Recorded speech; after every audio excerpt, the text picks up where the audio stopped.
Perished World. It was an early access strategy simulation game that our protagonist, Choi Sun-woon, enjoyed very much.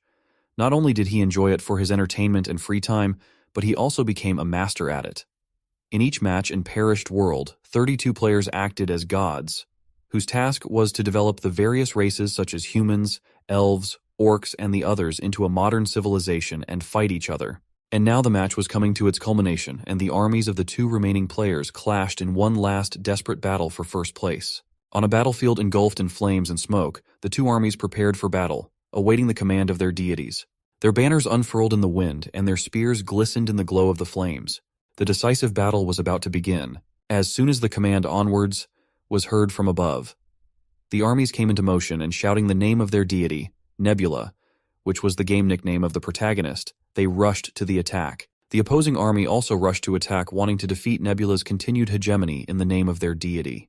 Choi Sun-woon had been undefeated for 11 months now, and if he could win today, he would become the champion for 12 consecutive months. This battle was nothing more than a small skirmish, and the victory in this entire war depended on the strategy chosen and realized by the player controlling the entire race. Each of the armies was controlled by a real player, and each of them chose a different development path for their civilizations. The orc race developed their physical strength, magic, and rapidly increased their population, while the human race under Nebula's control chose the path of technology and already had firearms, even cannons that seemingly should not have left a chance to their primitive opponents. But thanks to magic, things were not so hopeless for the orcs, and their battle mages managed to stop the cannonballs flying at them. However, this was just the beginning, and Nebula was already preparing to release their next secret weapon. It was an air force that would wipe out the enemy army from the face of this planet. This was certainly a problem for his opponent with a nickname Hegemony, but he had something to answer for, and with a few taps on his virtual keyboard, he summoned an equally devastating weapon. Thanks to his specialization in magic, he was able to summon a multitude of lightning bolts from the heavens, which simply vaporized the enemy army. As battle after battle went on, it was like a chess game, where only a well-thought-out strategy and knowledge of his opponent and his strategy could guarantee victory. Gradually, Nebula reached a level of technology comparable to the period of the end of World War II, which allowed him to use massive airstrikes, wiping out all enemy armies on the ground. And looking at it all from his monitor, he decided that everything he needed was ready, and he could finish the game. Not for nothing, after all, he had spent so much resources and time on research. For this, he was going to use one of his strongest weapons, the nuclear strike.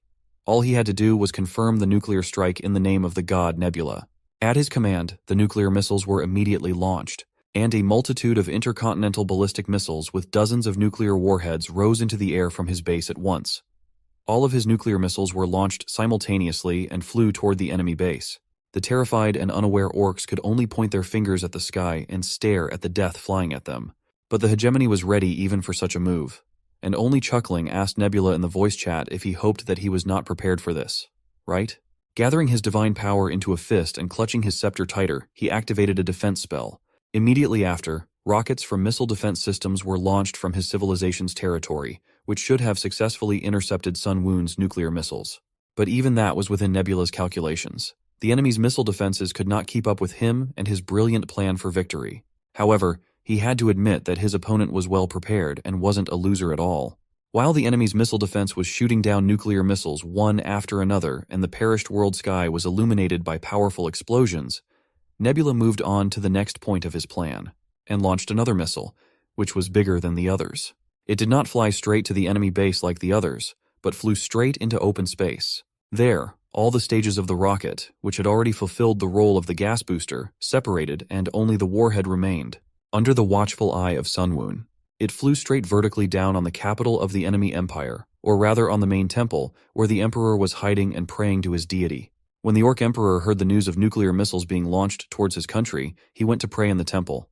In real life, in a non-hierarchical society, a ruler praying to a god in the face of danger to his country might seem ridiculous or even pathetic. But in the perished world, it was different. His opponent was hoarding as much faith as possible instead of putting resources into research while Nebula developed his nuclear weapons. In perished world, the players acted as gods. They could intervene to some degree in the affairs of the race or nation under their rule, and through this they sought to spread their influence among the rest of the perished world's creatures and gain followers. These followers then produced a resource called faith, which allowed the players to perform miracles to protect their followers and keep them safe.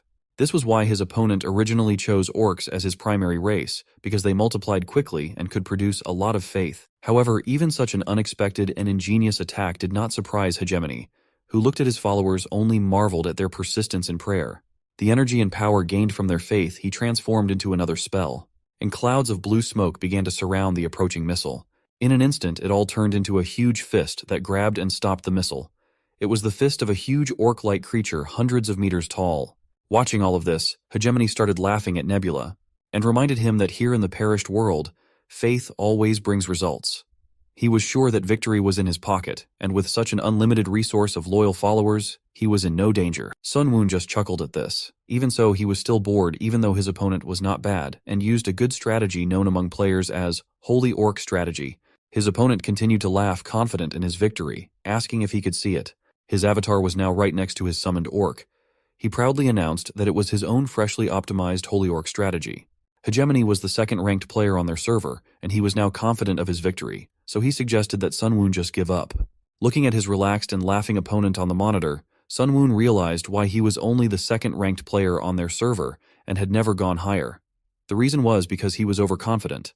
However, his strategy wasn't perfect, and Sun Woon was very familiar with it. Orcs were chosen as the main race, to rapidly increase the population, and as the believers increased, the resources of the faith were also rapidly accumulated. The missing science, technology, and culture were conquered by invasion. It wasn't a bad strategy, constantly receiving good reviews, as the large amount of accumulated faith and the large number of orcs gave an advantage in warfare. However, he knew how to counter such a strategy. Although orcs are an easy race to recruit, it's quite a feat to have gathered so much faith already. And against his own strategy, orcs were difficult to counter, as he had chosen the skies as his battlefield so that he could freely prepare kinetic attacks. Sun Woon respected his opponent and thought that his attempt at preparing a spirit apostle was quite good. But still, his opponent was too obvious. And thanks to the fact that Sun Woon ruled the heavens and was constantly developing his technology, he was able to create and launch into space an artificial intelligence-controlled military satellite made from ancient relics. Utilizing the endless space above his enemies' heads, he was able to place a satellite there with a secret weapon, giant metal tungsten rods, which, although they contained no explosives, weighed 10 tons each. And as they began to fall, they moved very slowly at first. But soon, gravity accelerated them to the point where they began to glow red-hot through the atmosphere. His opponent, looking at all this, was not on a joke surprised. To such a thing he was certainly not ready. He could only swear and curse his ingenious opponent, who first threw nuclear missiles at him and now was going to finish him off with a kinetic bombardment from space. He gave a desperate command to his holy orc to block at least the rod that was flying straight at the temple with the Emperor inside.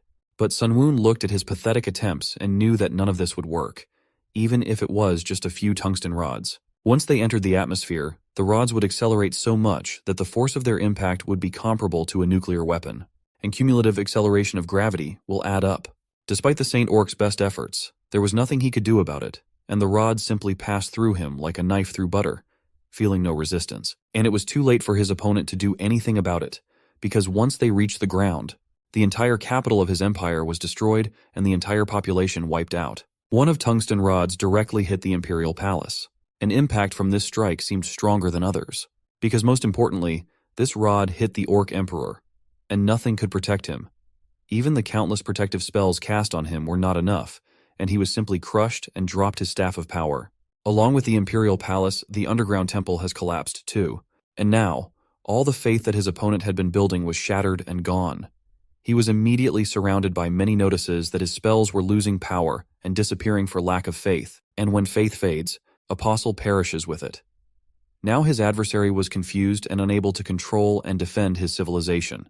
The Holy Orc Apostle scattered, and the enemy capital, major cities, and infrastructure began to explode like fireworks from nuclear missiles. Eventually, the enemy simply surrendered, and Nebula was once again declared the winner. After the match was over, Sun Woon even thanked his opponent for a good game. But he didn't want to admit defeat and desperately asked for one more game together for a rematch. He was confident that he could win this time. Sun Woon tiredly looked at the monitor as the requests for another game appeared one after another. But he wasn't interested and just left the match for good. Now he wondered why his opponent did not surrender immediately, but wasted so much of his time. It even seemed to him at first that his opponent had an ace up his sleeve. But in the end, he didn't have much to show for it at the end. In the end, he didn't see anything new in this match. But it didn't matter. After all, By winning this match, he was able to complete an achievement that required a player to stay in the top 1 rankings for 12 months. And just when he was about to go rest, a notification suddenly came, which caught his attention. At first he thought it was someone texting him at such a late hour, and he was already wondering who it was. But when he clicked on the notification, an astonishing achievement greeting appeared in front of him. It turned out that he was the only player who had completed all the achievements so far. But then he wondered if this might mean that they would cut off his access to beta testing, because that would be unfair. The next message dispelled all his doubts. The beta testing period was really over and the game was about to be open to everyone. But thanks to his achievements, he had a chance to try out the game before it was released to everyone. He was a bit surprised by this offer, but still he liked the game a lot and wanted to see what the real game would be like. So when a notification popped up asking him to enter the game, Sunwoon decided to try it without a doubt and clicked the yes button. Suddenly, everything around him went dark, and he began to fall into the void surrounded by streams of binary code. Sunwoon thought he had lost consciousness, but that was not the case. When his vision cleared, the night sky, which he had thought was pitch black, was not quite empty, but filled with many stars. He looked around and realized he was in the middle of some kind of space temple. But then, after some thought, he realized that it looked more like a ruin. Looking around, he wondered if he was dreaming. After all, he looked exactly like his in-game avatar. Suddenly, as if reading his mind, a voice sounded from behind him, assuring him that it wasn't a dream. It turned out to be a woman wearing a hooded robe and her face was barely visible. She announced that our protagonist had also been chosen and called his nickname Nebula. To begin with, she decided to introduce herself. Her name was Alden. Sunwoon first asked her the logical question, how did she know his name? But more than that, he was interested in something else that caught his attention. A set of blurry shadows that stood nearby. He wondered who they were. The hooded woman replied that she was wondering if any of the players would know each other. So for there to be fair game, everyone received a mask. She went on to say that she knew everyone here was wondering what was ahead of them. So she suggested getting straight to the point. She raised her hands high in the air, pointing to a planet that looked suspiciously like Earth. Although it looked that way at first glance, Sunwoon realized it wasn't. He had simply seen this planet too many times, and now he couldn't confuse it with anything else. This was the perished world. The mysterious woman solemnly announced that here and now in the boundlessness of perished world, all the players present would become true gods. After all, the game they had all played before, Perished World, was based on the real world, and all these countless matches were practice games before the one that was about to begin. This was where they would become true gods. On the platform were dozens of humanoid creatures who stood in groups without dropping a word. They were all surrounded by an impenetrable darkness that created the right atmosphere. Sunwoon couldn't hear any sound, but he could feel the vibrations with his microfibers.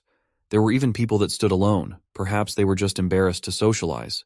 Perished World isn't just a world that exists in games, reasoned our hero analyzing the situation he got into. This planet was just like the regular Earth, the same blue ball flying through space.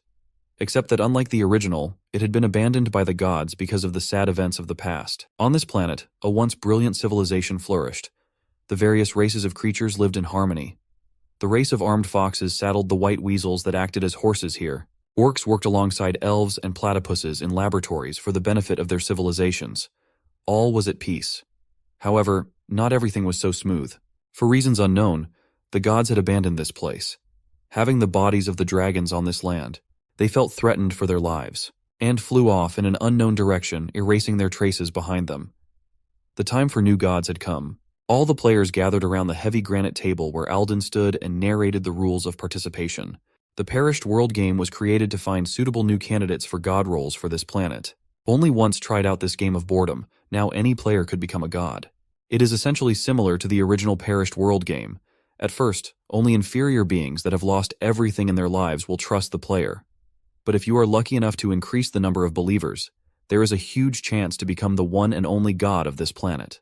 The world will be only yours, and no one will dare to argue with the Supreme Being.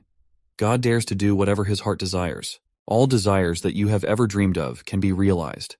This is a possibility only for the god of that world. It was a wonderful offer that beckoned with its possibilities enticing greedy people. Sunwoon nodded, but it was noticeable that Alden wasn't saying something. What happens if I surrender here?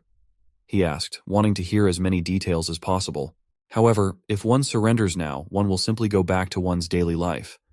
As a payment for the game, the person will lose all memories of this place. But what happens if one surrenders in the middle of a challenge? There is no such clause. It was simply impossible to give up. What happens if I'm defeated by another god? He kept on fixing the skull of the ungulate on his head. In that case, the loser would meet a divine end. The watchers will welcome such a spectacle. It will be great entertainment for them. This was the answer that Sun Woon had expected. If it was a game where the winner takes all, it made sense that the participants would have to risk their lives. And if it was a competition in the real world, like the Perished World game, then it might be necessary to risk more than just lives. Divine ending, no matter how you look at it, only meant one thing: death. They aren't squeamish about killing people for risking their lives. Extinction threatens everyone, there's only one winner. There was simply no reason for protagonist here to give up. Sun Woon wanted to ask a few more questions, but Alden reached out her hand and stopped him. Well, now it was time to choose. Shifting the cardboard of cards in her hands, she asked everyone who wanted to surrender to inform the organizers right now.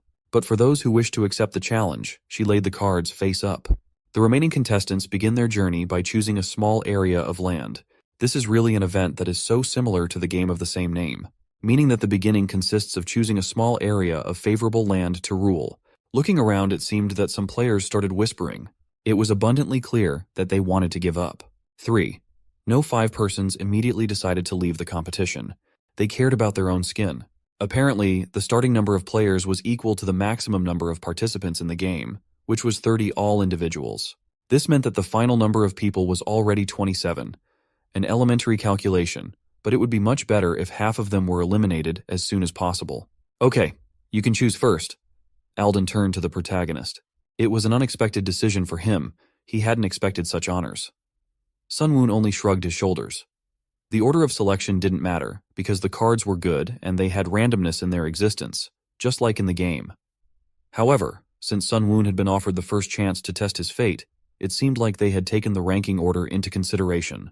Choosing the first card he came across, he flipped its blue surface to the bottom. Though he knew the details of each territory presented by the game, however, he expected to have better luck.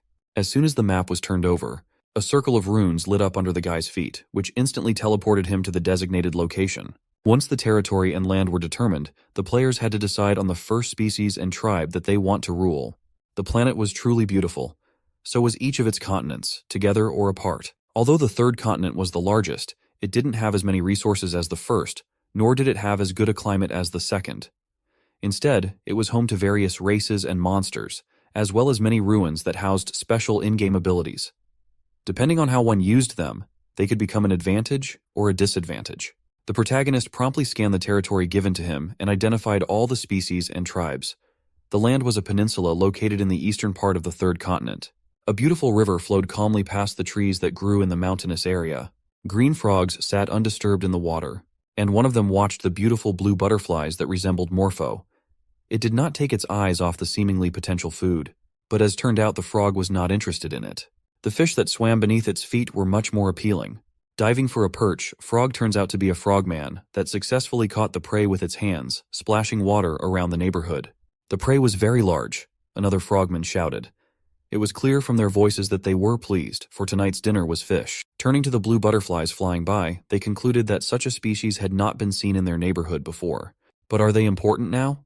They weren't going to eat the nasty bugs. This butterflies wasn't simple at all. Sitting on a huge chair, Sun Woon looked around at his blue-winged friends and kept pondering about the frogmen's.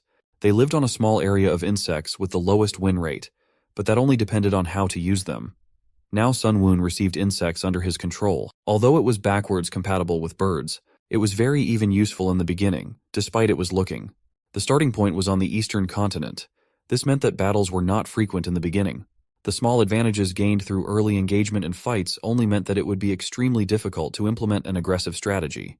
In this sense, a peaceful race that eats insects was more than suitable for the beginning of the game, like those frogmen for example. But what made our protagonist laugh was the number of tribes.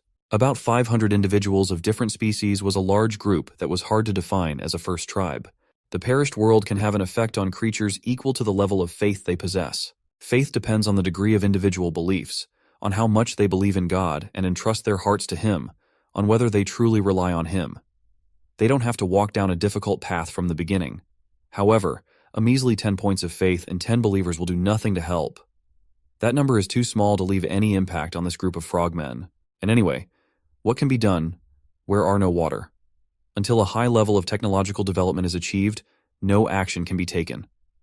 And what about the other groups of creatures? Sun Woon asked himself, looking at another screen. A group of lizard-like creatures of different ages were walking across the hot desert. They were lizardmans. They eat insects too. Their skin was blue and covered with spots of different diameters. There were about 30 of them in total. Too few to be called a small tribe, and a lot of them were probably all blood relatives. They were characterized by a high survival rate. These creatures could survive here without water. Even though the number of individuals had decreased, it was even for the best. In this tribe were many sick and ill, a few weak elderly lizards, and one badly injured object that was almost crawling in the end of the pack while dying. It's understandable he once was an important part of this group. But perhaps he had been pushed lower in rank in the power struggle, and received a punishment for this, or this was just an accident. However, there was only advantage for Sun Woon. The more this lizard feels abandoned by whole world, the harder and more tired he feels. If he wants revenge, life, and other benefits, he will believe not only in God, but also in devil. Just a small miracle, small silver lining now could help him find a new God. True new God of this piece of land. Nebula. Even though this lizard seemed too fragile creature, and such newborn faith would possibly not last long, it was much better than frogs. So the Sun Woon's choice settled on lizardmen's, especially on this last wounded one. The sun is merciless in the desert. With every kilometer they traveled, it drained the last of the lizardmen's strength. All the weaker individuals weaved to the back of their small pack, especially the injured lizardmen lagged behind. The wound healed poorly due to bad nutrition and became inflamed with every step, which was slow due to weakness. The pack was barely surviving on their wanderings. They were weakened. The already thin for their build, the creature's cheeks sunken in and ribs began to show. Not everyone could hunt, and there were only small birds and stray animals in such deserts. "Hey look, there's a gazelle," shouted one of the pack in surprise. They did not believe in the reality of what was happening. In front of them lay a wounded gazelle that was waiting for its death. Its leg was broken, so it could not run away. The crowd all rushed at the poor animal trying to grab a tidbit. One prey, and about 30 hungry lizards. How long it had been since they'd eaten meat. Without tools, they tore the poor gazelle apart, spilling fresh blood onto the heated sand. This event was clearly not for the old and wounded, where they could not compete with the strength of healthy tribesmen. They just sat aside, trying at least rest a bit. The lizardmen ate the fresh meat with great gusto, slurping loudly all around. Gazelle corpse was gone in an instant, but there were still bones to nibble. The marrow in the tubular bones was also usable. One of the lizardmen wanted to try the delicacy, but it was not to be. One of the female lizardmen took away the leftovers. They had had enough, and they should leave something for those who unable to hunt. She gathered all the bones into a pile, and so kindly took them to the other hungry lizards. It isn't a good thing to be weak and hungry in desert. Especially considering they'd been starving for days, it was a gift from heaven. Saliva was dripping in every direction. They gnawed on the bones and drank the liquid from them. They grabbed at them as if this bones were the last chance to live. Only the deeply wounded lizard sat by itself behind a rock, grudgingly gnawing on a bone. The gnats flying around the wound made him a little uneasy, but it was bearable compared to the pain he endured. His name was Rakarak, and he took it for granted. Clearly those who hunted had to eat more meat. Those who could not hunt should have been grateful for even being given leftovers. After all, the group could have simply left the weak and wounded to reduce the number of hungry mouths. But they didn't do that. At least not yet. While the weak and old tended to the marrow, the healthy pack members spoke of the wounded, asking Jaol what she just did. But whether pretending or not, she really didn't know what they were talking about. She questioned what they meant. The most unceremonious lizardman gave his opinion. He didn't care if they were old or young, but that wounded lizard Rakrak was going to die soon. Everyone knew that very well, for his wound was festering. In fact, he should have been dead by now. No one knew what contributed to it, but he held up and kept up with everyone. Most of the lizardmen survived only because Rakrak blocked the saber-toothed tiger and defeated it. He was the only one to face the predator when everyone else turned and ran. Thanks to him, other than his wounds, the remaining group was unharmed. If it hadn't been for him, many would have been killed or injured, and at worst, the entire group could have collapsed.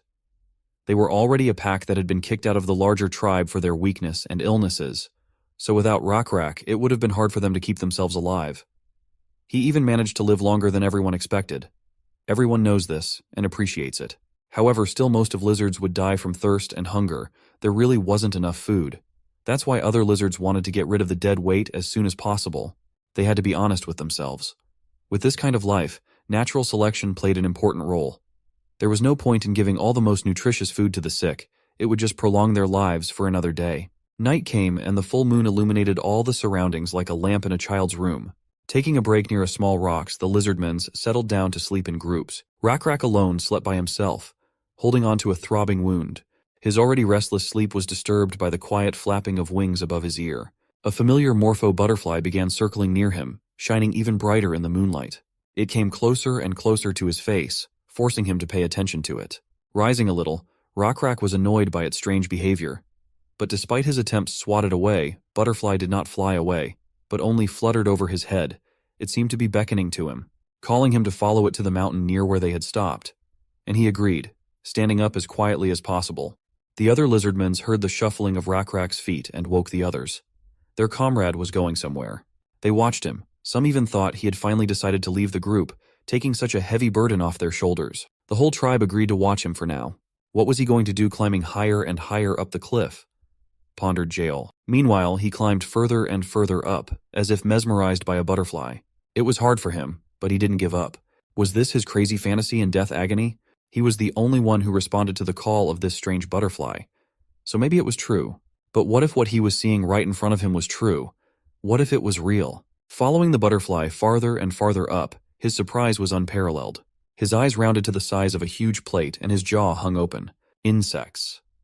A huge swarm of blue bugs that crawled all over each other created an extension of the mountain.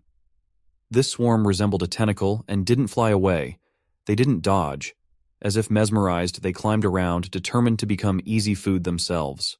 This amount of food made his thoughts clouded and his breathing hitched. He was hungry. This amount would be enough for the entire Lizardman pack. A notification appeared on front of Sunwoon. The pack of Lizardmen 11021 experienced a revelation and miracle. Seeing the system messages in front of him, Sunwoon felt relieved. Just as Aldine had said, the interface was the same as in the Perished World game. In the insect's small area, he could create or control insects using the faith points. Naturally, creating and controlling them was different from the game. The Lizardmen finally recognized it as a miracle. Now Sunwoon could breathe out a sigh of relief. It was success. Thank God, whispered through his mask. The first step had been taken. The amount of bugs sent by the protagonist was enough to feed the entire pack for days to come. Then Nebula's next step was to ensure that different swarms of beetles would steadily appear day by day near this pack. Now Rakrak themselves announced the miracle by addressing the butterfly, as if they knew it was the one behind everything. Indeed, individuals with high willpower could take care of everything on their own. However, why would they do so at this point? Intelligent beings knew that miracles were amazing, and after they were repeated, the Lizardmen would attribute these miracles to some creature. They realized that such occurrences were not random, but inevitable. A beetle on the arm of one of the tribes sat quietly crossing its legs. Finally, Rakrak's tribe recognized the god, Nameless Beetle God. But why a beetle and not a butterfly? Beetle God? A ridiculous name for a god, thought Sunwoon. Well, he have never started with a good name. No one god seemed to have a great name at first. Just as an intelligent creature develops civilization and technology, a god's name changes too. They might have noticed his divinity after the miracle, but it wasn't enough. Still, this tribe will become very important to the Nebula. If everything went according to his plan, he would be able to achieve what he wanted with the next miracle. Of course, this applied especially to the wounded tribe protector named Rakrak. A strange blue butterfly accompanied them day after day, wherever they went. Looking into the distance where it flew, Rakrak began to see illusions again. Still, this time he should have followed it. Unlike the rest of the group, he was suspicious of the strange swarm of bugs that appeared out of nowhere. The whole tribe rejoiced at finding food. It was like a celebration for them every time. Rakrak, are you going to go after your illusion right away? Asked the Lizardman to his leader. However, winter was coming soon. But the bugs kept appearing from colder directions. Not a good thing. If they traveled in that direction, it wouldn't be long before they would freeze to death. Lizardmen had learned how to survive the winter, but the blood of their cold-blooded ancestors still remained with them. In winter, their bodies became sluggish. Food was in short supply, and they could only travel during the day when the sun rose. As a result, many of them starved to death. And so, at the very least, they needed to make their way through the wilderness to find a forest with plenty of firewood to keep warm. Under such circumstances, it would be wise to ignore the fantasy now. Since that was unsafe not only for the sick, but also for the healthy, the best option would be to reach in another direction. However, Rakrak didn't think they should do that.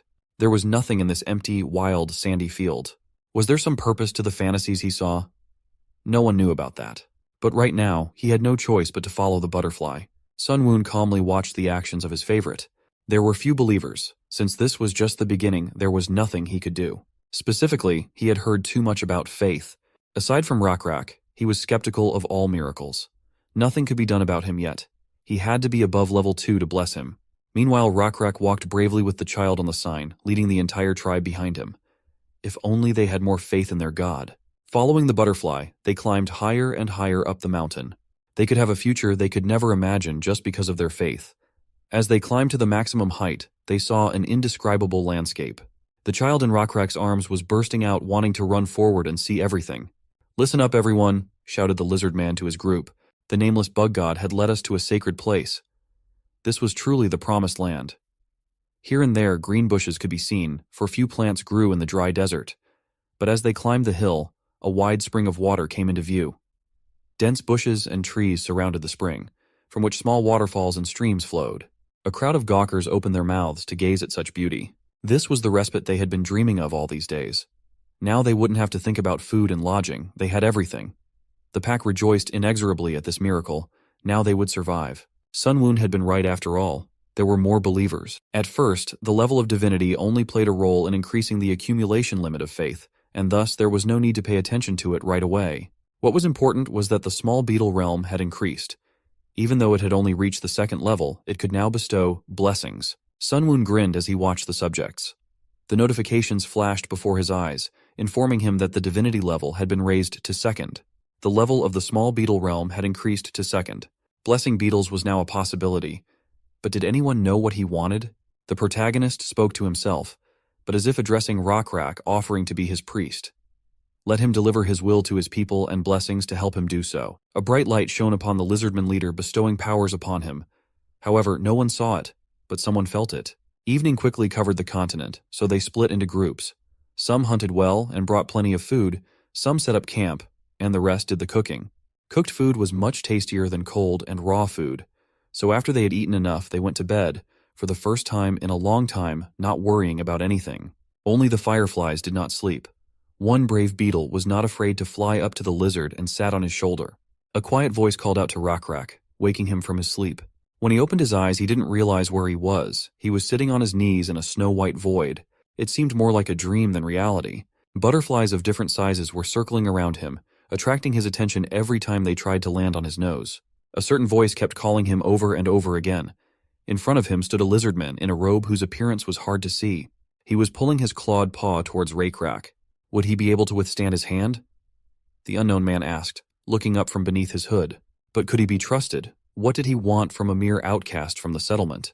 The hand changed its position in space. Now it was pointing at him. The weight in his hands brought the boy to his senses, leaving him bewildered. Before he knew it, he was holding the skull of a water buffalo. It had giant horns sticking out of its head. Its eye sockets and nasal openings were empty, and its upper jaw teeth were still firmly in place. Rakrak handed the water buffalo skull to the lizardman, and the latter placed the skull on his head. Before him stood the very real nameless bug god. At this, the dream became dim, and then disappeared altogether. The new assigned from the god chief woke up all the people from the morning and said that he had a dream. After the story, everyone realized what the deity wanted from them, namely, to sacrifice a buffalo. To hunt the buffalo, they would have to go deep into the forest, which was too much of a risk, Jaol said. Her objections made sense, but whoever had brought them to this sanctuary wanted an offering. No one wanted to put their tribesmen in danger. Hunting water buffalo is so dangerous that you have to risk your life. Perhaps all the hunters of the pack would have to come forward. However, who would then protect the remaining weak members of the group? Jaol kept hitting the mark with her remarks. It wasn't for nothing that she used to be the chief. They couldn't put the whole pack in danger, Rakrak said, gripping the stone spear in his hands. He had originally intended to go alone. To most of the pack, that would only mean suicide. Many began to discourage him. You couldn't catch a water buffalo by yourself. It was impossible. However, he wasn't head over heels either. God blessed him. If he wanted, he would get him even a bull or a lion. No one understood what he was saying. Some even thought he was mad. It was really incredible. When Rakrak woke up, his wound was completely healed, and all of his shoulders were covered in black scales like bug shells. Even Jaol recognized that these were strange events, but that was no reason to go buffalo hunting on his own. Of course, that wasn't all. The real reason was different. After the blessing, not only had he healed and gained mass, he had also become many times stronger. In front of the oasis was an old palm tree that leaned sideways. Standing on one leg, he threw a spear with a perfectly straight trajectory. The weapon thundered into the dry old tree, which cracked into pieces. At the sight of such phenomenal power, the entire group erupted in cheers, while Jaol remained silent. All that remained of the tree was a trunk with many thorns sticking out of the top, which could cause a lot of burrs if touched. Picking up his spear, Rakrak walked back to the tribe with a nonchalant expression, as if nothing had happened. They ran to meet him, shouting joyfully and asking how he managed to hide such abilities. Even if that tree was dead, it was amazing how it was destroyed in one blow. Until recently, everyone had been dying. It was Rakrak who had saved them from such a life. Not far from the pandemonium, a herd ran by, causing the ground to shake. Everyone felt this vibration. Coming to the edge of the oasis, he beckoned everyone to look at the miracle. This herd of buffalo was running, raising a pile of dust behind them. It was not large, so hunting would not be a problem. It was an incredible coincidence in time. The herd seemed to be slowly approaching, having smelled the scent of water on the hill. However, considering that they had never seen a herd of buffalo approach this hill, there was no doubt that the buffalo had gotten lost as well. It was strange that a buffalo herd that always traveled around the same place was lost. There was no point in waiting any further and traveling all that way later. This could not have happened without God's providence. Grabbing his spear, Rakrak jumped forward without thinking, ignoring any attempts to stop him. Today they would not be dependent on hunger. Throwing the weapon that some time ago destroyed the tree, he hit directly into the forehead of the animal, killing it instantly, lying breathless on the ground. The terrified herd roared, jumping over the body, saving their lives. The joyous tribe of lizardmen caught up with the leader and raced to the buffalo's body. The Almighty had sent them not only bugs, but meat as well. Rakrak's mind raced. Taking the body back to the village, they lit a fire and sat down together to prepare for dinner. A pillar of smoke rose above the mountain, making it clear that something was going on there. In the center of the settlement, on a mountain of bones, hung the skulls of water buffalo with red blood dripping from the bull's head. It was an altar of sacrifice. Rakrak, as a priest sent by the god, sat on his knees, addressing the god with respect. To them, it was the only act of showing respect to a being higher than themselves, and it was enough. He asked to accept their offering no matter how small it was. The entire group around him voluntarily bowed their heads, repeating the chief's request. Although it was an unusual and sloppy ritual in execution, it didn't matter to Sun Woon. What mattered was sincerity. Thanks to it, he was able to gain so much faith that it exceeded all expectations. It was a worthy ritual for Rakrak as an aspiring priest. When the protagonist thought about the time he had put into it, it no longer seemed wasted. It was worth it. Sun Woon believed in principles of wilderness, not in the god of some wild grass that was water buffalo's food. To provide enough meat, he had to get them to leave their stable. He couldn't create a grass that didn't exist, but he could destroy one that already was. This was where the help of other insects, locusts, came in handy. They narrowed the circle of direction, leading buffaloes to their desired goal. For the smaller half of the evening, they managed to eat. At this stage, it was hard to expect knowledge and skills equivalent to herding, though that would be too much to expect. They knew how to dig up the roots of plants, but didn't know that it was better to leave some and bury good seeds in a pile to crossbreed them. The population of this oasis was not numerous. The maximum limit would only be reached in a few years. In their present state, they know nothing of farming and animal husbandry. This time will be hard to survive. Knowledge and skills play an important role. It is necessary to realize certain knowledge on your own. You can't say it outright because it violates the law of causality. Not that there is no way, but it takes some time. In the first place, it would be wise to start with a blessing. Each time the group hunted buffalo more and more.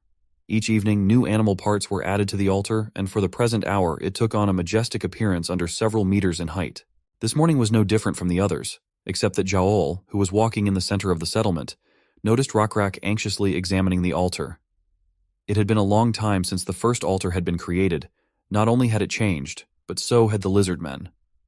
There was nothing left of their blue scales, all of them replaced by the black scales blessed by the bug god.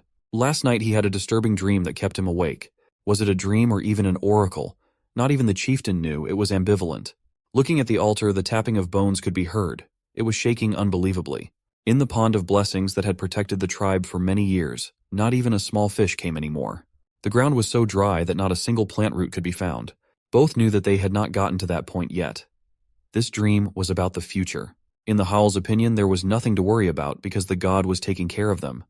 Rakrak had always listened to the former chief, but this time he still went to the top of the bones. However, everything is God's will. Believers always seemed to find it difficult. If one did not understand its meaning, the priests would convey the will of God. The chief was only afraid of one thing, Sitting on the altar, it was hard for him to even remember the first shabby altar they had made years ago. Only the landscape had not changed over the years, but today, gazing into the horizon, the chief saw something he did not wish for anyone. The situation was not favorable, and he asked Jaol to come to him and express her opinion. She listened to him and started to climb. Rakrak took her hand. When they were at eye level, squinting slightly, she saw the cloud of dust that was approaching the oasis. That explained why the altar was shaking so much.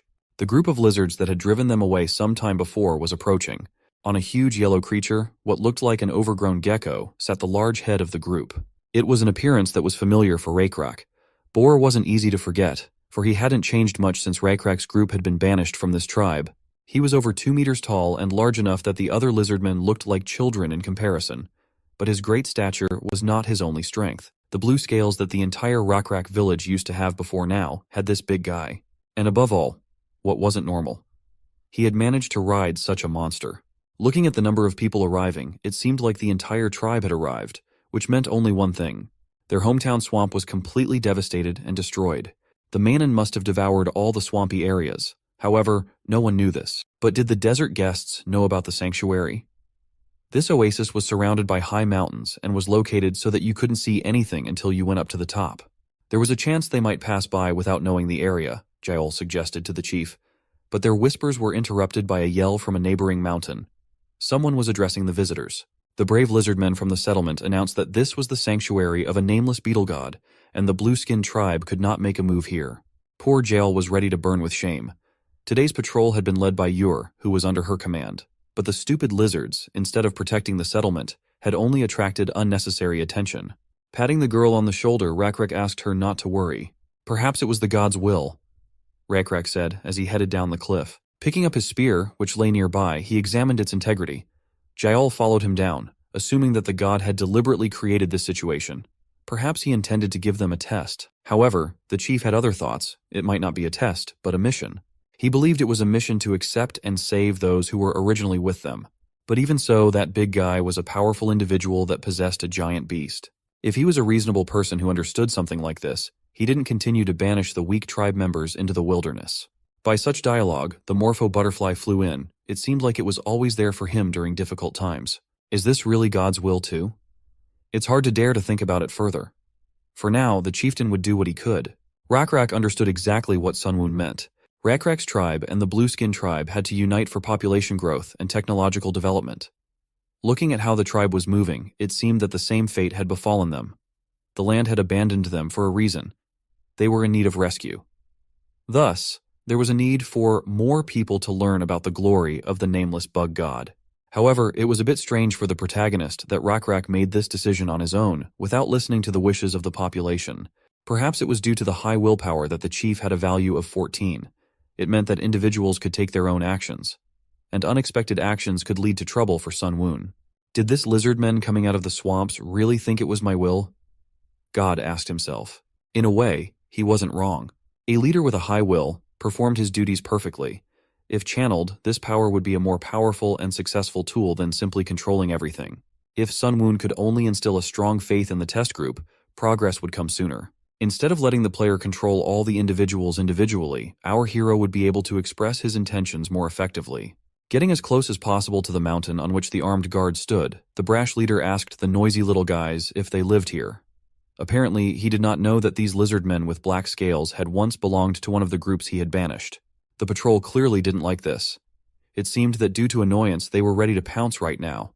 Someone so brazen had dared to insult them and take an interest in their land. The leader of the enemy tribe did not calm down and continued to pester them with questions about what they were doing in such a wasteland. The bushes, the trees, the loot, everything on this land belonged only to the Avatar, Rakrak said, walking ahead of the help he had brought from the settlement. What kind of avatar is this? The stranger asked, looking down. Rakrak, however, did not lose his confidence and replied that this was the domain of an unnamed bug avatar. For such a person that stood at the head of the blue skin, it was unclear what was being explained to him. However, it didn't matter whether he understood or not. The arrogant lizard ordered the settlement to leave the place, threatening that if they did his will right now, he would not attack them. He didn't know how many of them were still hidden, but he was sure they wouldn't be able to defeat his group of lizardmen. Since ancient times, if there was a leader, he should use his brain and know how to calculate the outcome of a battle. Boar teased. Contrary to such beliefs, Raykrak still didn't want to fight anyone. He wasn't stupid, just confident in his power given by the blessing. Such an answer did not satisfy the leader of the enemy group. Most likely, he originally wanted blood. Putting the spear forward, Raykrak addressed the strangers. The poor blue-scale lizards who had lost their homes could now go to the abode of the god. The god could then take care of the new believers as he saw fit. Such an answer made the enemy laugh. What a funny opponent he had. You don't know how to calculate your moves, the stranger said, pulling the monster's reins on himself. He thought so, but he didn't know about the god and his abilities. He seemed to be talking nonsense, blood boiling in both of them. Slamming the reins on the animal's back, the enemy leader ordered kill them all in the same spot. Manun's eyes glittered brightly and he lunged at Raykrak. Pointing his spear at his enemies, Raykrak stood confidently ahead of his pack, ready to sacrifice his life for them. Kill them, Boar shouted, slapping the reins on Manun's back. It was an honor for the responsible chieftain to stand before his enemy speaking face to face. He only asked himself for courage and strength in this fight. The huge reptile broke Raykrak's spear with one paw striking with its strength. For an enemy chieftain to be so irresponsible was foolish. The palace Manun's paw was so huge that when he wanted to crush Raykrak, a shadow fell over his entire body, blocking the view of the sun. There was a clash of civilizations. Two different tribes came into contact. Experience. Points for both tribes increased greatly. It was a difficult challenge, but it had its benefits. Sun Woon had been paying too much attention to one tribe. These tribes were now his first-level area of Lizardman. Even new skills became available that could be used, and of course, the protagonist chose them. Meanwhile, the battle continued. A quick strike swept across the place where the boy stood, causing Boar to smile satisfactorily. However, when the beast raised a paw beneath it stood the unharmed head of the tribe, which bounced aside in a moment. Something was wrong with him. Now Sun Woon was controlling him. The boy looked down at his body. Black scales, sharp claws longer than the joints of a foot, and an equally long muzzle came into his field of vision. Boar had no idea how he had escaped death, but he threatened not to miss a second time, so he commanded the Manun to kill him. To his own tribe he was no longer the same Raykrak. His mind was ruled by his own god that looked so contemptuously at his enemy. Opening the status window, he surveyed the state of affairs. Boar was a member of the blue-skinned lizard tribe and had the starting stats. Level 1 tribe warrior, Level 2 tribe leader. Had strength 24, intelligence 15, sociality 16. The special skill was breeding. Even one Raykrak was enough to handle this guy. The only problem was to subdue his strong little monster Drake. At the moment, the biggest threat was just him. A level 1 Manhwa Drake with strength 87, intelligence 6, and sociality 9. At the same time, Raykrak was the leader of the tribe of the same name. A level 2 warrior and leader. A level 1 priest with strength 30, intelligence 24, socialization 26, and will 14. The abnormal status is the origin of a third-level saint. With such parameters, winning was not a difficult achievement. Rushing from his seat, he was at the very nose of the Manun in a few seconds. Applying the strong avatar skill, Sun Woon was confident of victory. This ability gives the user an additional characteristic called Divinity Class D. 1D is 100 times the maximum amount of energy that can only exist in nature. Simply put, Raykrak now has a power of 630 units. If the opponent did not possess the same amount of divinity, then fighting God would become impossible. With one hand alone, he grabbed the jaw of the beast and flipped it in midair, toppling it over onto its own master. It was a huge difference in strength. Anyone lucky enough to witness the scene would be shocked. The impact seemed to shake the very core of the planet, and some blue-skinned lizardmen fell to the ground. With such force, Sun Woon could turn Manun into a bloody mess, but that would be too much. The guests would be more likely to be frightened than enthralled. Even the tribesmen that had seen him smash the tree with a single blow were impressed. The Manun was no longer able to fight and pressed his owner with his weight. Raykrak surprised every time, even Jaol recognized that. But watching the battle, she blocked the way for the impressed brethren that wanted to approach the lad. Boar was still alive. To him, this situation was ridiculous to the point of absurdity. He didn't understand how he had managed it, and was sure he had pulled some kind of trick. When the beast was turned over, the knife that had so fortunately fallen near him fell from his belt. Shaking off the weight that was weighing on him, he grabbed the weapon and ran awkwardly toward Raykrak, shouting that no one should dare to relax early. His calculations were never wrong. Not this time, however. One movement of his hand, and Boar stopped with his face red from the slap. His neck snapped back, and soon his knees went under. Silence reigned in the ranks of the blue-skinned group members. This was an absolute power. There were definitely those among the lizards who believed that there was no way for them to escape now. "Who is next?" asked the victor, looking at the frightened tribe. All of them unanimously threw their weapons on the dry ground, not wanting the same fate. Kneeling on their knees, they bowed their heads and swore allegiance to the new leader. It was over now, but Rockrak could not believe it. He looked down at his hands for a few moments. The avatar had just passed through his body, leaving a wild feeling that he had dreamed it. A satisfied Sun Woon sat on his throne watching the lives of his test subjects. The tribe had taken in all who wished to be enlightened into their faith. Everyone was fed and warmed. No one even mentioned the recent skirmish. One of the beginners wondered if they were the members of the tribe who had gone into the wilderness. It was a natural question, since the color of their scales was so different from the original. Following the bug's nameless avatar, they had not only changed in appearance, but had also become much stronger. Such a statement surprised them, and it made sense, otherwise they would have died wandering the desert. The blue bug god was a salvation for them, and his power was surprising. Not far from the others sat Jaol and Rockrak. They were discussing very important matters. Jaol was worried over the addition of about 6 times their settlement. The oasis would dry up very soon at this rate. This place, it was deteriorating fast. Soon they would have to leave. No one would want to go back to the desert from this beautiful place. They can't just wander the wasteland without answers. The answer must definitely lie there. Rockrak turned his head to the side. He couldn't seem to give a clear answer, but he did have one thought. God would not abandon them, and at any rate had given the answer, maybe even through their brothers who just joined to them. He seemed to want the tribe to reunite with Blue Scale Tribe completely. They had been isolated for a long time, and they had larger numbers. Perhaps there would be someone among them who would come up with a wise idea. The morning began quickly in the quiet settlement. Manoon, who was the first to wake up, was tied to a tree with vines. He was not happy with this arrangement. Whenever lizardmen with spears approached him, he waved his paws violently to the sides. They tried to tell him that his master had disappeared. There was no need to continue the battle. It was better to just surrender. But he didn't listen to them, each time trying to throw the guests away from him. Once he even succeeded. When someone approached too quickly, the beast waved its tail, throwing the tog on his back. He hadn't expected this and swore loudly, getting up off his back. This method of taming wasn't working. The Manoon's eyes glittered as his prey came closer and pounced on it. However, if he continued to flounder like this, it would definitely either tear the vines or broke the tree and run away. Yor yelled at the animal, asking if he really wanted to be scolded for this. However, the hand of the unknown lizardman stopped that yelling. Rockrak came to visit the Manon, who was shaking at the sight of him, remembering how this guy had disarmed him in one move. As the chief approached, the animal backed away until he was against a tree. The chief stuck his hand out in front of him and ordered him to eat. It didn't look appetizing, but after sniffing it, he decided to try a bite. The settlement was clearly surprised at the capabilities of their leader, who was hand-feeding the brutal beast, who now became more affectionate and asked for more food, which they did not refuse to give him. It must make sense that a god would keep him alive. He had little food that was given, but if he wants to stay with the tribe in the future, he must be patient. It's cute when the intelligent beast settles down looking with big eyes at his new master. If the Manoon causes trouble again, let me know, ordered the chief, leaving to Jaol, who was sitting near a large log. She handed the chief the weapon with which Boar was going to attack him. Turning it in his hands, he marveled at the skill that made it possible to do such a thing. If it weren't for that guy's persistence, I would have made better blades, said the lizard, awarded with a huge number of scars. He's a blade artisan. But why did he say that? Asked the head of the tribe. It was simple, because of the trees. In the making process, they use a lot of wood.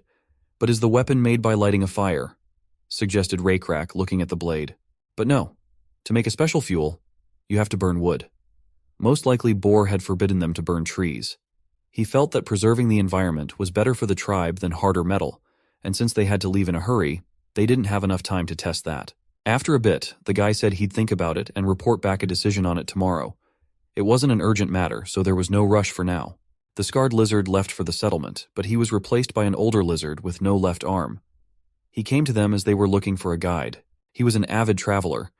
As befits an old lizard man, he had scales of a different color than the blue-skinned tribe, and certainly different from the Rockrak clan whose scales were black. The wanderer, with his old body, wandered around looking for a place where he would be accepted.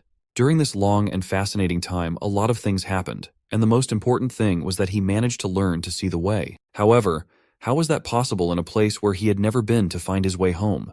He had plenty of places in mind that wouldn't let him starve, but he couldn't guarantee it would be the same. Other wanderers and tribes. Does that mean they are not far away? Asked the chief of the guide, who nodded affirmatively. If they are, then everything is fine. In case they are against the Rockrak tribe, all you have to do is defeat them and take them away. Indeed, if you have that kind of will, you can pull it off. But what about the traveler? How can he prove his faith? The question was a strange one, but the elderly lizard pointed to the sky. His answer was there. It wasn't just any sky. He asked to meet at night, to explain everything then. The night sky glittered, decorated with many stars. Looking up, the chief realized it was about them. The stars moved to point the same way every night. Although they changed their position in the sky, but it did not prevent the wanderer to think of ways to use them. If you know which paths the stars follow, you can move along the path of a person and not get confused. The old man was willing to tell Rakrak about the movement of the stars if he would lead a few days with him, and then not question his loyalty. They spent half the night together discussing the rules of using the night sky. It was amazing new knowledge. There was more than enough information for one night, so they agreed again. Yor, who had joined them not long ago, was scratching his head at the end, trying to say something. The chief asked what had brought him here, if Manun had caused a problem, but Yor said he just looked a little disgruntled. Ever since they started giving him his food on time, he had become more affectionate, which couldn't have been a good thing. Jael had scared them, though. She said that everyone needed a way to get around without starving to death. That was exactly what happened. Watching Rakrak tame a Manun with good taste in food, Yor suddenly thought of something. If beasts like Manun could be tamed, it's surely possible to tame something completely different, like the water buffalo that often appeared near the settlement. At some point in human history, mankind was divided into two parts, one to farming and the other to herding livestock. Although for our hero the source of this information were games, he was sure that farming would be a stable option for civilization. Creating an environment that could block outside attacks and stockpiling food allowed the population to grow steadily and rapidly. In fact, almost all large civilizations in the world also started with large rivers, reasoned Sun Woon. However, despite all this, the tribe he chose was the Lizardmen. Their strong physical fitness and high level of adaptation to the environment gave them the ability to bring living beasts into the settlement without any problems. They were more suitable for herding rather than farming. Yor and the other warriors caught and brought in a herd of water buffalo. Most of the warriors were exhausted even with the insect blessing, but the herd of water buffalo even refused to resist and stood in formation. In addition to farming, to Sun Woon's surprise, there was lizards that was also familiar with a technology that would ensure everyone's success. Ironwork was one of the crafts that interested Sun Woon. In the afternoon, Rakrak helped the iron craftsmen build a fire. They built a brazier and put a lot of wood on it. Then they covered the outside with mud to keep the fire from going out. When the fire was lit, the holes left for air to help the fire burn were plugged and they waited for the wood to burn down completely. The chief could not understand why things were done this way, but decided to just trust the iron craftsman.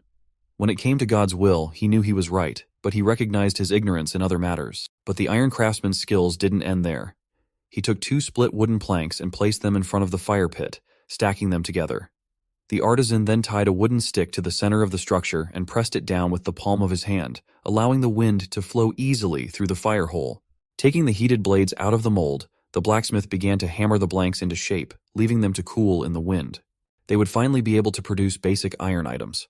For now, they could cost less than well-worked bronze. For the Rakrak tribe, who had no choice but to use stone weapons, this would be quite useful.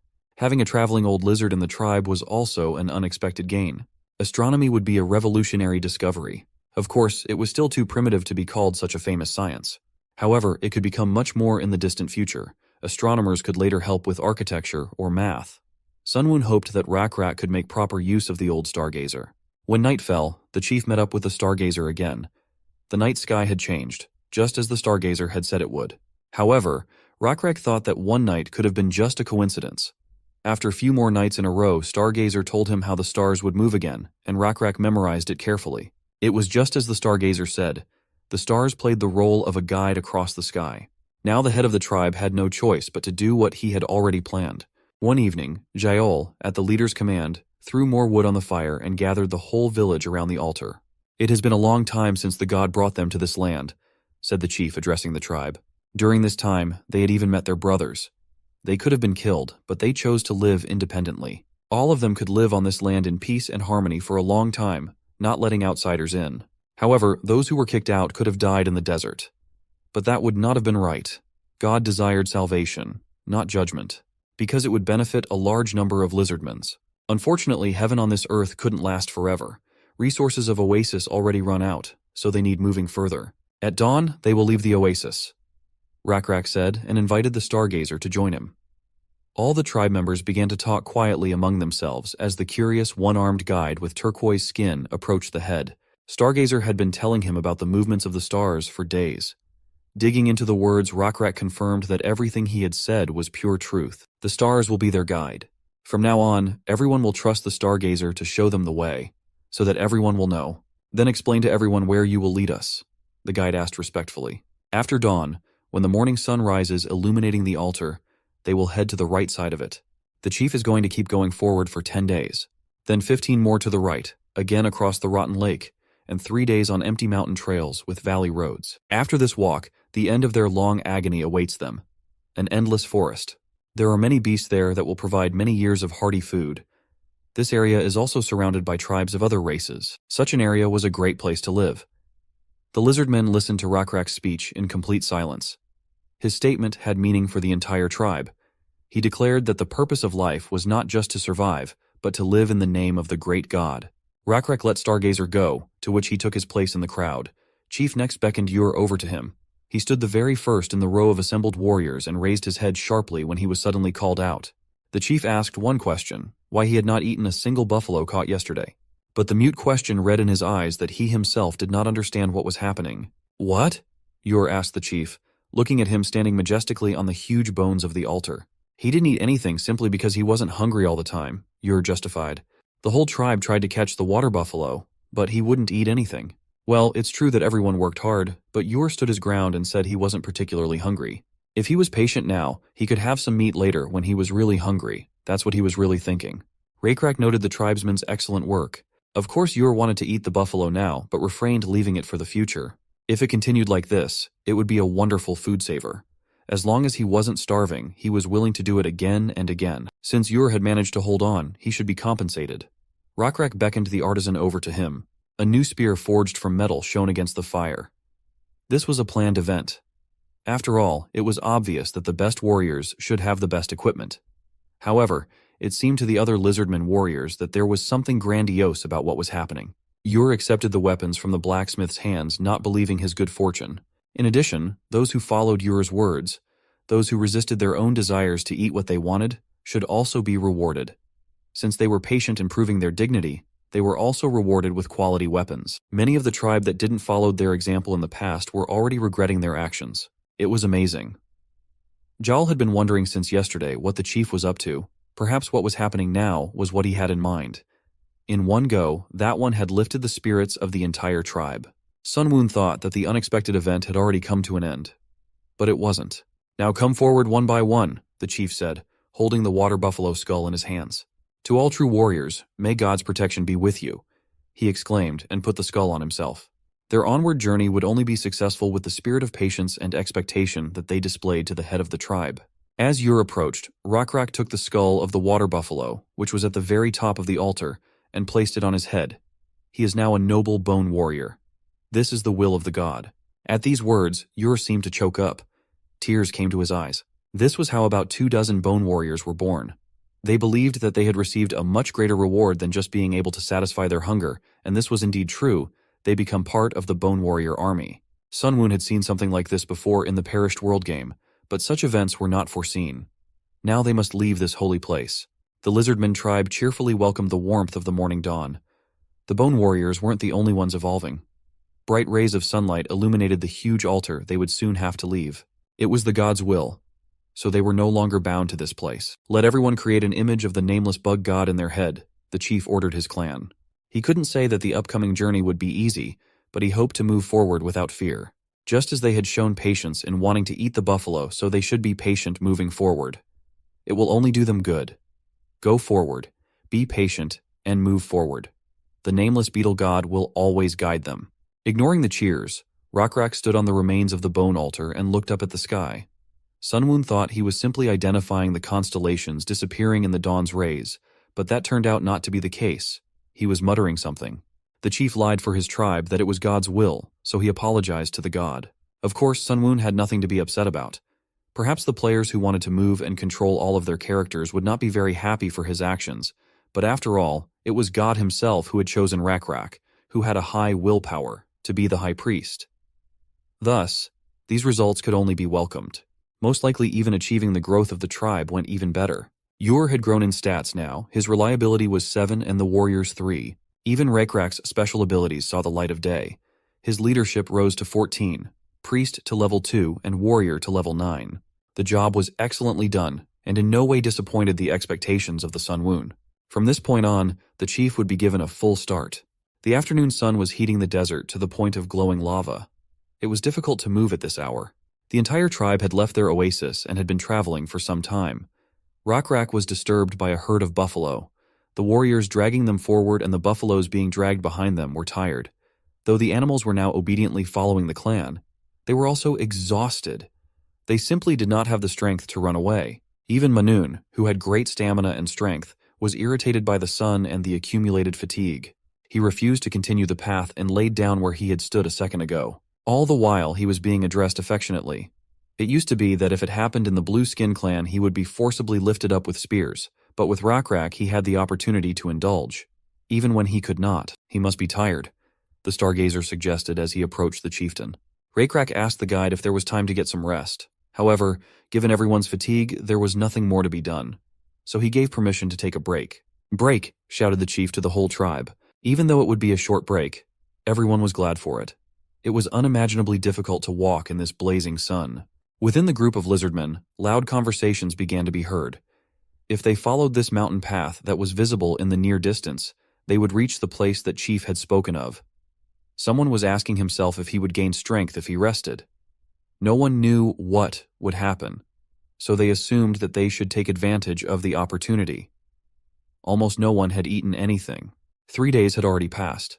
They seemed like an eternity, but still it was easier than it had been when they were thrown out from swamps few months ago. 3 days, and the whole group is already very tired and running out of food. "We can't just hope for another God-created miracle to happen," Rakrak was saying to the Stargazer. The earnest conversation was interrupted by the clamor of the clan members clustered on the hillside, and then one of the warriors ran up to Rakrak. "A group of orcs has appeared ahead of us," he said with a worried expression. "They're fearless bastards."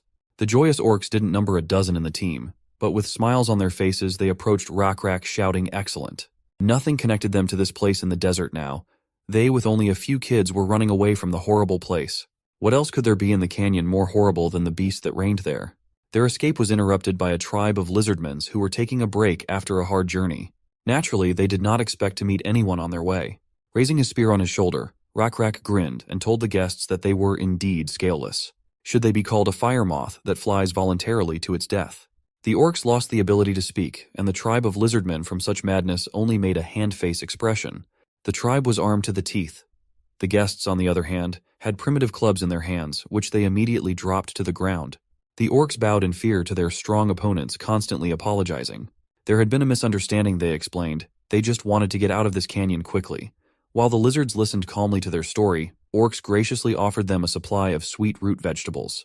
The orcs were in a hurry. They left home and ran away thinking of the tribe members who had gone into the wilderness. But why were they in such a hurry to leave so quickly?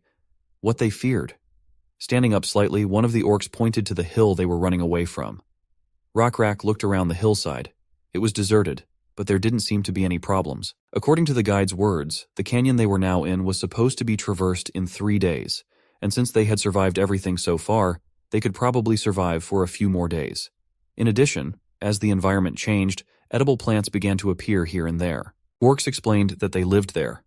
Though not rich, they could still make a living. Until one moment. Until a terrible monster appeared. Orcs themselves were large in size, so what could have frightened them? It was not only Rakrak who was interested in this question, but Sun Woon as well. What kind of monster was this land that even the god didn't think of it? A huge concrete fortress and many of the same oblong parts covered the body of the giant Scolopendra monster. This abomination is deadly even alone. The plot of the Perished World game was that the old avatars had left the planet. However, only the gods had disappeared, and the numerous creatures that served them remained. Among them was the abomination. Simply put, it was like a giant boss monster that would appear in the field, and whoever took the risk and hunted it would be rewarded accordingly. Rakrak assigned a small group of warriors to guard the rest of the tribe and told them to get a good night's rest, while he asked the orcs to point out the place from where they had fled in such a hurry. It turned out that there was a monster sleeping there, which amazed not only the chief, but also Jaal. This abomination was sleeping in a ball at the bottom of the canyon. Around it lay the remains of living creatures, which only a glance at which one could realize the nightmarish size of the Scolopendra. One head alone was the size of 4 large water bowls. Such creatures still had special abilities as well. Venomous crustacean fangs with the blessings of forgotten avatars. Even if the Lizardmen's teamed up with the orcs, this enemy would still be invincible to them. Sun Woon reasoned as he watched the test subjects. Rockrak watched the creature's crumpled movements. However, as time went on, they intensified. The Scolopendra began to move vigorously, as if searching for prey. The ground shook, putting the tribe into panic. But it was just movement and sleep-talking, said the orc who had survived with it for days in the neighborhood. Should they just run away? And how long would it even take to get around such a thing? The chief asked Stargazer.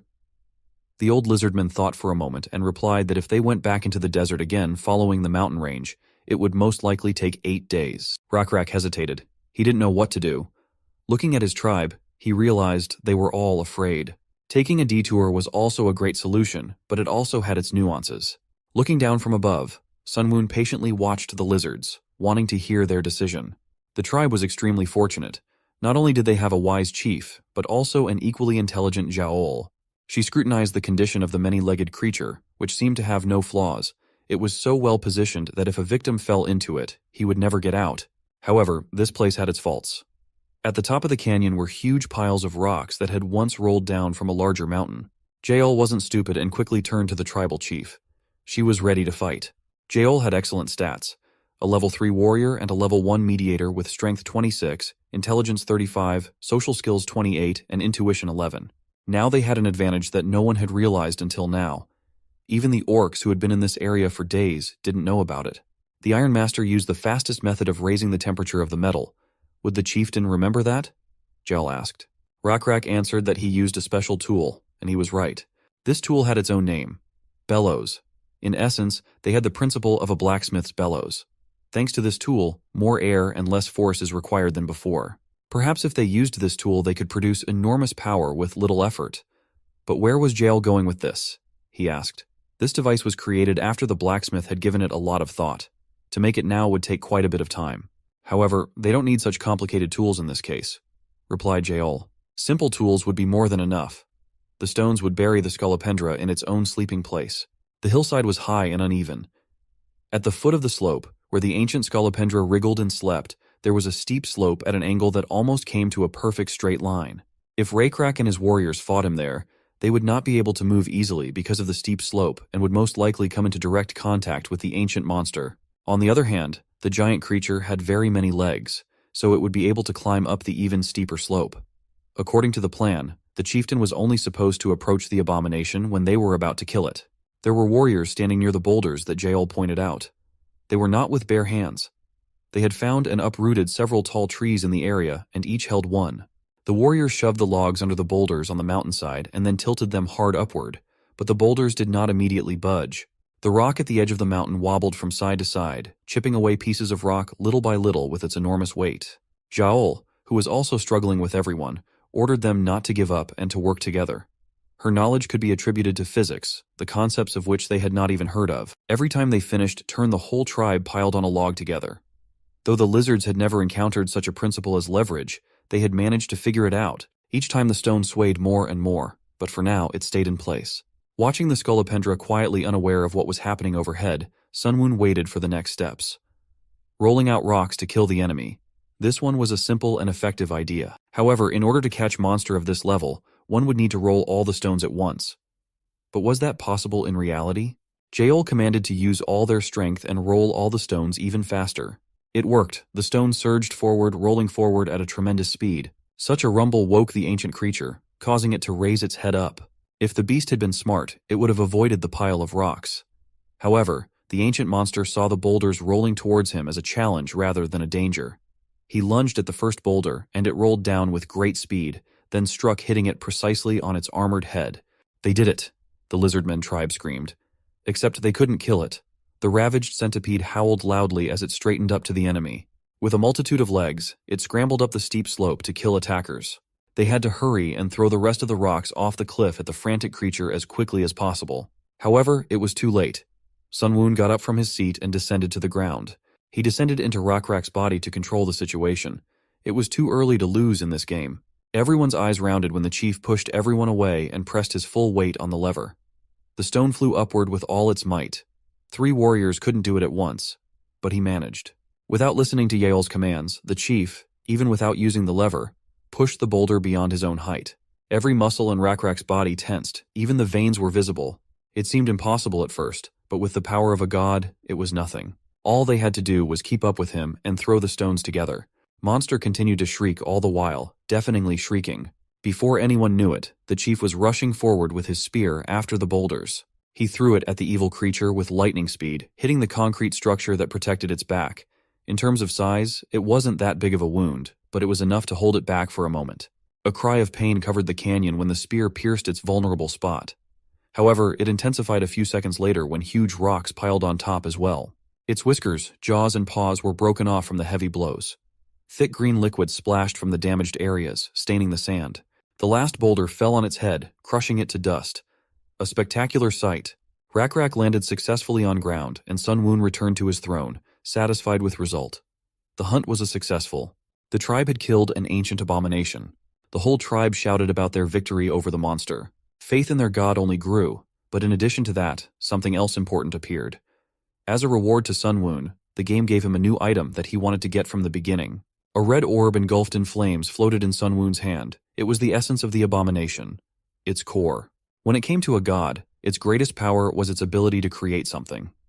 Just as Sun Woon was able to create enough food to feed the tribe, every god could create resources according to its realm using the faith points. However, to create something that didn't exist in the world, God had to use equally rare resources. A creature created by a god could also evolve to a higher level, which would earn the title of an apostle or avatar, so it could also be used as a useful strategic weapon according to God's will. Apostles could even be used as generators of faith that spread the word of God through their existence. But is the creation method itself the same as in the original game? Sun Woon wondered. What would it be like to create? He thought while twirling the sphere in his hands. The lizards looked at the dead body of the monster with curiosity. Jael ripped off one of the monster's paws and thought that if it was monster meat, then maybe it could be used for food, though it had a peculiar smell, but it was worth a try. Spitting out after trying the raw meat, she said, although the flavor was not good, it could be eaten. It seemed to be hard to eat like this. Jael picked the fibers of the meat, analyzing its appearance. It might be difficult to eat raw food. It might be worth it to use other ingredients. The lizards could have picked an edible fragrant herb and cooked it over a fire, as an attempt to mask or dispel strong, nasty smell. Opening the paw of an ancient monster, Zhao left the meat there and sprinkled some plants to give the food a pleasant flavor. She offered the first taste to the chief, who was impressed. The food was edible, but a little tasteless, which was logical because Zhao was just learning to cook. As they had no such concept of cooking, simply roasting meat was already an accomplishment. However, Zhao went further. Not only did she cook on fire, but she also added seasonings. The smell from the raw meat was so nasty that Rakrak even thought of throwing it all away. But cooking solved everything. Now the head of the settlement wanted to learn this skill as well. He didn't hesitate to take new food that he liked. Jaol, who was sitting next to him, said that she had seen that the leader of the orc tribe had already had an heir, so she advised Rakrak to find a companion. Food fell from the poor lizard's hands as his jaw dropped to the ground at such a statement. But she continued to speak. The chief was getting old, so it was necessary to stabilize the tribe. He should find a mate, but since becoming chief, he had no time to even think about it. Brave Jaol offered herself in that role, unless, of course, he had someone else in mind. It was a very serious and responsible conversation. Rakrak was ready to somehow change the subject, but the sun that was setting did it for him. Its direct rays shone directly on the beautiful Jaol, behind whose back reflected the light that interested everyone. In the ruins of the concrete that once stood on the back of the Scolopendra lay a golden plate. On it were carved like Egyptian hieroglyphics with a heading from a drawing of herding and farming. It seemed to be some kind of rules. It didn't take long for Yor to start gnawing on this soft material. To this, the stargazer said that this kind of metal was called gold. Jaol had seen such a thing once. A metal master had once shown her the different kinds of metal. If it is cleaned well, it will reflect light and shine beautifully. It said it doesn't change or rot even after a long time. However, gold belonged to the soft metals and was no better than iron now. Of course, the precious metal could be used as jewelry, but this type of art was unfamiliar to lizardmen's unlike other species.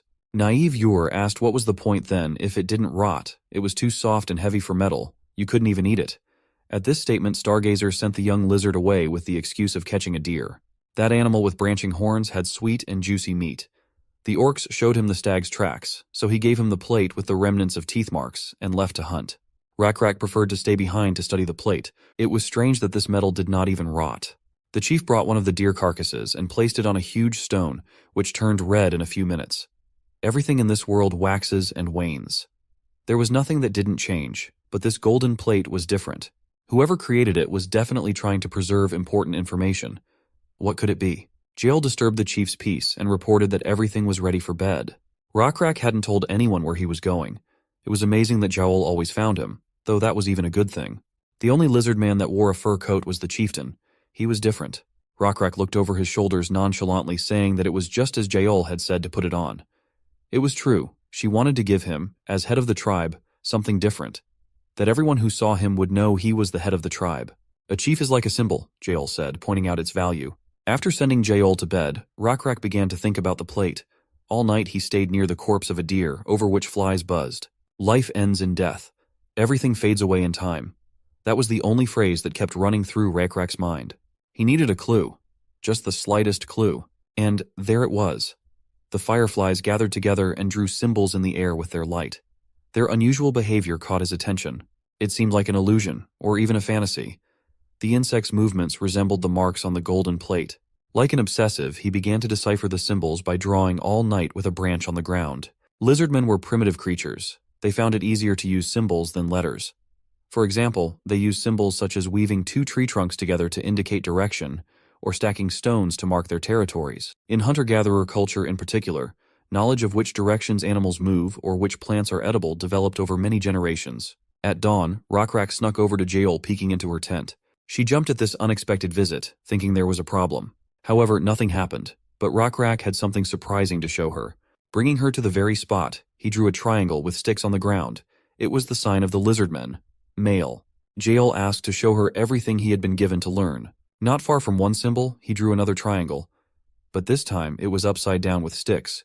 It looked like a tequila glass. It meant a female, but more specifically, a lizardman woman. Drawing an equal sign between the meanings, the girl asked what it meant. With a smile on his face, the chief explained its meaning: to become each other's companions. Getting as close to Jael as possible, he whispered that this was also his answer to what Jael had suggested earlier. Taking the stick from Rockrak's hands, she began to draw another meaning, asking if he knew the other signs as well. The answer followed in the affirmative. In the warm pink dawn, the two lizardmen studied the writing with their tails intertwined. Excellent. In order to develop properly, the lizardmen's tribe should have gone through several generations, reasoned Sun Woon. However, it was good that it happened early in the game. For now, the lizardmen tribe was enjoying their carefree time. Rockrak was hunting deer with the tribe in the forest. With only one spear and immense strength, he could easily catch his prey. The warriors who went with him praised their skillful leader. At first glance, it seemed a simple hunt, but capturing the biggest prey to present to your bride was one of the traditions of the wedding ceremonies. It was a beautiful hunt, except for one thing. Instead of brute strength, Jael used her brain to its fullest.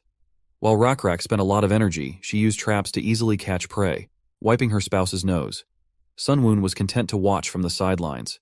She had him beat. Back in the canyon, to where only chitin remained after the monster's death, the orc spoke to Rockrak. He asked if the lizardmen would be okay, but the chieftain replied that it was fine. In the end, the monster was the only obstacle they managed to encounter. This area in the desert was originally the dwelling place of the orc tribe, so they have the right to continue living there as they deserve to. At such words of Rockrak, orc was ready to cry, but holding back and showing courage, he bowed in thanks to the lizard chief. Calling his son to him, the orc offered to accept their help. They know this place better than anyone, so he was willing to send his son to lead the lizardmen. They would never forget the help given by Rockrak's tribe. After leading the tribe out of the desert, the last orc said goodbye to the lizards, who continued their journey along the green path. There was something unusual about this place. Even the tribe noticed a different feeling. Footprints with long toes were visible on the fresh grass. Turning to the stargazer, Rockrak asked if he had seen such things before and if he knew to whom they belonged. The answer was positive. The marks were probably left by frogs that walk on two legs, Stargazer suggested. They are also known as frogmens. All creatures are divided into good and bad, and can also speak and think like the others. They were out scouting, and must have had a lot of experience in warfare. The number of footprints indicated that it was clearly not just one individual. There must have been large tribe. A more numerous tribe than Rockrak's group. It was time to head back to base, said the chief, who was worried about the safety of the tribe. Toward the end of the evening, dozens of tents had been created from huge leaves. Between them stood huge torches that illuminated their sleeping place. Passing by the tribesmen, Rockrak together with Jael looked around the camp. The tents were to be pitched as wide and as large as possible. That way, they had to fool the frogmen into thinking their tribe was big when viewed from the outside. There are plenty of trees here, so making a fire wouldn't be a problem. At night, there would be a group of guards watching the fires, and if enough of them were made, frogmen would think that the group of lizardmen was twice as big as it really was. Also at night, it wouldn't hurt to keep watch, assuming the warriors would be out scouting. The other tribe would surely notice them, Jowl said, looking into the distance. And she was not wrong. There were dozens of eyes watching them the whole time. After a few days, after the lizardmen changed their base, luckily they didn't encounter any frogmen. During this time, they had prepared many things to ensure the safety of the tribe. At this moment, there were hardly many players that were more successful than Sun Woon. Even he realized that. The herding was going smoothly, and their way of life had evolved so quickly that it was no problem to adapt to the changed conditions. Even their homes had begun to be built using wood, forgetting the leaf tents. What was most interesting was how quickly they mastered the concept of writing. Rakrak actively began to utilize the writing he had recently discovered. When the warriors returned from scouting, he always listened about what they had seen near the large and expansive rock in the center of the village. Taking the tip of a spear, the chief, after each story, drew on a large rock the outline of the river. The village was marked in the center of the rock, and distances were plotted on a certain scale reflecting the terrain. To be precise, it was a map created from hunting marks, but it incorporated the idea of creating a permanent record resembling writing. This record proved very useful. It helped the warriors organized into groups to navigate the terrain while Rakrak was away. The chief also wrote down the amounts of crops each person had harvested in one day. They could look at who had harvested the most and could rest, while some would compare and realize they had not brought enough and needed to work harder. This was effective in increasing productivity. Such rapid development could not have been more gratifying to Sun Woon. The swarms of locusts in the center of the continent were steadily increasing. Likewise, in the south, the insects were thriving in their nests. The insect territory had also reached the 4th level. This is a method the protagonist wouldn't dream of because of the other players. However, since it started from the distant lands in the east, isn't it worth trying to capitalize on this situation? Rakrak's capabilities and the tribe's status is currently above average, but this is only the beginning. What comes next will be bigger and more dangerous than anything experienced in the past. Rakrak was chatting together with Jowl and Ur as suddenly the duty lizard man came running towards them yelling loudly. They were in huge trouble. The frogmen were already halfway to their village. Rakrak certainly went to meet the one at the border. The chief of the frogmen's tribe was with the brightest coloring himself adorned with red feathers on his neck. These frogs did not come alone, they had a lizard man with them. Rakrak did not understand why he had allied himself with them. Had they come to make peace? The two tribes met in a small clearing in the forest. The lizardmen warriors were still watching the frogmen and delivering information about them, so their first sight of the guests was not accompanied by surprise. Their skin was slippery, and they themselves were somewhat smaller than the lizardmen. They were distinguished by their large eyes and transparent eyelids, short necks, and hard bodies. "My name is Shunan. I am the son of the great chief of the Alroy tribe," the frogman introduced himself. He was one of the largest men in his tribe, and he had a fancy rope around his neck, decorated with bird feathers. They had not come with intentions of fighting, so their motive was justified by curiosity. At least they said so. To Rakrak, he was in his own way polite, so he too greeted him in response. At his words, Rakrak also introduced himself as the head of his tribe and gave his name. He too had no intention of using weapons against the frogmen. However, why had those come to meet them? Rakrak squinted his eyes. Frogmen looked at each other and nodded. They only came to meet them to inform the guests that they had trespassed into their territory. Rakrak's response to that was that he didn't know that. He didn't even think that absolutely all of that area belonged to them.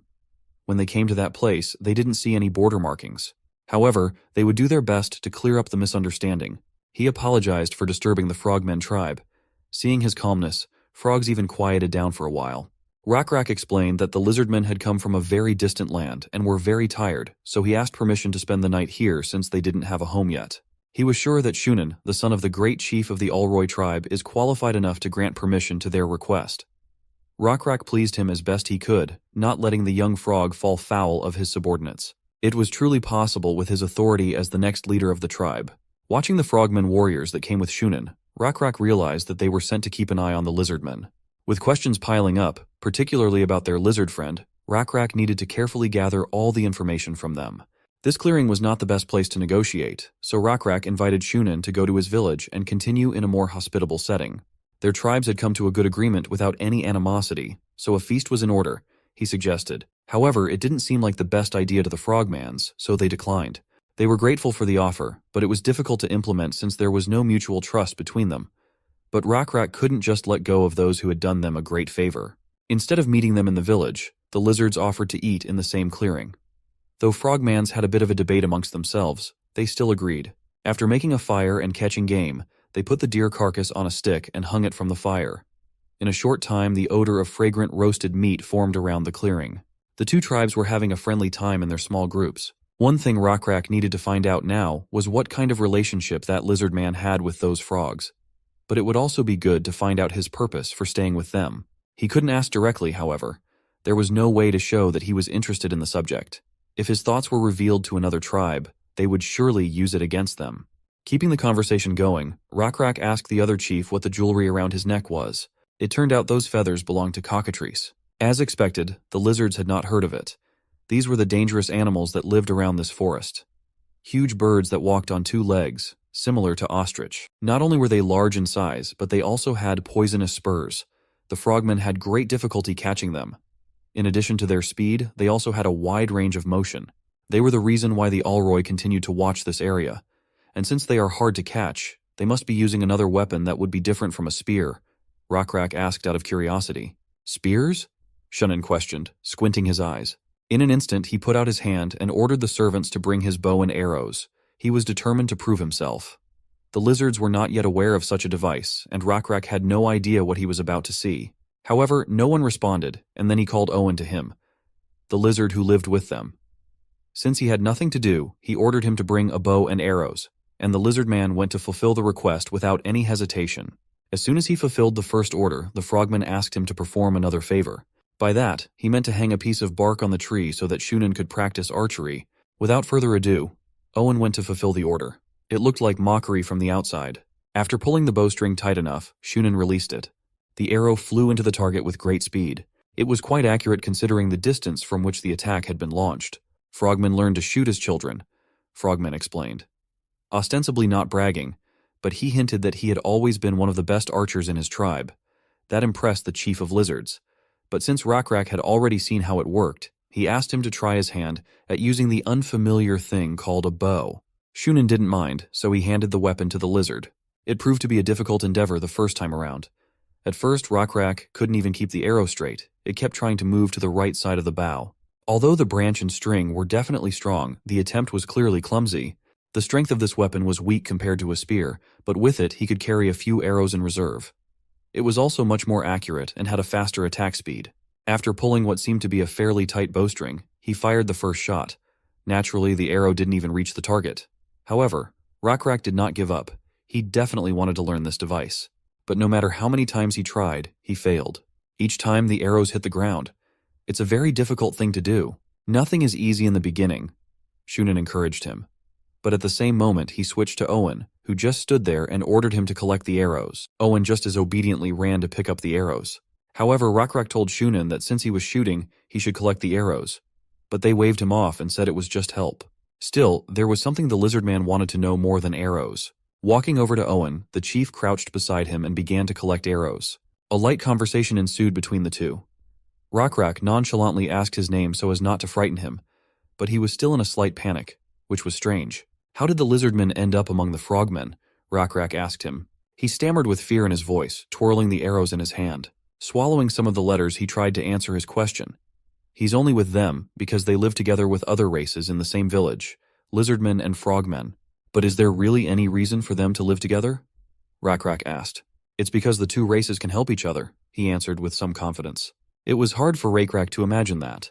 The smile on Owen's face brightened. He seemed young and naive. Rakrak was confused, for he had never imagined that such a thing was possible. If different species lived together, their different lifestyles would inevitably lead to conflict. Even if friendships were maintained, the division of society was normal.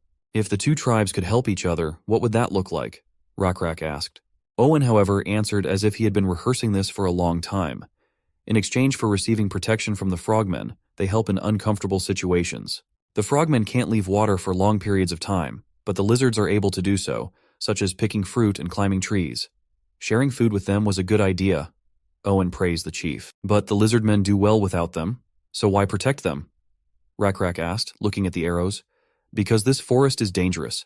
The tribe of Olroy are the largest tribe in this forest, Owen emphasized. Without them, they would not have survived. An awkward smile filled with sadness floated across his face. Rakrak squinted his eyes warily at Owen and said, "Forget everything he said." Whoever asked what, they were now talking about archery, the chieftain ordered. Back in their place, the lizards cut up the carcass into nice, juicy ribs. Shunan took a bite of the meat and was overjoyed. The deer meat was even more delicious when combined with the fragrant herbs. Rakrak was glad that the food suited his taste. But had they ever eaten water buffalo? Rakrak asked. Shunan's eyes glistened. He had caught one once long ago, and it was delicious. The lizard, on the other hand, said he had a few more in store and was willing to trade it for a few arrows. Shunan was not sorry for a couple of arrows for such an exchange, but the guards behind him gave him a hard stare and he still refused. Rakrak continued to eat the meat and said with simulated disappointment that it was a pity. However, in any case, they would delve deeper into these discussions when their friendship improved. Fortunately, Frogmen tribe members did not show hostility towards the Lizardmen. Indeed, they were not only friendly to Owen, but also to the rest of the Lizardmen warriors. Since the two races lived together in their village, Shunan beckoned his Lizardman friend over to him. Owen quickly left the company and found himself next to the chieftains. Shunan ordered him to explain to Rakrak how they had spent several months helping each other. He gladly agreed. As long as it proved their friendship, he would continue to do so. As the Lizardman leader had expected, they had prepared answers in advance, preparing for the meeting from the beginning. If he hadn't examined it carefully from the beginning, he himself would have believed their comedy. The meeting was coming to an end. Frogmen had enjoyed meeting their guests, but it was time to leave. Rakrak suggested that next time they should come to the Frogmen themselves. The hosts of the swamp had a long distance to cover, so he wanted to make things easier for them, but they said it was fine. The place was big enough and they needed to check it out anyway. After saying goodbye to each other, Rakrak waved goodbye to his friends. The lizards followed suit and repeated the gesture.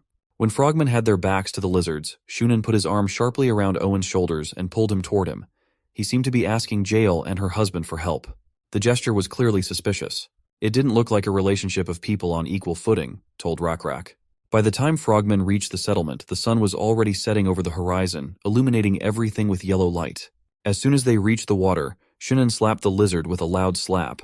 "Did you think we didn't know what you said to the leader of the Lizardmen tribe?" he asked, pointing a finger at Lizard. Owen slumped on a small sandy beach near a body of water and held his cheek. In a trembling voice, he said he hadn't told anything. He had just been asked how to become a good archer. "What a pathetic excuse," Frogman Warrior asked and punched the lizard in the stomach, confirming his actions by saying that he couldn't even shoot properly and was already giving out advice. But he continued to argue that it was true.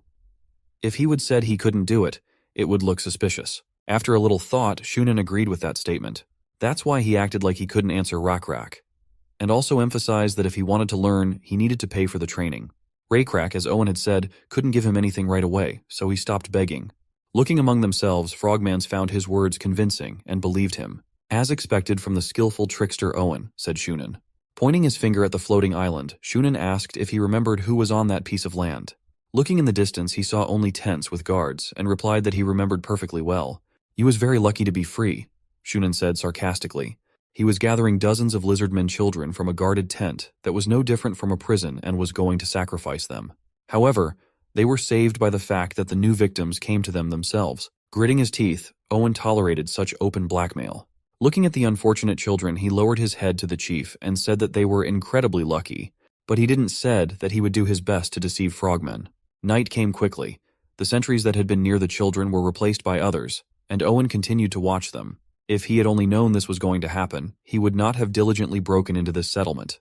They should have known when they welcomed them with open arms despite their different races, or at least when they brought them to the Brotherhood ceremony and told them they could stay together on this land.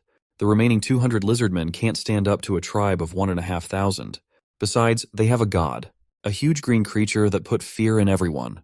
He would never forget the sight of the two-headed monster that pushed them up against the Frogman Gate. That day, blood spilled in all directions, staining the ground and walls red. This monster ruled the Frogman settlement, just like the toads ruled Owen and the children. Nothing was changing. The Rakrak tribe is unable to change the impossible. The leader of the Blackscale tribe looks like a strong warrior, but even so, they are savages who don't even know what a bow and arrow is. If only they were moved to sacrifice first, the children could survive for a while. Owen had no choice but to ask the children to live a little longer. He would definitely make lizards come to the frogs. The sun was illuminating the land with its warmth. The lizardmen brought the frogmen a water buffalo as a gift. Frogmen did not hide their delight and were very much overjoyed. Rakrak had said earlier that he would bring a live buffalo, and he kept his word. To him, it seemed like a great trade for a bow, but Shunin was not convinced. Then Owen suggested that his chief do things a little differently. In order for there to be a trade in weapons, they could start getting to know each other through sincere conversations. It was a great idea. Besides, they didn't know anything about the Black-Scale tribe yet and invited them to visit the Frogs village. Just then, they would be able to give them the bow. Doesn't this seem like a good opportunity to get to know each other? Rakrak's arrow fell to the ground after flying some distance. Jael asked him how he was doing this time, to which he replied that his arrows only flied half the distance that the frog shot. Looking at the bows they had managed to make by following example, he added that he didn't know what kind of creature's tendons they used in their bows. Jael reminded Rakrak that their 5th meeting was coming up, and that they were probably going to find out as much information about them as they could. Continuing to stare at the arrow stuck in the ground, he replied that it was obvious that they were up to something. But the biggest problem was that they didn't know when and what frogmen were going to do, so they had to be on high alert, which was exhausting both mentally and physically. But in spite of all this, it was not in their plans to give up, so after saying that they had made some progress today, he asked Jael about the medicinal herbs that were supposed to be effective against the itching disease, to which he replied that the herbalist knew a place where there was enough of them. This was great news, but at the moment Rakrak was most concerned about Owen, who he thought would be the key to their plan. Jael was clearly more determined than him, so the very next moment she offered to give him a chance, which could be a great opportunity for them. At the same time, the delegation of frogmen, along with Owen, were on their way to their 5th meeting with Rakrak. Owen was in the tight embrace of one of the frogmen, making it hard for him to breathe, and he shouted desperately, saying that he had done everything they had asked, and that it was not his fault that they had failed. To which Shunin, who was walking behind him, replied that it would take too long to lure the lizards. Owen replied that those lizards with black scales and water buffalo skulls on their heads were more cautious than he thought.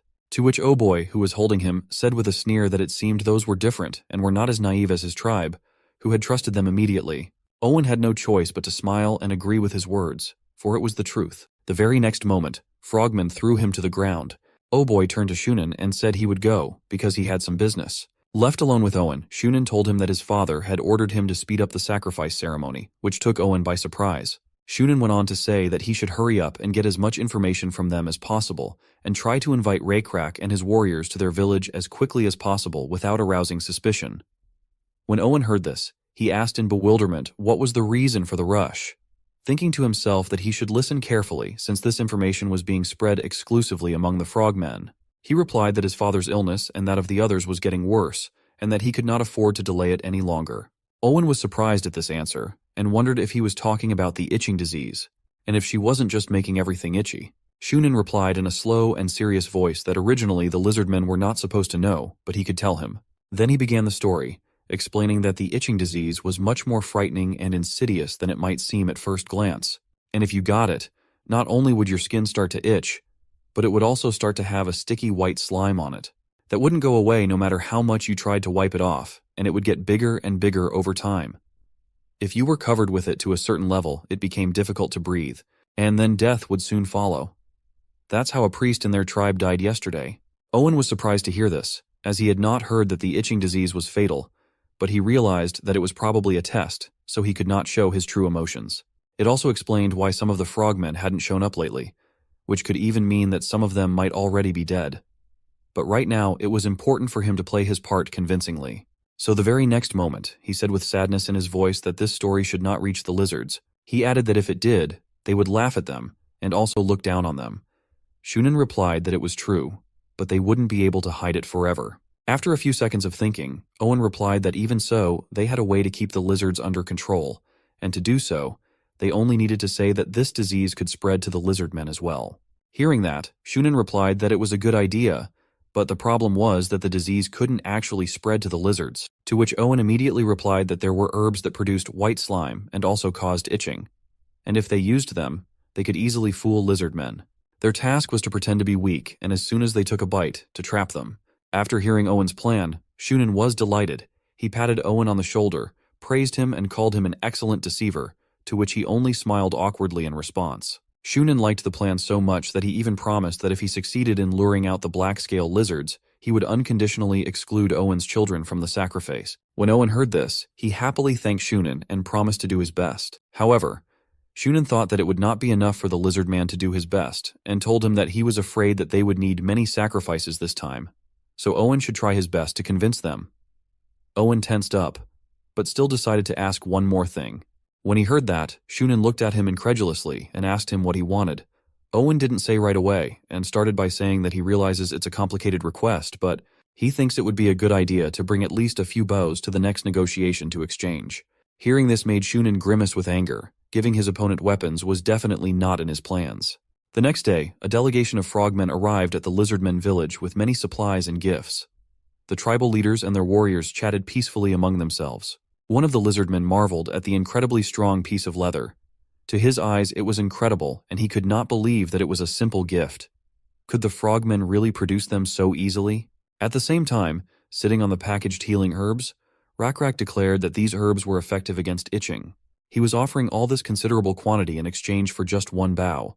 Owen looked at their quantity and realized that they must have gathered all the medicinal plants in the area.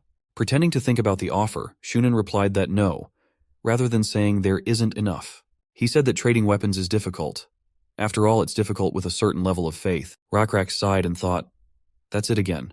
And after a moment's thought, he came up with something. Rakrak formally addressed the frogman leader saying, Shunin, a son of the great Alroy, for the sake of the faith of both tribes, I have a request to make. His request was a little strange and unexpected. Rakrak wanted to speak to Owen separately and personally. Shunin looked at his captive with a smile and simply replied, do whatever you want. They seemed to be playing their roles well, and nothing wrong could be seen behind their smiles, but that was not the case. Rakrak wanted to find out what was wrong with them and what the lizard man was hiding, so he led him away from earshot. Their conversation began with Owen telling them that their tribe had joined the tribe of the frogmen through a ritual of brotherhood. Rakrak wondered what that ritual was, but Owen replied that it was a long way off and that they still had plenty of time to get to know each other well. So he asked to tell him all about their tribe, and then he would provide them with as much information about the frogmen as possible. Owen tried to be as friendly as possible and suggested to Rakrak to put aside all doubts and come closer. However, Rakrak noticed a blue butterfly that he already knew, which immediately gave him certain thoughts, but still he didn't understand why it was here. When it landed on Owen's head, it was clear that Rakrak had to lure him to his side and use him.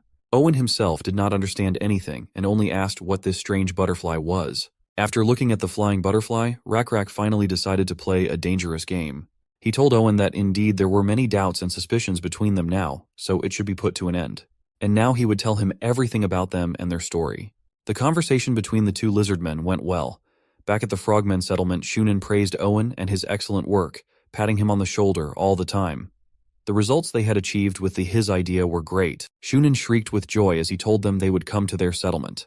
When they said they would show them their village, Oboy thought they were trying to trap them, but that was just silly. Thanks to the lizards themselves, the frogmen were able to find out the location and size of the village. They even learned some information about their history. Even contrary to what the scout had said, that the tribe consisted of 600 men, in reality, there were at most 300, of which only 30 were warriors, the Shunin's guard summarized. The heir to the chieftain himself had not thought they would trust them, but it was only thanks to Owen that all this had been realized. For such excellent results, Shunin was ready to fulfill any wish of Owen. However, there was a single request for Shunin that Owen had asked for more than once. Shunin asked him what he was talking about, to which Owen shortly reminded him about the promise to let the children go if Owen did the right thing. Shunin promised to let them live together. Oboy, having heard such a promise, questioned the chief. Did he really say such a thing? To this, Shunin advised him not to be so cruel. His father also understood. They shouldn't be so cruel to the lizardmen, he reminded the guard. They needed to show the lizardmen that good things would happen if they were served faithfully. Don't be afraid, Owen. I remember the promise, said Shunin, sending him away. Owen was indeed grateful to him for this. The evening came very slowly. With anticipation in his chest, Owen looked at the cage with children from the small slope. Now, more than ever before, he wanted to live with his child. However, with the feeling of joy, the cats were scratching at his soul. He didn't understand what the problem was. After all, it was natural selection. Drawing symbols in the sand, he whispered quietly that it was only the fault of the foolish tribe leader of Lizardmen, the one called Rakrak. He should have been more suspicious and careful in his movements. Owen frowned. The last time they had met, the leader had shown something amazing that he hadn't seen before. different signs that complemented each other. It's called writing, Rakrak explained. He and his tribe had figured out how to use them. Different symbols represented different meanings, whether it was home or food. 2 crossed-out sticks meant no, the chief said, and a sign that looked like a square root they called a lie or a fake. Owen seemed to dive headfirst into science. He began to ask if 2 letters could be written so close together. He explained his thoughts by saying that if you put them together, they would be "don't lie." The delighted Rakrak said with a smile on his face that he had never thought about it and praised Owen, calling him a clever lizard. To this, he brushed it off, saying that it was a huge praise for him. For some reason, at this moment of praise, he was reminded of Shunan's words when he had called him a smart charlatan. It even became a little hurtful. When he came back to reality, however, he realized that the lizard chief had never told Shunan about the writings. He didn't seem to want to show that knowledge to frogmen, but why had he revealed it to Owen? As if reading his mind, Rakrak said it was all just because of faith. The faith that they had used so far, between the members of the Lizardmen tribe and the Allroy tribe of frogmen, was different. But contrary to that, the only thing he was really interested in was the trust between him and Owen. Owen was visibly crumpling his eyebrows and speaking incoherently. He tried to convey that there was peace between the toads and the lizards, but the leader of the Lizardmen interrupted him. He told Owen in a calm voice that he did not believe the information he had told him about the frogmen. There seemed to him to be more hidden in that story than was told. Rakrak and his lizard tribe had known pain as well. They had seen well the creatures that had fallen by the wayside of life and been cast out. They were just like Owen. They had seen more than once the face of a suffering. A stinging tear rolled down Owen's cheek that he himself didn't notice how moved he was by the words. "Am I wrong?" Rakrak asked calmly, confident in his words, to which Owen replied that it was nothing and asked if he had anything else to say. However, Rakrak didn't need anything else. He had already seen the signs of faith. That's what Owen was thinking about as he looked off into the distance at the river. The leader of the Lizardmen tribe seemed very confident at that moment, but still it was simply impossible to defeat so many frogmen and evil spirit. Rakrak even bragged to Owen about defeating a huge ancient scolopendra, but that seemed useless against those who had beheld and survived against really horrible monsters. The lizards didn't even know how to use a bow, let alone the secret weapons that frogmen warriors have. So carefree that they even talked about their problems without thinking about the consequences. It was a foolish decision. They shouldn't have trusted such a despicable man, Owen summarized, getting up from the ground. Even though he'd said he shouldn't be trusted, they kept doing it, driving him the wall. Owen thought he himself was just a charlatan. After one last look at the inscriptions he had been drawing in the sand, he turned around and went back to his tent. By morning, almost all the symbols had disappeared, hiding the fact that someone had been there. A huge commotion went up in the village. A multitude of feet ran from the side, raising a huge amount of dust. Lizardmen arrived in their settlement, shouting out things here and there. Shunan came out to greet them with open arms. To this, Rakrak thanked them for such friendly hospitality. He hoped that this exchange would only strengthen the friendship between the 2 tribes. Shunan also supported his guest's wish. All the lizards came in full gear, spears in hand. Rakrak was ahead of all questions and asked them to ignore the fact that they had come with weapons, explaining that he was afraid they would meet cockatrice halfway. Shunan only mentally gloated at the foolish Lizardmen leader. He thought the idiot wouldn't even believe him if he told him that cockatrice could not be fought with a spear. Shunan was cunning enough to even think of a plan ahead of time. When the banquet began, he was going to get his guest drunk and fire a poison arrow. Rakrak was distracted at this time and asked where Owen was, to which the son of the frogmen chieftain shouted at the top of his voice for Owen to appear immediately. He was standing not far from where the banquet was being held and seemed to be drawing something on the ground. There were only lined paths on which the dishes were placed. Crates and bags of food were visible in the background. They seemed to have decided where Rakrak would sit. "Sit there." Shunan pointed ahead and asked him to say hello to Owen, and he went to make sure the food was cooked properly. "So be it," the lizard replied, pulling a smile onto his face. Getting close enough to him, Rakrak called out to Owen, who was waiting for him to come. In his place, Owen wrote some text that needed to be read. "When Rakrak and the warriors are seated, the banquet will begin," Owen said with a smile. To the lizard chief, it sounded like a warning of danger. Owen, however, with his feigned smile, went on to say that it was a fun banquet that would promote peace and friendship between the 2 tribes. While he was saying all this, he was pointing his stick at his text, which consisted of only one symbol that Rakrak had taught him: lie. They were written all along the length of the seats on which the chief and warriors were to be seated. Taking the hint, Rakrak began to pull the water buffalo skull over his head while calling out to Ur. The lizard's pupils became as narrow as a cat's, and with anger in his voice, he ordered the warriors to begin. Ur waited for nothing more. Gathering all the strength in his hand, he took masterful aim with his spear. The weapon flew straight into the frog warrior's head. The spear pierced through the skull, causing the body to fall to the ground, terrifying the others. "Kill all the frogmen," Rakrak ordered his tribe in a cold and low tone. The warriors moved forward without hesitation. One by one, the frogs fell to the ground, pinned with spears. They didn't even have time to do anything with their bows. Some of the defeated green creatures turned to Owen before they died, blaming him, for he knew everything, branding him a traitor and blaming him for their deaths. Rakrak's casual face expressed no emotion, only drops of blood dripping from his mask, leaving a trail. In a short time, the entire clearing was strewn with the bodies of frogmen holding arrows on their belts that had not saved their lives. Rakrak walked around the area listening to the report on the progress of the attack. During the attack on the warriors, many of the frogmen had fled following Shunan's example, which meant that they would soon be hit by a hail of arrows. "We don't need worry about the arrows, because we have a backup plan," one of the warriors said to the leader. But that was unnecessary, for they had Owen, Rakrak said with a smile on his face. There was something in his plans that he had to do. The tip of the arrow the frogmen held was coated with some kind of poison. Shunan and the warriors he'd gathered in the meantime, armed with bows, were heading toward the banquet site where the black-scale lizards would be. He was mad as hell, and blamed Owen, who in his opinion was to blame for what was happening. Turning to his warriors, he asked irritably if they had passed on his orders, to which one of his subordinates replied that they had. He reported that he had summoned all the warriors of the village and put them under the command of the Oboy warrior and ordered them to attack the black-scaled lizards, while the lizards in the village were ordered to hold back those until reinforcements arrived. Hearing this, Shunan angrily shouted that they should avenge such meanness from those. Pointing his finger at the black-scale lizards, he shouted furiously and ordered his men to fire and destroy the enemy at all costs. In the very next instant, a rain of poisonous arrows flew straight towards the Rakrak tribe. Even if the arrow could not kill the lizard, it would still die from the poison. However, they also had a trump card in the form of the shields each warrior was armed with. The next moment, the arrows hit the shields and fell to the ground with a clang.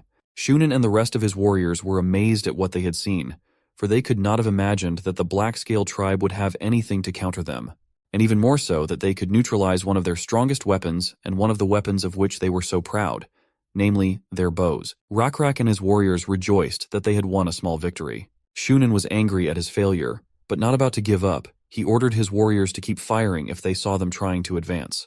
The next moment, however, his attention was drawn to the smoke that appeared out of nowhere. Puzzled, he wondered what was happening. He looked again at where the black-scale lizards were and found that he could no longer see them properly because of the smoke, which would greatly reduce the effectiveness of their bows. However, there was still one more question, and that was where was the smoke coming from? At the same time, in the lower village of frogmen, someone had set buildings on fire with a torch. It was none other than Owen, who, with torch in hand, stood watching the fire spread throughout the house. His kin ran up to him and began to panic, asking why he was burning down the village. Seeing that he did not answer, one of them asked if it was also Shunan's order. Owen replied that it was not, but that he had been asked to do so by the leader of the black-scale lizards. Hearing this, his kin were perplexed and shocked, as they could not understand why he had decided to listen to their enemy. Seeing their confusion and panic, Owen told them to calm down and trust him, then informed them that the black-scale lizards intended to crush the frogs. The gray-scale lizards were silent. Owen was the smartest among them, and they realized that even if this trickster risked everything, they should do the same.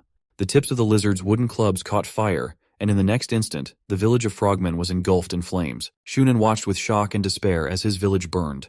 He still could not believe that Owen could betray him. Seeing that the grayscale lizards had betrayed them, and that their situation was getting worse and worse, Shunan gave his warriors the command to retreat, to which they asked how they could retreat when they had killed their warriors. However, Shunan's priority was his safety, for if heir like him got into trouble, it would most likely be all over for the village. However, since it was the heir's order, they could not disobey, so grudgingly, they began to prepare to withdraw. Turning to Shunan, one of them asked if they would join the Oboy warrior. However, he himself did not know the exact answer to this question. Although he had no doubts about his abilities, his intuition told him that in order to get rid of the black-scale lizards, he needed a more reliable way. At the same time, Oboy was confused as the village burned while there was no word from the warriors preparing for the feast. By his assumptions, Shunan must have been continuing to fight. However, the problem was that the 10 warriors who were in the banquet hall, as well as the 5 others who went to check, were most likely dead. This left Shunan with about 15 more warriors, while there should have been 4 or 5 more on the island. Adding them together and adding his 10 warriors as well as the warriors from the upper-class village, the total should have been somewhere around 45, which meant that they still had the advantage. Instead of panicking, he began to encourage his warriors by telling them to put more poison on their arrows. After all they had to do was wait for Shunin to arrive, with whom they would retreat. But despite his confident words, his warrior intuition warned him of the approaching danger. And as it turned out, his intuition was not lying. The very next moment, a noise was heard in the bushes nearby. Quickly reacting, he immediately pointed his bow in the direction of the noise, shouting for those who was sitting there to come out, threatening to shoot him. But behind his determination and threats was fear. He had the same feeling he had when he met Cockatrice, and his instincts told him to run. But he could not do so, for the next instant 2 large eyes flashed through the bushes. On seeing them, Oboy immediately ordered his warriors to shoot at them. The warriors released the bowstrings of their bows, and the arrows flew at the enemy. But in the next instant, the faces of all frogmans who saw what appeared before them were filled with fear and horror. Before them was a huge reptile, on the back of which sat several black-scale lizards. The creature, with an arrow between its teeth, seemed to be smiling at them. The lizard behind Jaol asked her if the arrow had wounded Manun, to which she smiled and said that it was probably just stuck between his teeth. Manun was still small, and still had a habit of chewing everything in his mouth. But this was not the case with the arrow, and he immediately spat it out with a disgruntled look. Whether because the arrow was not tasty enough, or for some other reason, he let out a furious growl the next moment. Jael pointed to the frightened and desperate frogmen and asked that hadn't they been a good meal for him? Frogmen not wanting to die turned to their commander Oboy in a panic, asking what they should do, since arrows did not damage the creature. However, he himself did not know what to do. They had no time to think of a better plan, for the next moment Manan jumped on Oboy, who was closest to him. He was an experienced warrior, and a second before he died, he managed to dodge, which put the head of his inexperienced kin right in the reptile's mouth. Realizing that this monster was no match for Cockatrice, and that it was almost impossible to make eye contact with such a fast creature, he decided to throw poisonous toads into its jaws. Manun, like a dog seeing a bone thrown to him, instantly caught it and swallowed it. Thinking that maybe the reptile was vulnerable to poison, Oboy shouted to his warriors to throw all the poisonous toads they had, which they immediately did. Not about to give up the free tasty snacks, Manun began to catch the toads flying at him. Watching this performance with disdain, Jaol asked the lizard behind her what they were doing, to which he replied that they were throwing poisonous toads from their pouches. But she said that she had seen it herself, but what she was more interested in was why they were throwing their snacks around, which she thought was very strange. After a moment's thought, he replied that perhaps it was an act of goodwill. Jaol grinned wickedly at this, then turned to Manun and told him to explain that it was too late for that. One of the blessings they had received from the god was the blessing of resistance to poisons, which was crucial at the moment. Seeing the evil smirk on Manun's face, who was looking at him like he was lunch, Oboy realized that his foolproof plan had failed, but there was no time to do anything about it. For in the next instant, the huge reptile leapt at him again, and this time without missing a beat. In the Frogman village, traces of blood could be seen everywhere on the ground, while their houses burned with fire. A frogman sitting in the bushes with a bow was aiming at someone. In the next instant, the arrow was speeding through the air towards its target, which was Rakrak, who was walking somewhere. However, even though he could not see the arrow coming at him, thanks to his excellent instincts, he was able to sense the approaching danger and reflected it with his massive tail, while Ur, who had arrived in time, neutralized the archer with a single blow. When he approached Rakrak, he informed him that it looked like this frogman had been the last, adding that Shunin had indeed abandoned the village and fled when he sensed danger. To which Rakrak replied that one of the reasons for this was the betrayal of the grayscale lizards who were currently fighting against the frogmen with them, then adding that even so they had no right to criticize them, as it was their choice. However, what he was really interested in, and what he thought was really strange, it was why, despite the criticality of their situation, the great Alroy they had only heard about did not show up. Sun Woon, who was watching them from above, smiled, pleased with himself, then quietly muttered to himself that it was all because of him. Among the countless tactics and strategies used by him, there was one that was probably one of the strongest in the game, and it was called disease. It worked and was effective in any era. It was a tactic he decided to use this time. Even though he had some trouble finding the right virus, since it was only supposed to work on the mucous membranes of amphibians, he still managed to do it. The time when Rakrak followed Stargazer to the southeast, where the tribe of frogmen was located, coincided with the time when Sun Woon discovered the virus. And even though the virus and the frogman tribe were hundreds of kilometers apart, he successfully managed to transport it to them thanks to his insect army, who, despite many casualties along the way, eventually made it to their village, where he first infected their leader, the Great Alroy, who has since disappeared. At the same time, the sounds of drums could be heard around the island, banged by several frogmen. On the ground near the water, several bound grayscale lizard cubs were kneeling. Realizing they were here for sacrifice, they tearfully awaited their fate. Not far away on the ground sat the great Alroy, whose body was covered with a layer of white slime, and who had initiated the sacrifice that he believed would heal them. Together with a crowd of his tribesmen, who knelt before the lizard cubs, bowed and begged the two-headed god to accept their sacrifice and to kill all those lizards, thus showing them his greatness. Soon, someone's huge shadow appeared under the water, with two pairs of eyes glowing in it. At the same time, Shunin reached the island by boat and saw that his father had already started the ritual of the sacrifice, which he believed was the key to their victory. At the same time, in the nearly destroyed lower village of the Frogmen, Rakrak was called loudly by someone's excited and panting voice. Turning around, he saw Owen, who was breathing heavily from running. Praising Owen for a job well done, Rakrak asked him why he was in such a hurry and what he wanted from him. He said with desperation in his voice that they needed to get to the island right away. Rakrak was puzzled as to why they had to get to the island now, and he said that the frogmen had lizard cubs there to sacrifice. Then he added that they had a god, and that if they sacrificed to him, he would come and do them a small favor. And though he might not be able to cure their disease, he would probably attack Rakrak and his warriors. Rakrak sighed and said that he should have told him about it earlier, for now they had no way to get to the island, for Shunin had taken all the boats in his escape. Owen did not want to give up, and started to say that if they swam, they would be able to get to the island. But he was immediately interrupted by the harsh voice of Rakrak, who looked at him coldly and said that it was too dangerous, because they had bows, and they didn't swim as well as they did. Owen's eyes filled with despair at these words, and in the next instant, his fatherly instinct kicked in, making him beg him to help his son and the other kids. However, this only made Rakrak angrier, who immediately punched him in the jaw. He shouted at him furiously, saying that he should have confided in him earlier and told him everything from the beginning. Then he told Owen, who looked at him with horror and despair on his face, that he believed that they could defeat the god the stupid frogs believed in by their own strength, and that if their god appeared and attacked them, he would show him how they could destroy him. When he calmed down and stopped shouting, he looked pityingly at the still sobbing Owen. Though he couldn't imagine his pain, he knew it was incredibly hard for him, so he just asked if he thought he should have told him earlier so they could have saved his son. At the same time, Jowl stopped behind them, and after dealing with Oboy, she got back on Manan.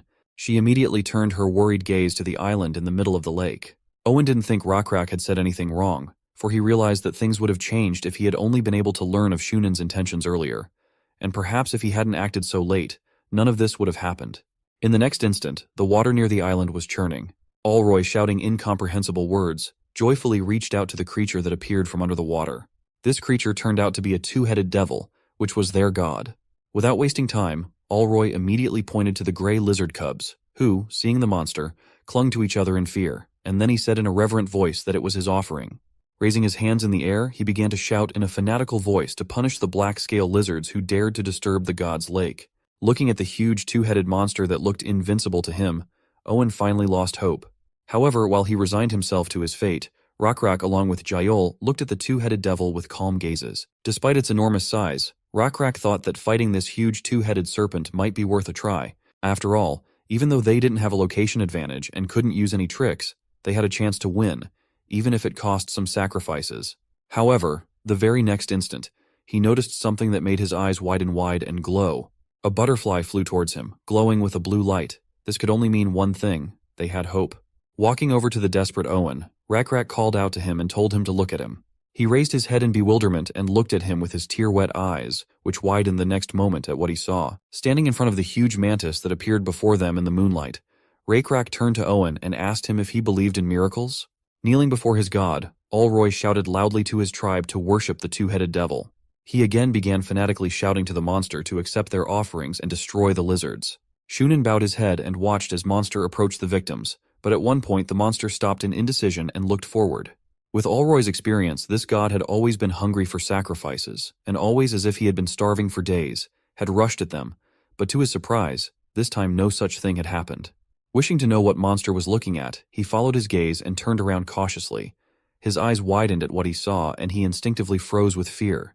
There was a large shadow above the tall trees, belonging to a huge creature with large eyes, which at the mere sight of it inspired awe and terror.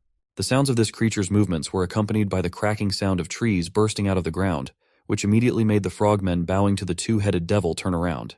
Like their leader, they also froze with fear when they saw the creature approaching them. Shivering in fear, someone from the crowd loudly exclaimed, "It's new God." Their fear was understandable, for looking at this creature it was clear that compared to him, the two-headed devil was just a pathetic water snake, while he really looked like a true god. When creating his creature that would follow his will, which was made possible by the fact that he had the essence of the abomination that was left after killing the ancient Scolopendra, Sun Wun decided to focus on practicality, adding strong legs as well as wings, sharp jaws, and large eyes that allowed him to see in all directions. Although the resulting creature resembled a mantis, it was a completely different organism. He guessed that at that point there probably weren't many players who had been able to create their own creature before him. Let's go back to the two-headed demon, who was confused and furious when he saw the creature approaching him, because if he let the creature that had invaded his territory stay, he would have to give up frogmen and sacrifices. And so even though his opponent seemed large and strong, he was not about to back down, for he himself was a divine being. Already in the next instant, it opened its jaws and rushed at him. Stretching out one of his arms, the mantis easily squeezed one of the heads of the snake that was trying to attack him. Crawling out onto the ground and colliding with the mantis, the snake crushed several frogmen with its body. Seeing this, the rest of them started to run away screaming in panic. Shunan barely managed to drag his father away. Despite the fact that he was almost killed, he continued to watch the monster fight with horror. Not wanting to give up so easily, the serpent opened its second mouth and tried to attack the mantis again, but like last time it was not successful. The mantis neutralized the attacking head with one strong blow, then turning to the snake in a quiet voice, which despite this was heard by all the lizards near the lake, he said that if he dared to call himself a god, he should realize that he was in fact nothing. Alroy and Shunan, who were watching, had a look of horror on their faces. Then grabbing the serpent's remaining head, which was still showing signs of life, the mantis said he would offer it to his creator, so that he could atone for his stupidity. For his stupidity was not a sin. In the next moment, illuminated by the bright light of the moon, he pompously tore off its head.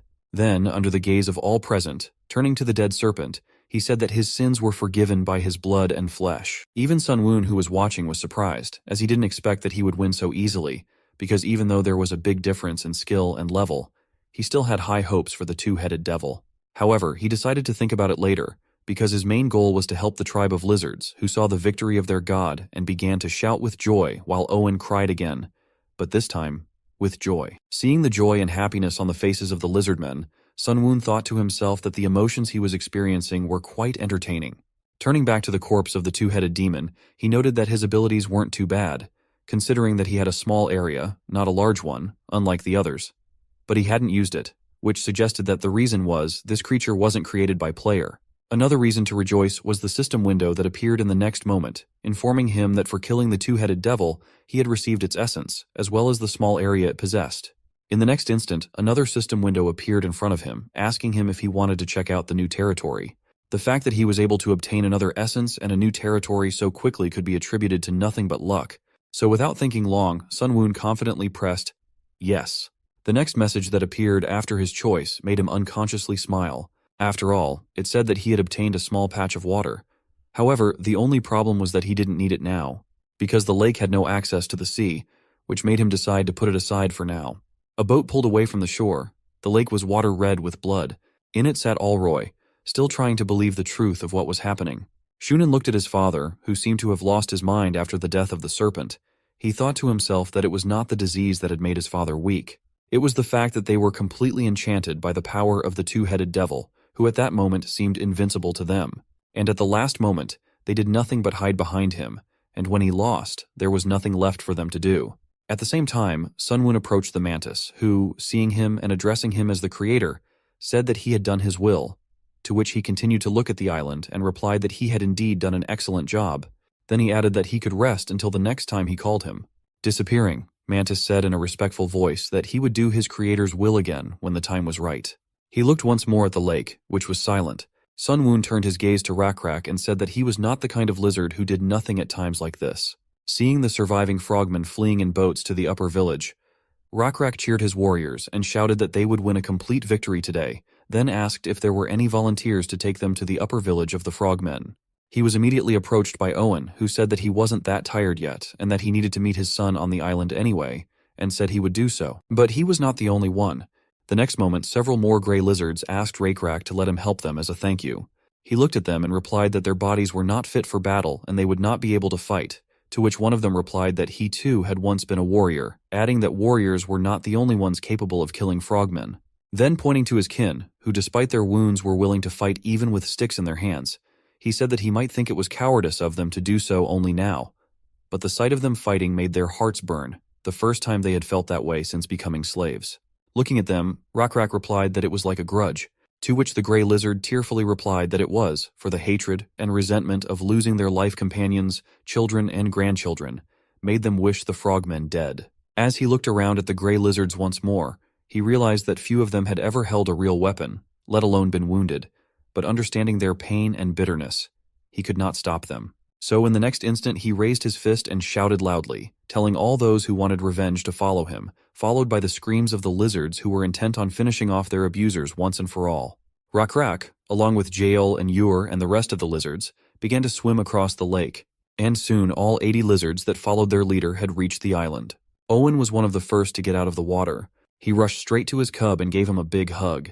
Watching the happy and somewhat tearful reunion of father and son, Rakrak turned to Ur and told him to send those who were tired on the journey with their children back to the boats, and afterwards to take those who could not swim well and take them to the end of the village to attract the attention of the enemy, who must now be watching closely and waiting for their attack. When he heard this, he asked admiringly if their plan was to use one of the squads as a distraction while the main group swam around the water and stabbed them in the back, to which he replied that it was. Realizing that Rakrak was taking the hardest part, Ur asked a little worriedly if they would be able to get to the island by water without being seen, to which he replied that they would, as the number of those who were able to fight had dwindled considerably, and there were no more than 10 of them left. After a moment's silence, he added that while they were sailing to the island, he had discovered another blessing from the god. Then turning his gaze to the lake, which reflected the bright light of the moon, he said that their scales would shimmer in the moonlight as the water shimmered, making them much more invisible. Now that they had everything ready, all they had to do was get it over with once and for all. After a while, all hell really broke loose in the Frogmen village. Rakrak's successful plan had worked, and the frogs were taken by surprise, and realizing that they could not win, began to flee in panic. However, not everyone managed to escape, because those who suffered from itching disease and had problems with breathing could not do it. The great leader Alroy was no exception, as he looked in despair and incomprehension at the lizards in front of him, who appeared as if from nowhere. The realization of what was about to happen to him brought a look of horror to his face. Soon the Lizardmen warriors arrived and reached his guards, who were left to protect him. But as it turned out, they didn't stand a chance against the strong and sharp spear-wielding Lizardmen, who dispatched them in the blink of an eye, so fast that the frogmen didn't even have time to fire their bows at them. After killing all the guards, Rakrak looked at the lone Alroy with a cold stare. But even in such a situation, and having long since lost his dignity, he began to scream in despair, accusing the two-headed devil of not saving him, despite the sacrifices he had made. But his cries did not last long, for in the next instant the spear of the reluctant Rakrak was thrust into him, thus ending once and for all the great leader Alroy, who despite his big name was nothing more than an empty man blaming others for his failures. At the same time, Shunan sat in his tent listening to the war cries of the lizards, as well as the panicked cries of his kin, with terror on his face. Shivering with fear, he pondered how it could have happened like this, and how their numerical and weapon advantage had vanished in the blink of an eye. Even the poison that should have been their trump card did not work on the lizards, who were somehow immune to it, but it was too late to think about it, because they had already lost. After a while, the shouting and noise outside subsided. Deciding that this might be a good chance to escape, he cautiously peeked out of the hut to make sure that there was really no one outside. However, he didn't even realize that the danger was closer than he had imagined. Suddenly, a voice sounded behind him, causing Shunan to freeze in place with fear. In the next instant, he turned around in panic, at the same time reaching for his quiver, which unfortunately for him, was empty of arrows. Staring with his eyes wide with fear, he shouted the name of the lizard in front of him in desperation. It was Rakrak. Looking at him with a cold stare, he told Shunan if he was a warrior, he should stand up and bear his sword, as it would at least allow him to keep his honor. However, the man had no honor now, and all he could do was just beg to be spared. He immediately panicked and started reminiscing about how they had strengthened their friendship over the last few times they had met, adding that he had no animosity towards the lizards. Rakrak asked thoughtfully if that was true, and he replied that it was, because it was the two-headed devil that had threatened them. Seeing that the lizard still seemed unconvinced by his words, Shunan pointed to his bow in a panic, saying he would reveal its secret, to which Rakrak indifferently and coldly asked what the secret was. He immediately replied that it was the bowstring. And when the lizard asked him what the bowstring was made of, he replied with a playful smile that it was made of veins from the backs of frogmen. Rak, like Owen, was really shocked at what he had heard, and his face immediately darkened. Even though he had assumed that the bowstrings were made from some animals, he had never imagined that they were made from their kin. The next moment he asked Shunin, who was sitting in front of him with a smile on his face, what the bow itself was made of. The man, realizing what he was about to say, mumbled that it was from lizards. Shunin lowered his head and prepared to die, for he knew that after his words he would not be released. Rak heard the answer and replied in a cold and grim voice that he understood. Then opening the curtain at the entrance to the hut and looking out, he said that there were really no hard feelings between them, and he had already won a brilliant victory, so he accepted the deal he had offered. He then looked at Shunin and added that he was free to go. Shunin looked around warily and rose to his feet, still not fully believing that he was being let go. Not waiting for Rak to change his mind, he started to run away. Owen, who was standing next to Rak, asked him if he was really going to let him go. Rak took his bow and arrow and said yes. Then taking aim at the fleeing Shunin, he coldly added that all he needed was a moving target. Not long after the frogmen were finished, Rak's arrow whistled through the air. It hit the head of a bound, rotting, and long-dead frogman. Judging by the number of marks, it had long been used as a target for training. Now Rak was pleased with the result.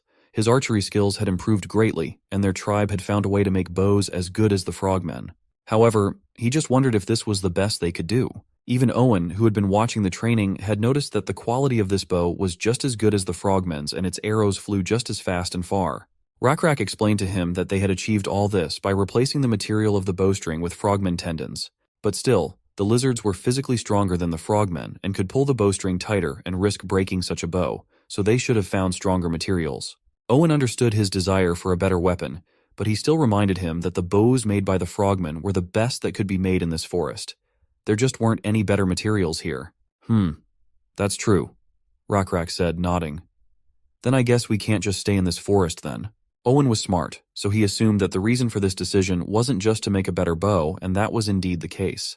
Rak explained to Owen that he had learned from the Stargazer that this forest area would become very cold as winter came. The lizards would become physically weaker, but would still be able to survive the winter by making fires and wearing the skin of other animals. The problem, however, was their pet water buffaloes. Rak knew that in nature, water buffalo go to warmer places to avoid winter and find places with enough grass. And to solve this problem, some of them will have to go to warmer places to breed water buffalo further. You may have noticed by now that Owen had a skull on his head that was different from those worn by Rak warriors. There were no warriors among the grayscale lizards, but there were definitely those that had the right qualities and abilities to become warriors. Rak had tested and selected them himself, and Owen was one of the gray lizards who had become warriors after passing several tests. These new warriors insisted on using frogmen skulls rather than buffalo skulls, and Rak allowed them to do so. Rak continued practicing and shooting at the target, hitting one arrow after another. Finally, he asked Owen about the results of today's hunt. He replied contentedly that he and his squad had wiped out the remnants of the frogmen hiding in the forest nearby, and now, thanks to their carcasses, there would be no shortage of materials for making bows. Rak was pleased to hear that.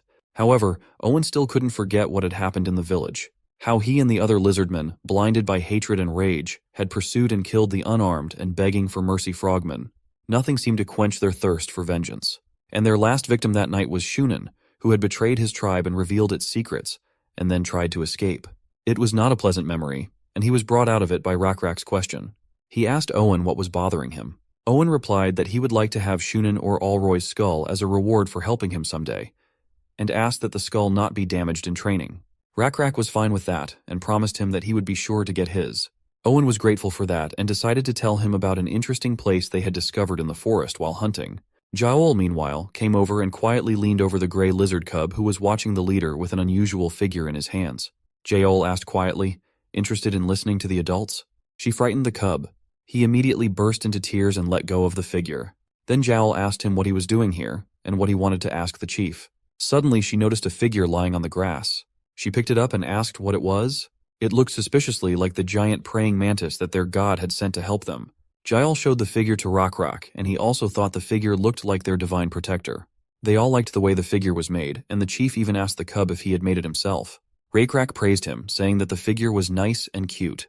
Hearing this, the cub just glowed with happiness, and then he offered to keep the figure as a gift. But Rak was not sure whether it was worth taking the toy away from the child, and looked questioningly at Owen. He replied that it was fine and he could accept the gift without any regrets, for the children of his village had been making a lot of them lately. It is even popular among them to exchange such figures. Hearing this, Jaol asked the child if there were many children in their village who knew how to make such figures, and he answered her that yes. He explained that it all started because the protector had then saved them all on the island from imminent doom. Now all the children of their village thought of him as a good and powerful being who could protect them from any misfortune.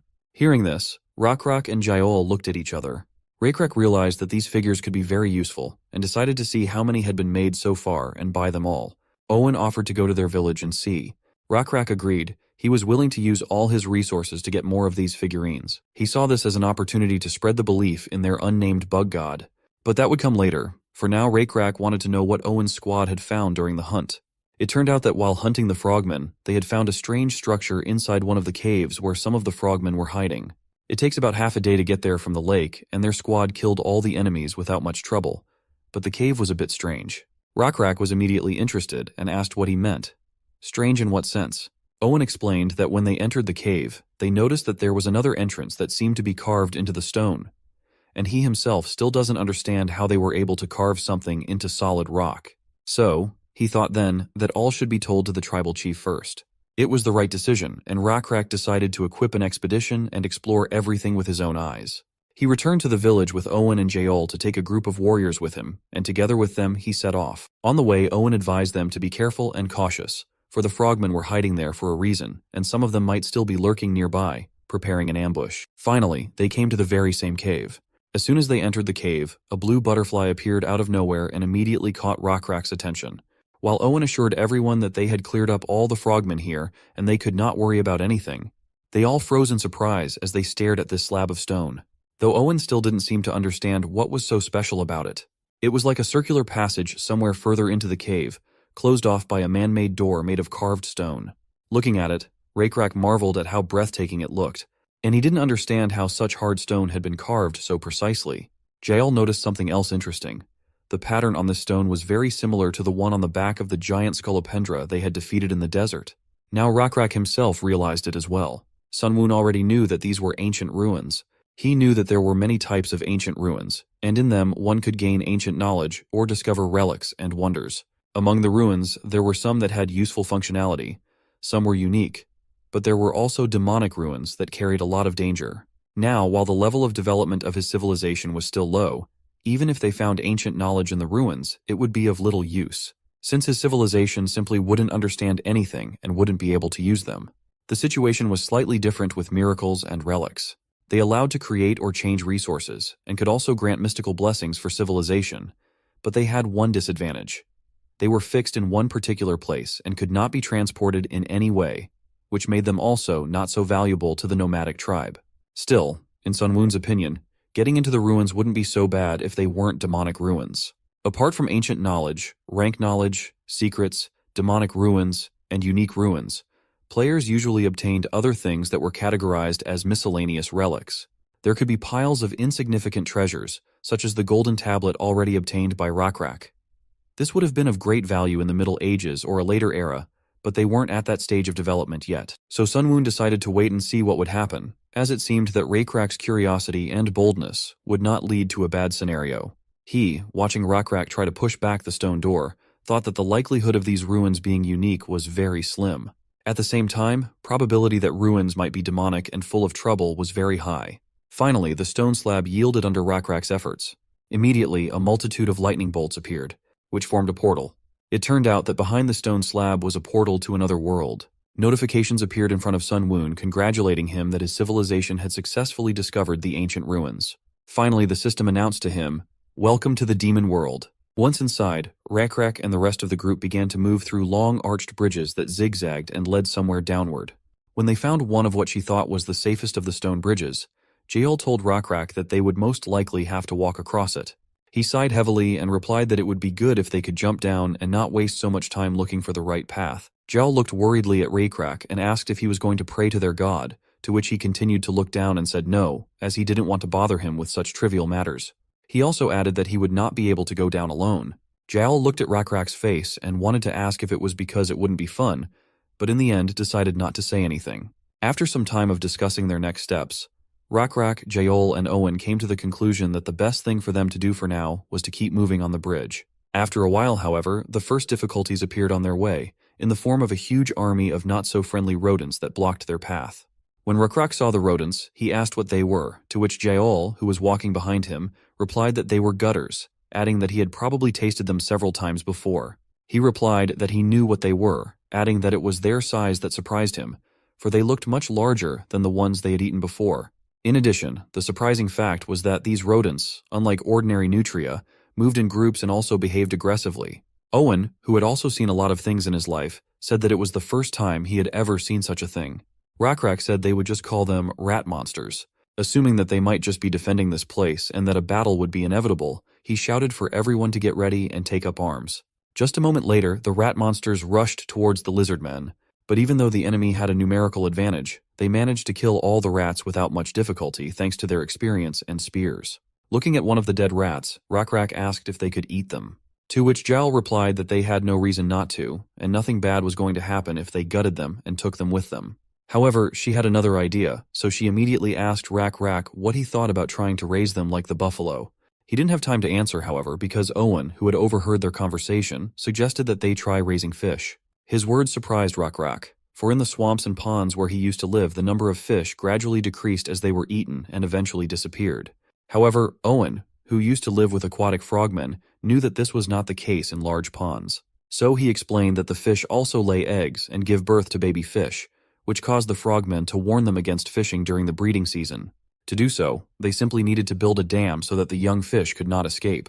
Rakrak realized that it would be very difficult for them to do this in a large and deep lake, but he did not say so out loud, as he thought their efforts would be worth it in the future. Suddenly, however, his thoughts were interrupted by a bright light and a scream behind him. Quickly turning around, he saw the lizard holding his arm in pain, as well as screaming that the rat monster was still alive. Hearing this, Rakrak approached him and asked if he had been bitten, to which he replied, still in pain, that he had not. He added that he had just touched him to disembowel him, but suddenly felt pain. Looking at the rat monster, who was staring at him with rage in his eyes, Rakrak decided to check it out for himself. So despite the others' warnings that it could be dangerous, he reached out to the monster. In the next instant, a bright spark formed at the spot where he touched it, followed by many small bolts of lightning that caused him great pain. Rakrak knew the concept of static electricity from touching furry skin in the winter, but it was too painful to compare to this, so he yanked his hand away sharply. Then holding his hand, he replied to the concerned Jaol that he was fine. However, out of everyone present, only Sunwoon, who was watching what was happening, realized what it was. The system window that appeared in front of him reported that it was a nutria in a demonic state, with the attribute of lightning that could deliver an electric shock to the opponent it touched. His worst assumptions had indeed come true, and it did indeed turn out to be the ruins of a demonic castle.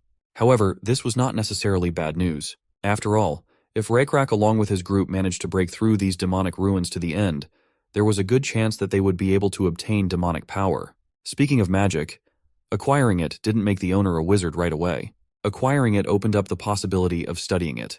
To use magic, one had to learn spells, and spells of this type required the study of ancient ruins, all kinds of ancient knowledge and magic. However, those who possessed demonic magic were powerful already because they possessed it. Moreover, it became stronger from generation to generation, which gave them the ability to create strong wizards in future generations. However, demonic magic had disadvantages, and all because in the perished world, divinity and magic were in conflict. After all, magic originally came from ancient evil, not from the gods. And so if demonic magic was obtained, there would be penalties in obtaining faith points, obtaining which at the beginning of the game would result in a lot of variables that could make it very difficult to progress further. At the same time, Rakrak, who was sitting near the corpse of a rat, heard a voice asking him if he needed such power, and the next moment he looked up and saw a bright light, which appeared to be coming from a transparent creature like a stingray, which was floating in the air.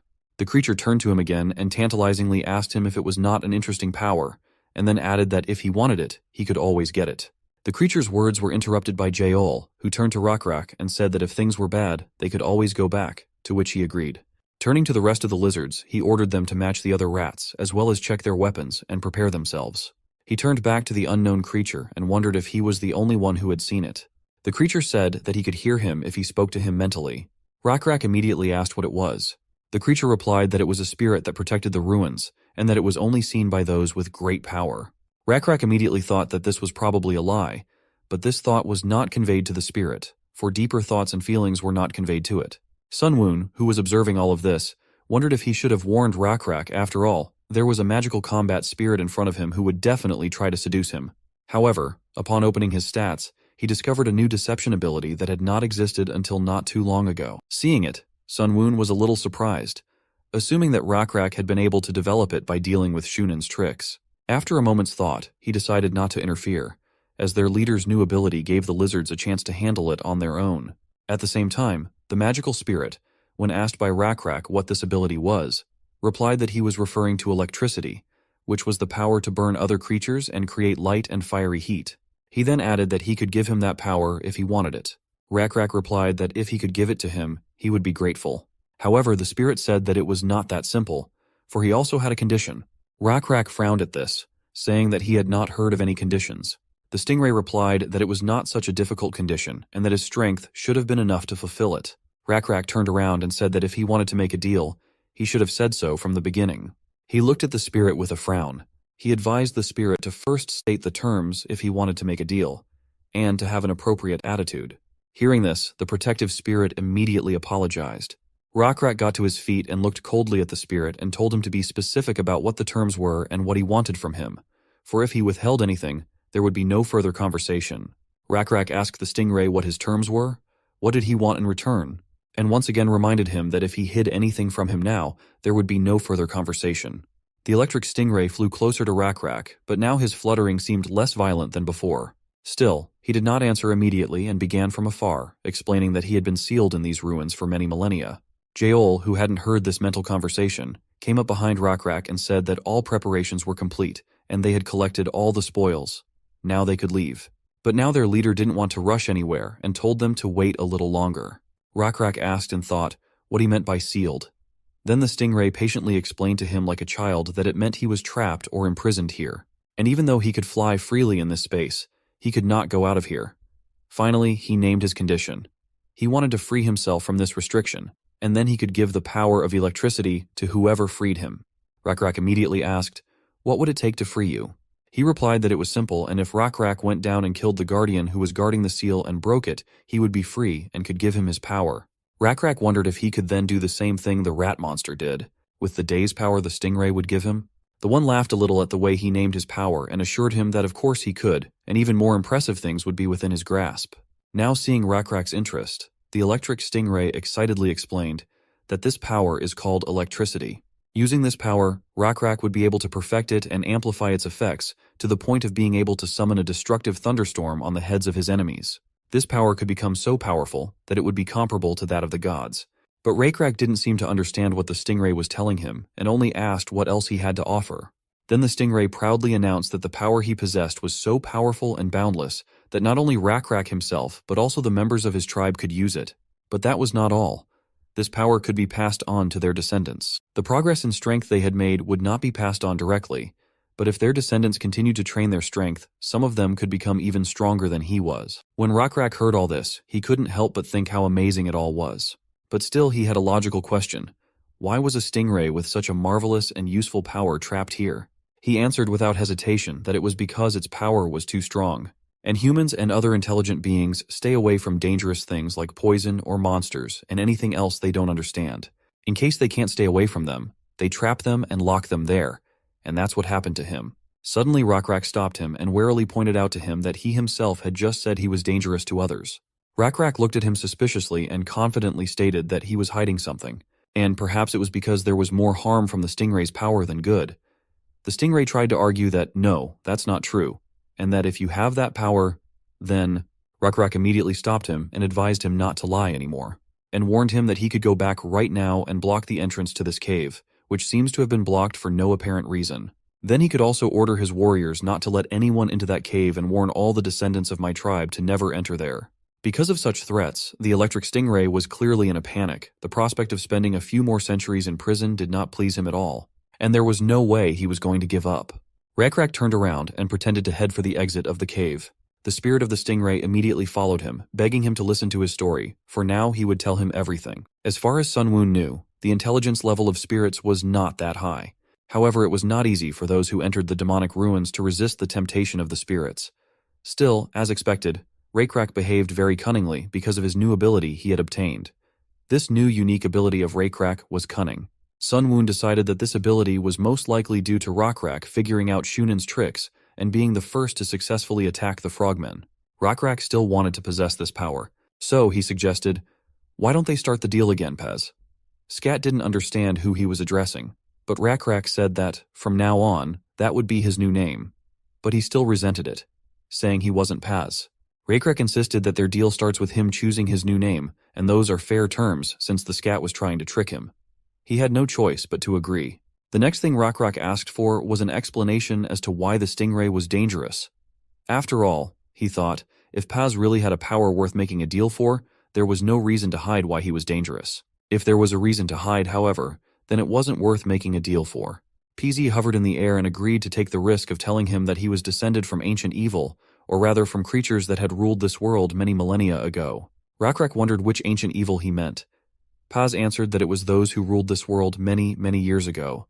But it was so long ago that everyone had forgotten about their existence, and even the gods did not remember them. Even he himself could not remember his origins, for he had simply opened his eyes one day and found himself trapped here, imprisoned for an unknown amount of time. However, to the stingray's surprise, Raikrak was not frightened by his origins, and even more so said he felt sorry for him. He told him himself that he grew up an orphan, and it's not that important to know what you were born as. It's much more important to decide what you're going to do with your future. Pizai was a little discouraged at being comforted by Raikrak's words, but soon went on to explain his danger. A power of unknown origin intoxicates sentient beings. Since the source of the power is unknown, it allows the creature to believe that the power belongs to him alone, when in fact he obtained it by accident. Once he begins to use such power, he begins to believe that he deserves it, and if he begins to think so, he looks down on those who do not possess the power. Raikrak found this a little hard to understand at first, but he nodded, remembering the examples of Bor and Shunan, who were intoxicated by their power. Now he asked, "Demonic magic also causes creatures to become like that, right?" PZ confirmed his hunch. Indeed, its power spread indiscriminately and unchecked. This meant that the wielders of his power were chosen randomly and that carried certain risks. Raikrak tried to predict what would happen to his tribe if he obtained this power. This electric demonic power seems to be different from the one given to their bug god. The god's power is only given to those he chooses, and at his discretion. On the other hand, if someone gets this kind of power without having earned it, others will be jealous and envious. And if there are more and more of them, there will definitely be lizards who will despise God and turn away from him. Moreover, this power would only grow more powerful as time went on. Now Raikrak understood why Pz and his power were so dangerous, so he asked why he had to risk so much to gain that power. PZ insisted that his power was useful, attractive, and would be able to give him an advantage in battle, but it was still destructive. Then another electric shock ran through Paz. Raikrak thought he had seen a light like that somewhere before, and finally realized what it was. It was like thunder and lightning in the sky. He assumed that the strength of the energy determined the intensity of the light it emitted. At first it might just be a small spark, but when the force grew and became stronger, it could turn into thunder and lightning. He also realized that it would be advantageous in battle if he could generate electricity from his body like the monster rats did. It was indeed an attractive power. He was snapped out of his musings by Pz, who once again asked if he would free him. Raikrak replied that he would, but he had a condition. He wanted to avoid accidentally spreading the power among the tribe. PZ flew up to Raikrak and asked if he wanted the power himself, didn't he? He understood such a desire, and suggested that it would probably be difficult, but still possible. However, there were a few things that would then be needed. In order for a single lizard to have this power, a ritual of the same level as magic would have to be prepared. But Raikrak shook his finger negatively. He didn't want to keep the power to himself alone. Raikrak recalled that he had said that the power of electric demonic magic spread indiscriminately, but if necessary, one person could take possession of it with a ritual. If both of those statements were true, then couldn't the power also not be distributed indiscriminately, but distributed to certain select people? Paz looked puzzled. He replied that he hadn't tried it, but he thought it was possible. Such a small ritual should work, but why did Raikrak need it? If he wasn't going to take all the power for himself, the result would be about the same as if he left it to chance. Then Raikrak explained, "No, it's different. If the power is only given to certain members of the tribe, it will look as if they were chosen by God himself. In other words, it will not be a power of ancient evil that has no source, but a power with a clear source of origin. This one will look like a God-given power, but even that is not the most important thing. If the lizards think it's a gift from God, then it will be. What difference does it make? The chosen ones will think that God has given them strength, and their faith and devotion will reach God, even though they are gifts not from Him. From this, their faith will be strengthened, and they will be afraid to disobey their deity. PZ tried to contradict Rakrak, but couldn't think of what to say. What Rakrak was saying directly applied to the perished world system. If demonic magic holders believed that they had gotten it by chance, then accruing faith points would incur penalties. On the contrary, if demonic magic holders mistook it as a power given to them by a god, it would result in increased faith points. Rakrak decided to move on to the next condition. PZ was surprised at how many conditions he had and tried to resent it, but Rakrak reminded him that if he persisted, the conditions would only get more. Stingray had no choice but to agree, and he only asked him not to delay and just say the condition at last. However, Rakrak looked at him carefully and announced that he must also believe in their bug god. PZ was shocked at the suggestion. How could he, a demonic spirit, believe in their god? PZ flashed a look of denial. How could he believe in any god when he himself was descended from beings more ancient and powerful than the modern gods of this world? The rest of the terms were good, but it would be difficult. He reminded himself once again that he was a spirit of demonic magic that had been created from a being that had been around longer than the gods. Rakrak gave him a displeased look and reminded him that it doesn't matter who gave birth to you, how or why. What matters is what you are going to do next. And then asked if he wanted to be free or not. PZ still resisted, saying it was a ridiculous idea because gods don't like demonic spirits. After all, they're just made that way. That's their nature. Demonic spirits compete with the gods and want to spread their demonic magic to as many creatures as possible. That's the purpose of their existence. Rakrak was starting to get angry and advised him not to compare his god to the others, and don't judge their god through the prism of your view of the world. He explained to the Stingray that he thought he was useful enough, and their bug god happens to be very generous and gracious to useful creatures. Their god might even listen to his wishes and fulfill them. That is why the reason why the Stingray was created is not important at all. The reason for its existence is determined by any intelligent creature itself, not the one who created it. Sunwoon watched all of this closely. PZ steadily slowed his fluttering and hesitated in doubt. He knew very well that gods didn't like spirits of demonic magic and tried to destroy them. So he asked again, would their god really accept him? Rakrak was sure of it and assured him that if he accepted all the conditions he offered him, he would be accepted. Rakrak was sure that he did not know all the desires of his god, but he was the one who understood his desires better than any other being in this world. PZ was silent, but he had already made his decision. He looked at Rakrak and finally told him the whole truth. He had indeed lied to him about some things. In fact, he's not just stuck in these ancient ruins, he rules them. The truth is that the challenger in these ruins must defeat the guardian of the ruins, but that guardian is under his rule. He controls everything in these ruins, and he is the one who sent the enchanted nutria with demonic magic to them. Rakrak wasn't surprised at all, and Paz went on to say, the reason I told you is that you must defeat the guardian. But Rakrak didn't let him finish his sentence and finished it instead, saying that he knew why he said that. It was because the power shouldn't go to the weak because they wouldn't be able to spread it widely. He was right. Recently, even a tribe of frogmen had come to take up the challenge in search of power for revenge, but they had failed. But now Pease was wondering how Rakrak would react to all this. After all, he had revealed his lies. Wasn't he upset? Rakrak shook his head calmly as if nothing had happened. He had already expected this. And he wasn't the kind of lizard man who would get upset just because he had been deceived. After all, he hadn't even lost anything from this lie. PZ didn't understand what was going on. Then Rakrak said, I can always forgive if I want to. Forgiveness is not a warrior's virtue, but I am also a tribal leader. And forgiveness and reconciliation is indeed a necessary virtue for a tribal chief. All the more reason for such behavior, since he lives in a place as damp and dark as this, and only has eyes for monster rats all the time. Rakrak thought that he could use some fresh air and looking at the beautiful things outside. Hearing this, Pease glowed with gratitude. Then Pez said, I still don't know your name. What is your name? The leader of the Lizardmen fairly introduced himself. Hearing his name, Pease soared and announced that Rakrak had successfully passed the test, and he accepts all the terms he offered. Finally, he asked if Rakrak agreed to the deal. Of course he agreed, but there was still one last question. Would their bug god accept the demonic spirit as his subordinate?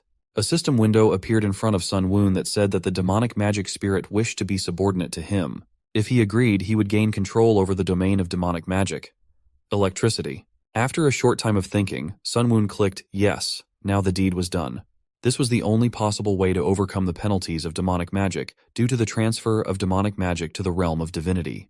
Otherwise, every creature possessing demonic magic would be labeled as enchanted with demonic magic and would be unable to produce the right amount of faith and control their power. However, demonic magic in the realm of divinity was under the control of a deity. Sun Wun praised Rakrak for his good work.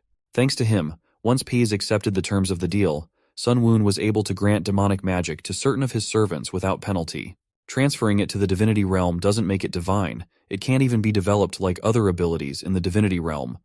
There are many restrictions, but not receiving penalties is already a victory, isn't it? If obtaining demonic power only required breaking through the ancient ruins, it would be too easy.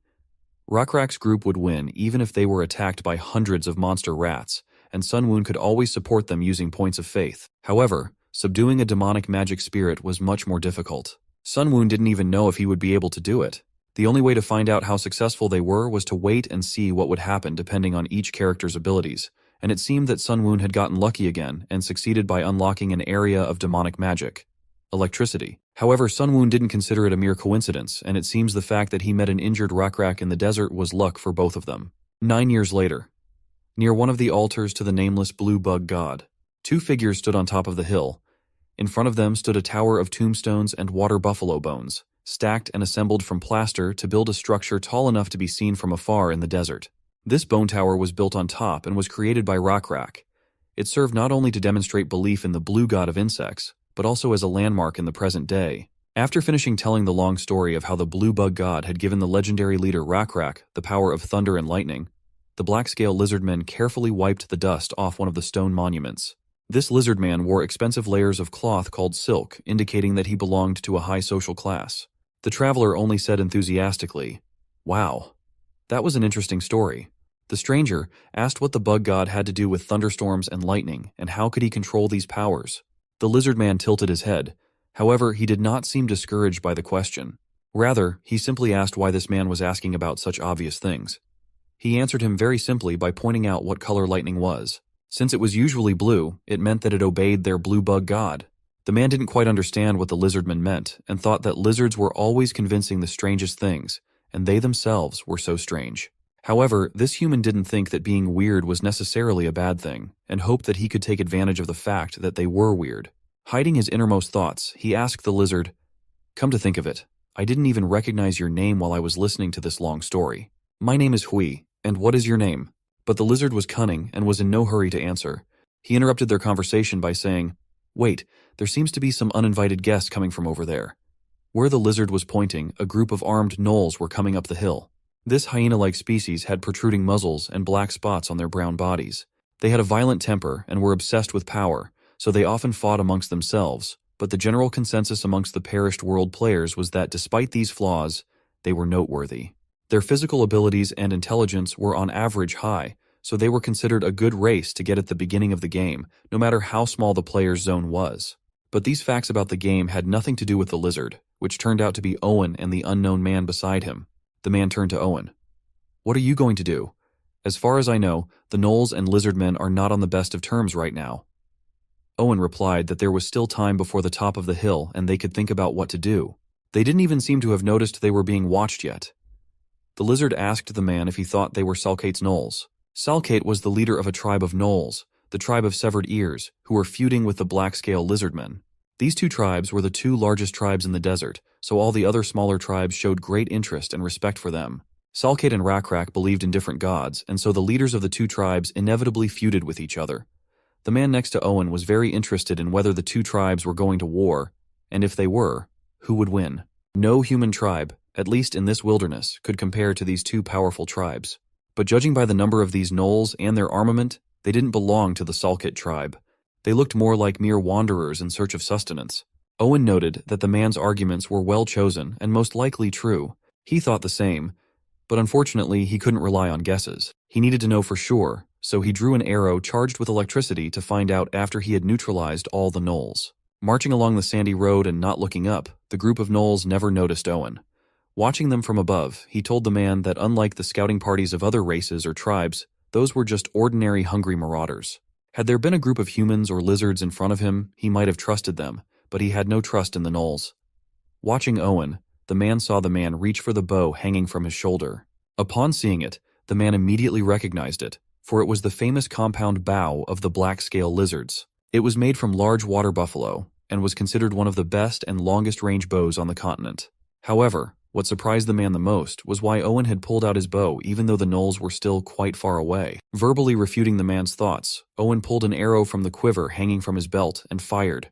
Owen walked down the hill a bit, but the distance between him and the gnolls was still well over 100 paces. At some point, one of the gnolls managed to sense the danger approaching them, causing it to raise its head in bewilderment. But even though the gnolls didn't react in time, the arrow never hit any of them. With a flash of blue lightning, the arrow slammed into the ground next to them with a distinctive sound. Hearing the noise, some gnolls looked at the arrow in bewilderment. Unlike them, however, their leader realized something when he saw the arrow, and in the next moment, horror began to appear on his face. Suddenly, electricity discharges and a bright blue light began to emanate from the arrow stuck in the ground.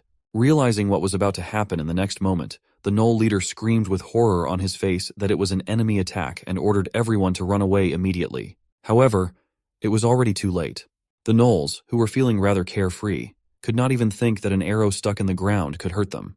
Therefore, not having time to react in time, all they had to do was watch with horror and confusion on their faces as a bright lightning bolt struck from the sky straight into the arrow. Already in the next moment, their painful screams were heard.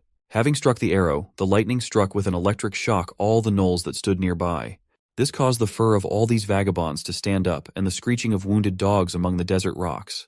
From the mouth of one gnoll, whose body was still filled with lightning bolts of electricity and who looked at Owen with horror in his eyes, only one word escaped his lips: the Chosen One. Despite his ignorance, even someone like him had heard the legend of the black-scale lizard. He remembered its contents. Therefore, realizing what they were facing and even experiencing the power of this legend in person, he immediately made the decision to retreat immediately. In the next moment, he got to his feet and shouted to his kin to run away immediately. They didn't need to be told twice, as they realized that they had encountered something inexplicable, something that was beyond them. At the same time, Owen watched the panicked gnolls fleeing with a satisfied smile on his face, while the man behind him could not hide his surprise. As the man came to his senses, Owen turned to him with a smile and said that his name was Owen and he was glad to meet him, but hearing such a famous name, the man could not even believe who was standing in front of him. He asked him if he was really the legendary storyteller Owen. Howie could not believe his luck. He was lucky to meet such a famous member of the lizard tribe, even one of its leaders. Owen sighed heavily. Looking into the distance, he muttered in a tired voice that it had been a long time since he had last used his power. Then turning to the man, he motioned for him to take a short break and talk some more. Owen pulled a long stick out of his silk coat. The end of the stick was round and empty. The contraption was strangely reminiscent of a smoking pipe. Then he lightly flicked his finger and formed a spark. As the dry grass caught fire, Owen took a deep breath. As he exhaled, white smoke billowed from his mouth. Watching the lizard, the man remembered that the stick in his hands was a smoking pipe. According to the stories, it was used by a select few black-scale lizards as a ritual tool with which they smoked tobacco after using their powers. Taking a drag, Owen once again exhaled white smoke from his mouth. Noticing the man's silence, he told the man that if he had a desire, he could ask him about things that interested him. Not wanting to miss such an opportunity, the man directly asked why he was submitting to someone else when he had such a strong skill himself. Seeing that Owen didn't react to his words, he explained that he wasn't talking about betrayal and trying to oust the current tribal leader, adding that there would surely be others in the black-scale lizard tribe who would follow him. And even if there weren't, with that kind of power he could easily find another tribe of lizards somewhere and live a comfortable life. For, as far as he knew, Owen's storyteller had been known as a lonely and dangerous vagabond before. And now, instead of living a life of comfort, he was somehow forced to wander the wilderness alone. The man wondered what he was missing out on and what he didn't realize. After listening to the man, Owen exhaled another cloud of white smoke. Then smiling as if he had heard a funny story, he replied that he had his reasons. Turning his gaze to the man looking at him with puzzlement, he said that he had too many sins to live such a carefree life. The man could not believe his words, for he had heard that many lizards respected him on par with High Chief Rak. Looking at the man with his unchanging expression on his face, Owen said that many members of his tribe had indeed forgiven him and no longer held a grudge against him. However, for him personally, it was a matter of personal atonement, redemption for having once betrayed many of his people, but there was a way for him to redeem himself. Now his raison d'etre was to go around telling stories about the blue bug god and Rak, the leader of his tribe, and sometimes using his power to prove to unbelieving fools the power of their god by instilling awe in them. This was the path of redemption he had chosen for himself, Now his life's purpose was to be a prophet of the nameless god of the blue bugs. In honor of their god, their tribe had erected many altars made of water buffalo bones, along with memorial stones that recorded the stories of their tribe's life and the miracles their god had blessed them with. Watching Owen dusting the sacred stone, the man asked him why he had worked so hard for all this. For there was no one in this desert who did not know the Black Lizard tribe and their deity. Owen's work seemed pointless to him, and in his opinion, there was no need to try to improve the reputation of Rakrak, leader and priest, for he was already legendary. Owen, still wiping the stone, replied that a reminder never hurt anyone, and using his power he constantly reminded everyone of the power of their god and tribe. In his opinion, it was a worthwhile endeavor. Finally turning to the man, he asked him where he was going. And was he a wanderer, like himself? Howie scratched his beard thoughtfully and replied that he was. He would have liked to stop there, but seeing the attentive and distrustful look of the lizard, he realized that he would not leave him until he got a proper answer. He said that he came from Automation. Automation was an isolated valley located in the southwest of the wilderness. A human tribe settled where the springs flowed, and at the entrance to the valley stood a fortress made of earth, stones, and clay. It was called a fortress, but it was not actually built by humans. It was called Automation because, thanks to the ancient mystery, there were ancient mud soldiers that reached human height who constantly rebuilt the fortress when it collapsed. Because of this, the human tribe that managed to occupy the place was able to defend themselves from other large tribes. Automation was also a place that was watched over by gnolls with cropped ears and black-scale lizards. I see. So you're the errand boy of Automation? Owen asked. Howie wasn't going to hide anything anymore and replied, Exactly. I'm on my way to the black-scale lizards to deliver the words of the Lord of Automation. Owen now realized that it was his fault for not recognizing the messenger in the guest right away. But everything went well, and they immediately found common ground and no unpleasant mishaps occurred. Howie asked him what he meant by good. Owen explained that he was really lucky and he was going to visit Chief Rakrak himself and could take him with him and show him the way. But it was quite late today, so Owen suggested that they set off early the next day at dawn. Hui wondered why at dawn, and the Lizardman explained to him that he was going to navigate by the stars. He also added that since Hui was his guest, it would be his duty to treat him with all generosity. Suddenly, Owen whistled loudly. A stomping sound was heard, and an unknown creature began to approach them, kicking up dust. It turned out to be an overgrown rooster with a lizard tail and more than 2 meters tall. When Howie saw it, he was frightened and asked, "What is Cockatrice doing here?" He was ready to run away, but Owen stopped him by telling him to calm down, and taking the creature by the reins, he added that he hadn't guessed. It was a quorka, not a cockatrice. This particular specimen was called Cockadoo, and like all quorkas, was the result of crossbreeding a cockatrice with a common chicken. I don't know how the Lizardmen ever came up with such a thing. Quorka was a creature that only a small portion of the Lizardmen warriors could ride. It resembled a cockatrice in general, but was smaller, more gentle, and less wild and willful. The black-scale Lizardmen were unable to tame the cockatrice, but they were able to crossbreed them and obtain quorkas. Along with the chosen ones, these warrior riders on quorkas were one of the main reasons why the black-scale Lizardmen had both fame and prestige as well as a bad reputation. Black-scale Lizardmen ride quorkas that can run several times faster than humans and shoot their composite bows hundreds of paces away, hitting a target.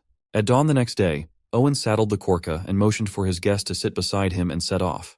Hui did not know what the price for the honor of riding the quorka would be and was nervous. Owen advised him to relax, for in return he would only be required to listen to stories. When they were on their way, Hui asked what the stories would be about. Was it about the blue bug god or about the legendary leader Rakrak? The lizard only replied that it was about both. To the surprise, not only of Hui, but of Owen as well, the tribe of black-scale lizards was not far away at all. Owen had expected them to go farther away. A herd of water buffalo could be seen in the distance, and as they headed toward the huts they had built, they heard crying. Hui inquired cautiously, "Is there a funeral there?" Owen nodded. Apparently, Owen guessed what kind of funeral it was. The black-scale lizards held different funerals for people of different status, but today it seemed one of the chosen ones had died. A little while before, under the dark clouds, many developing tribe standards with buffalo skulls could be seen developing in the wind. The tribe was just leading water buffalo and moving leisurely through the desert. In front, Rakrak sat on a quorta. A messenger approached him from behind, bringing sad news. Rakrak immediately inquired if Stargazer had asked about him. The messenger replied that he had, and he said that his life was now at stake and he would not be able to speak to Rakrak unless he came to him immediately. Rakrak immediately ordered the procession to stop and make a halt as he was going to stay here for the day. The faithful Ur immediately repeated the chieftain's order loudly and commanded the procession to stop. While Ur stopped the tribe, Rakrak hurried to the sick stargazer. He was met by Jaol, who was alarmed by the halt of their procession and wondered what the problem was. Rakrak replied that apparently Stargazer wanted to see him. He also says that his life is at stake. Since this old sage had correctly predicted the days ahead of us, as well as his own, he would probably be right this time. Then looking at the confused Jaol, he explained that the Stargazer was always good at predicting the future, and she should already prepare a funeral for him. The old Stargazer had been ill for a long time, and life was slipping from his body every day. The tribe's healers believed that he was now living his last hours, and was on high alert for a meeting with their deity. Jaol lowered her head and told the departing Rakrak not to worry, and to leave everything to her. Even Korkus, as if sensing the oppressive and heavy atmosphere, lowered their heads. Zhao looked up at the starry sky, which was soon to be joined by another star, and muttered to herself that it was going to be a sad night. Heading towards the tent where Stargazer was for the moment, Rakrak reflected on who he thought he was. The old lizard had done a lot for him and the rest of the black-scale lizards. He had many names: Old Tramp, Elder, One-Armed Lizard, Conductor, and Stargazer, but now the tribe members most often called him Elder. It was because of his leadership that their tribe could be where they were now. He also taught him and the rest of his tribesmen how to read the stars, which had saved them many times and kept them from getting lost. And often at the end of another busy day, Rakrak would sit with Stargazer, tired but with a languid expression on his face. Stargazer would sit with his back hunched but his eyes shining, and they would exchange questions and answers. Rakrak usually gave gifts to thank Stargazer for constantly teaching the young lizards his wisdom, even though he was old and tired. But Stargazer always declined the gifts with a wave of his hand. Despite the age difference, they got along very well, and even bantered with each other often. Thinking back on their time together, Rakrak suddenly realized that it would all be over soon. A part of his heart began to tear, as if from that realization. When Rakrak entered Stargazer's tent, the herbalist standing next to his bed looked at him tiredly. Rakrak immediately wondered if he was all right. Somewhere in the back of his mind, however, he already knew the answer to his own question. Herbalist rose to his feet and replied sadly that the elder had lived too long and was now very tired. He had studied and taught many creatures, traveled to places where no one had ever set foot. As if to confirm his words, Stargazer said that he was very tired.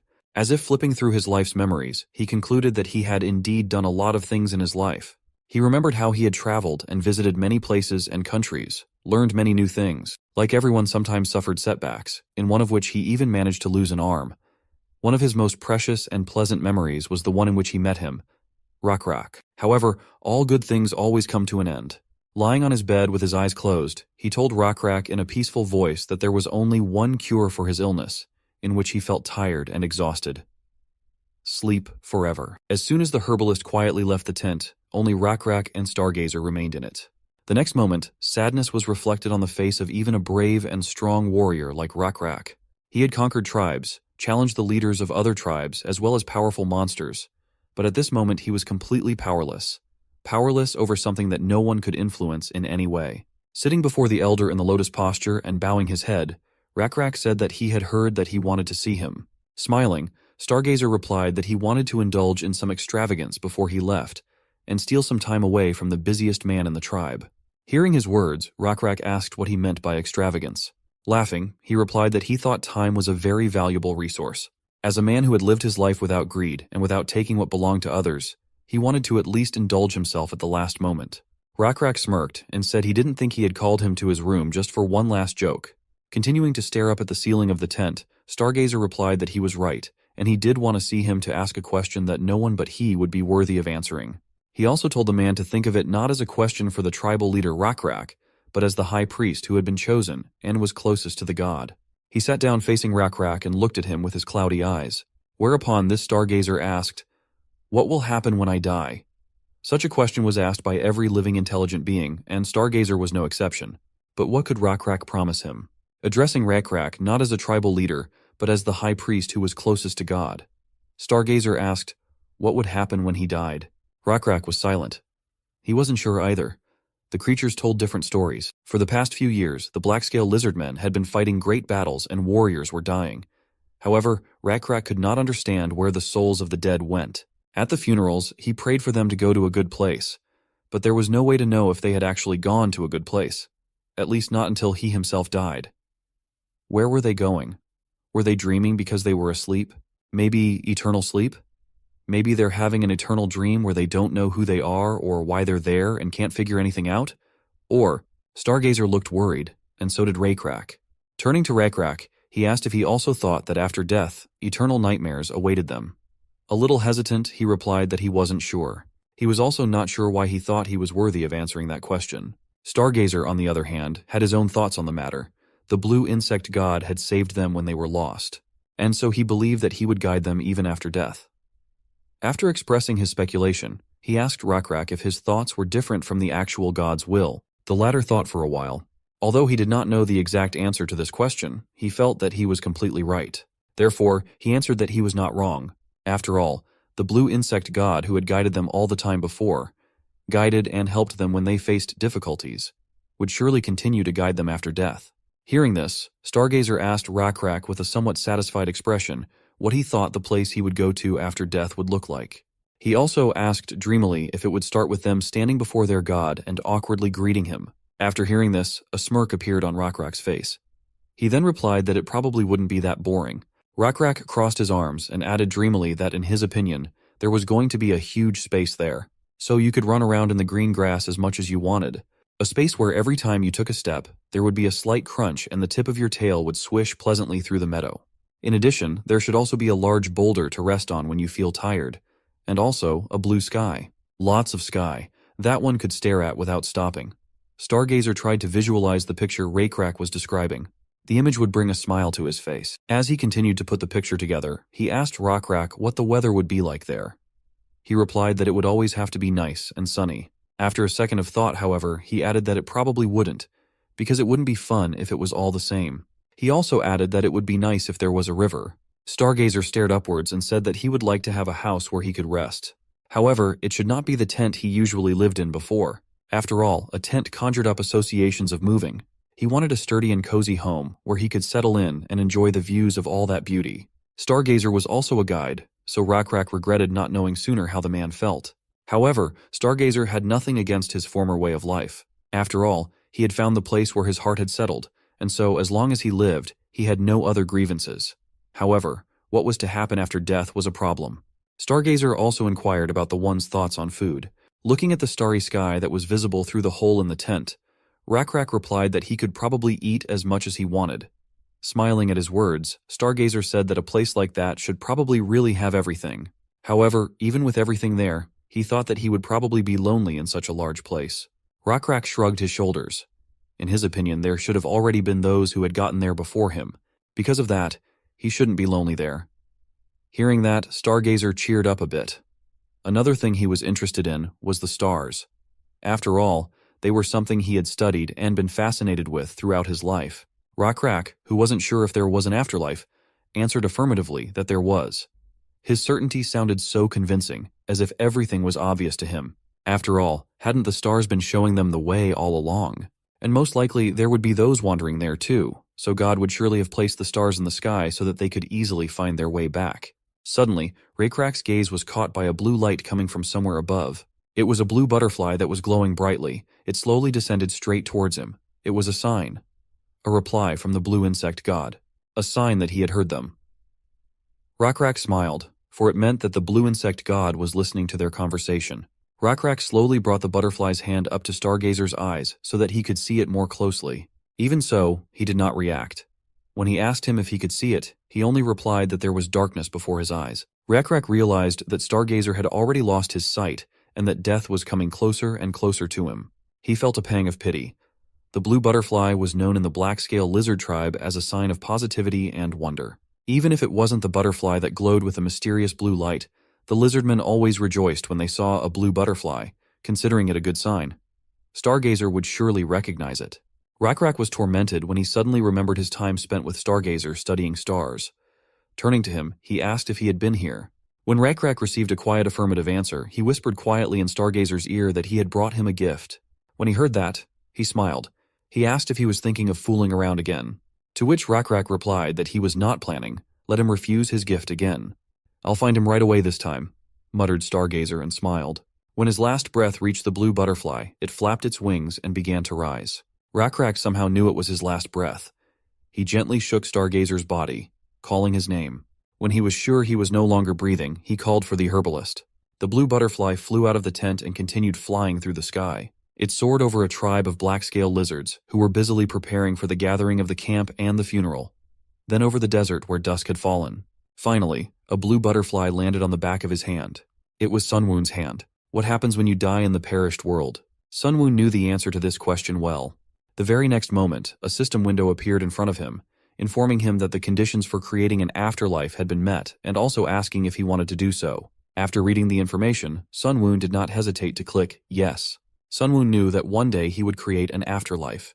After the player chose his first tribe and defeated the NPCs in the surrounding area, his divinity level would reach 11. This was one of the prerequisites for creating the afterlife, and the player could reach this level if he played correctly from the beginning. Then his subordinates could become demigods. Up to this point, he had managed to fulfill all the conditions for level, resources, and faith points. However, he still had a condition for the number of deaths. There were 4 conditions to create an afterlife. Reaching the required levels, killing NPCs such as abominations and fiends to obtain special resources, and obtaining enough faith points were the easiest of the 4. But the last condition, death, was unclear. It appeared that one had to achieve enough deaths of creatures that believed in the player, and then the condition was considered met. However, there was no specific formula that could be used to determine how many creatures had to die in perished world, so players had to do the calculations and guess on their own. However, since the conditions had already been met, it didn't matter. Sunwoon opened the World Creation Helper program. He knew that the day would come when he would create an afterlife, so he would occasionally simulate the different kinds of afterlife he wanted using the World Creation Helper provided by the Perished World system. Like the Creature Creation Helper that Sunwoon had used to create his giant mantis, the World Creation Helper saved worlds that Sunwoon had created before and worlds created by other players. But just like last time, Sunwoon decided to create a new one. Even though he decided to create a new world, the basic settings remained the same, making it much easier. Sunwoon already knew what kind of afterlife each species preferred from his previous experience with the game. Although lizards generally preferred the same type of afterlife, there was a certain type of world that the lizards of the young civilization particularly liked, namely green fields with moist air and warm sunny plains. Sunwoon felt somewhat relieved to hear Rockrak and Stargazer talk about the afterlife. For the afterlife he had created was not too different from their expectations. The afterlife was a very important element in the perished world, as the view of life after death for those who believed in a god depended on it. For example, if hell was created in the afterlife, the god could show the priests an image of hell through dreams. From the dreams, the priests would learn that the wicked would receive eternal punishment and would pass this fact on to other believers. The concept of heaven was also often used in conjunction with hell. But was there any point in believing in a god if hell was the only destination after death? Punishment should always be accompanied by reward. So a world had to be created in which believers believed they would go to heaven if they attacked a particular species or offended a particular god. And this was more than a matter of faith, since it actually took place in the afterworld. But for now, Sunwoon could not create an afterlife with heaven and hell. As a result, Sunwoon could only create one type of afterlife, which was called different worlds. Different worlds were useful afterlife worlds common throughout history. Valhalla, the Waters of Oblivion, Styx, Limbo. They are all different, but they all denote worlds that one can go to after death. These worlds were not necessarily separate worlds, but were most often used as spaces leading to other afterlives. However, this was not the only purpose of these worlds. Even in Valhalla, the afterlife was like a training ground for warriors preparing for Ragnarok. Afterlife worlds can really be different, depending on how players want to use them. If I recall, Sunwoon even won by using the afterworld well, but at that time, he was just lucky. Souls were immortal as long as the afterlife existed. Using the knowledge or powers that souls possessed was difficult as it took a lot of faith points, but as the game progressed in the later stages, immortal souls became very useful to players. Nevertheless, he decided that there was no need to rush things from the beginning. Many things were still in the planning stages. Sunwoon called his afterlife First Prairie. It was a working title, giving room for future expansion. The First Prairie then appeared beneath Sunwoon's feet and could be seen in the World Creation Assistant. He opened the window of his domain and scattered all the souls into the First Prairie. Hundreds of souls turned into blue wandering butterflies and landed on the endless sunny meadow. One of the butterflies was a stargazer, who was now awake. Even though his eyes were still closed, he could still feel the breeze blowing gently against his skin. The freshness of the air he inhaled seemed painfully familiar. Stargazer blinked. He thought death would be eternally sleepy, but when he opened his eyes, he felt rested for the first time in a long time. He lay there, his arms, legs, and tail moving the way he wanted them to. He never thought the pain in his joints would ever subside, not even in his sleep. Stargazer sat up. Immediately an amazing view opened up before him. It was a green meadow. A light wind blew past, and Stargazer felt the moist but cool air on his nose. At first he thought his nose was cold, but soon he felt the warmth of the sun on his face. Stargazer had no trouble remembering his last conversation with Rakrak. The conversation seemed like a dream to him, but at the same time so real and vivid. Rakrak, you were right, this is the prairie we envisioned, but there are no stars or houses of stone here. You can't always get what you wish for. There was a chance the houses in this place wouldn't be needed. Besides, this little thing didn't compare to what he'd already gotten. Stargazer couldn't help but smile. After all, it was truly a wonderful gift for him. Enjoying the pleasant sunlight, Stargazer hummed a tune. The afterlife was much more pleasant and better than he had imagined. In addition, thanks to it, his longtime dream had come true, and he could finally relax in the sun. At some point, however, something caught his eye and made him turn around. As it turned out, he was not the only one who was on this green field. Here and there on the grass lay other lizardmen. They were sleeping facing the sky, with their eyes closed. Stargazer was surprised, but he was more interested in why they were not awake yet. He wandered around, wondering if he should wake up the other lizardmen or not. The lizardmen looked like they were sound asleep, so it was rude to wake them up. Among the other lizardmen, Stargazer saw a few familiar faces. Looking at one of the familiar lizardmen, he recognized him as one of his students and warriors. He remembered that he had been one of his arithmetic students, and had died a few years ago in one of the many wars. One day, the black-scale lizards had been attacked by an alliance of goblin tribes, 4 times the size of Rakrak's clan. 2 groups of goblins split the Rakrak clan's formation into 2. Rakrak, who was in front, and Ur, who was behind, brought their warriors back into formation and began to fight back. However, the children and old men who were in the center of the lizard formation could not do the same. All they had to do was hope for reinforcements and run away since they couldn't fight. But the goblins took that chance and ambushed them. Stargazer, who had seen many battles, realized that they had no way out. And the fact that the goblins were aiming at a place in the formation where there were mostly old men, women, and children was a common military trick. Their only option was to retreat and hold out until Rakrak's reinforcements arrived. The enemy had a numerical advantage, and their tribe's warriors were slowly continuing to be pushed back. The result of such a battle had to be one thing: a loss. In such a situation, Stargazer realized that they were powerless, and this was their end. The goblins were already approaching them, about to massacre them. However, some of the warriors went against the leader's order, because they thought it was necessary and abandoned the battlefield and came to the defense of the old men and children. They were few in number, and did so after making sure that without them, the formations would not be broken. They apologized to their comrades and rushed to their aid, despite the fact that the goblins were dozens of times more numerous than they were. Each knew their lives were on the line, but they couldn't risk the future of their tribe just like that. Thanks to the lessons of Stargazer, they knew how to count, and now it seemed to them a reasonable price to pay to save many others at the cost of one life. It was then that one of the warriors turned to Stargazer and said that he was glad that he had learned to count, and he was grateful to him for these lessons. Stargazer could not stop him. He was firm in his resolve, as were several other lizard warriors. They had disobeyed the chief's orders to come here to help because they thought it was the right thing to do. And thanks to their heroic sacrifices, which no one wanted, the weak lizardmen were able to escape and wait for the reinforcements, which by then had already managed to defeat the main forces of the Goblin Tribal Alliance. But that precious time was bought at a high price. Some of those brave warriors survived their heroic act, but most did not. The lizard warrior standing in front of Stargazer was one of those who did not survive. At the funeral of the warriors who had fallen in that battle, Rakrak went into a rage and began yelling at those who survived, and even those who died at their own funerals. He even yelled at Stargazer. He was sure it was all because of that damn arithmetic he had taught them. Stargazer himself realized some of his guilt, but still asked why he thought it was because of arithmetic. Rakrak thought so, for it was those warriors who were smart and good at arithmetic who had gone against his orders and rushed at the goblins. From the outside, they seemed so stupid, especially when they said that by sacrificing one life, they were saving 2. They decided that it was a good exchange. However, none of them paid attention to the fact that old men and children can't protect others, but warriors can, and by dying themselves they leave the tribe defenseless. Then Stargazer looked at him incredulously and asked, "So you think the warriors were wrong to face the goblins who tried to attack the old men and children?" Rakrak hesitated for a moment and answered, "No." Then Stargazer asked why he was angry. Rakrak gritted his teeth and replied that he was angry for one simple reason: because they were not wrong. And now he could do nothing else but be angry that they had died for their right decision, and he had been wrong then, but realized it too late. What irritated Rakrak the most, however, was what happened after that. Someone had apparently overheard the conversation between Rakrak and Stargazer, and all the other warriors who didn't care about arithmetic at first went to Stargazer to learn it. From then on, the warriors who were good at arithmetic always died in the front ranks when a battle arose and always made all sorts of sorties uncoordinated with the chief.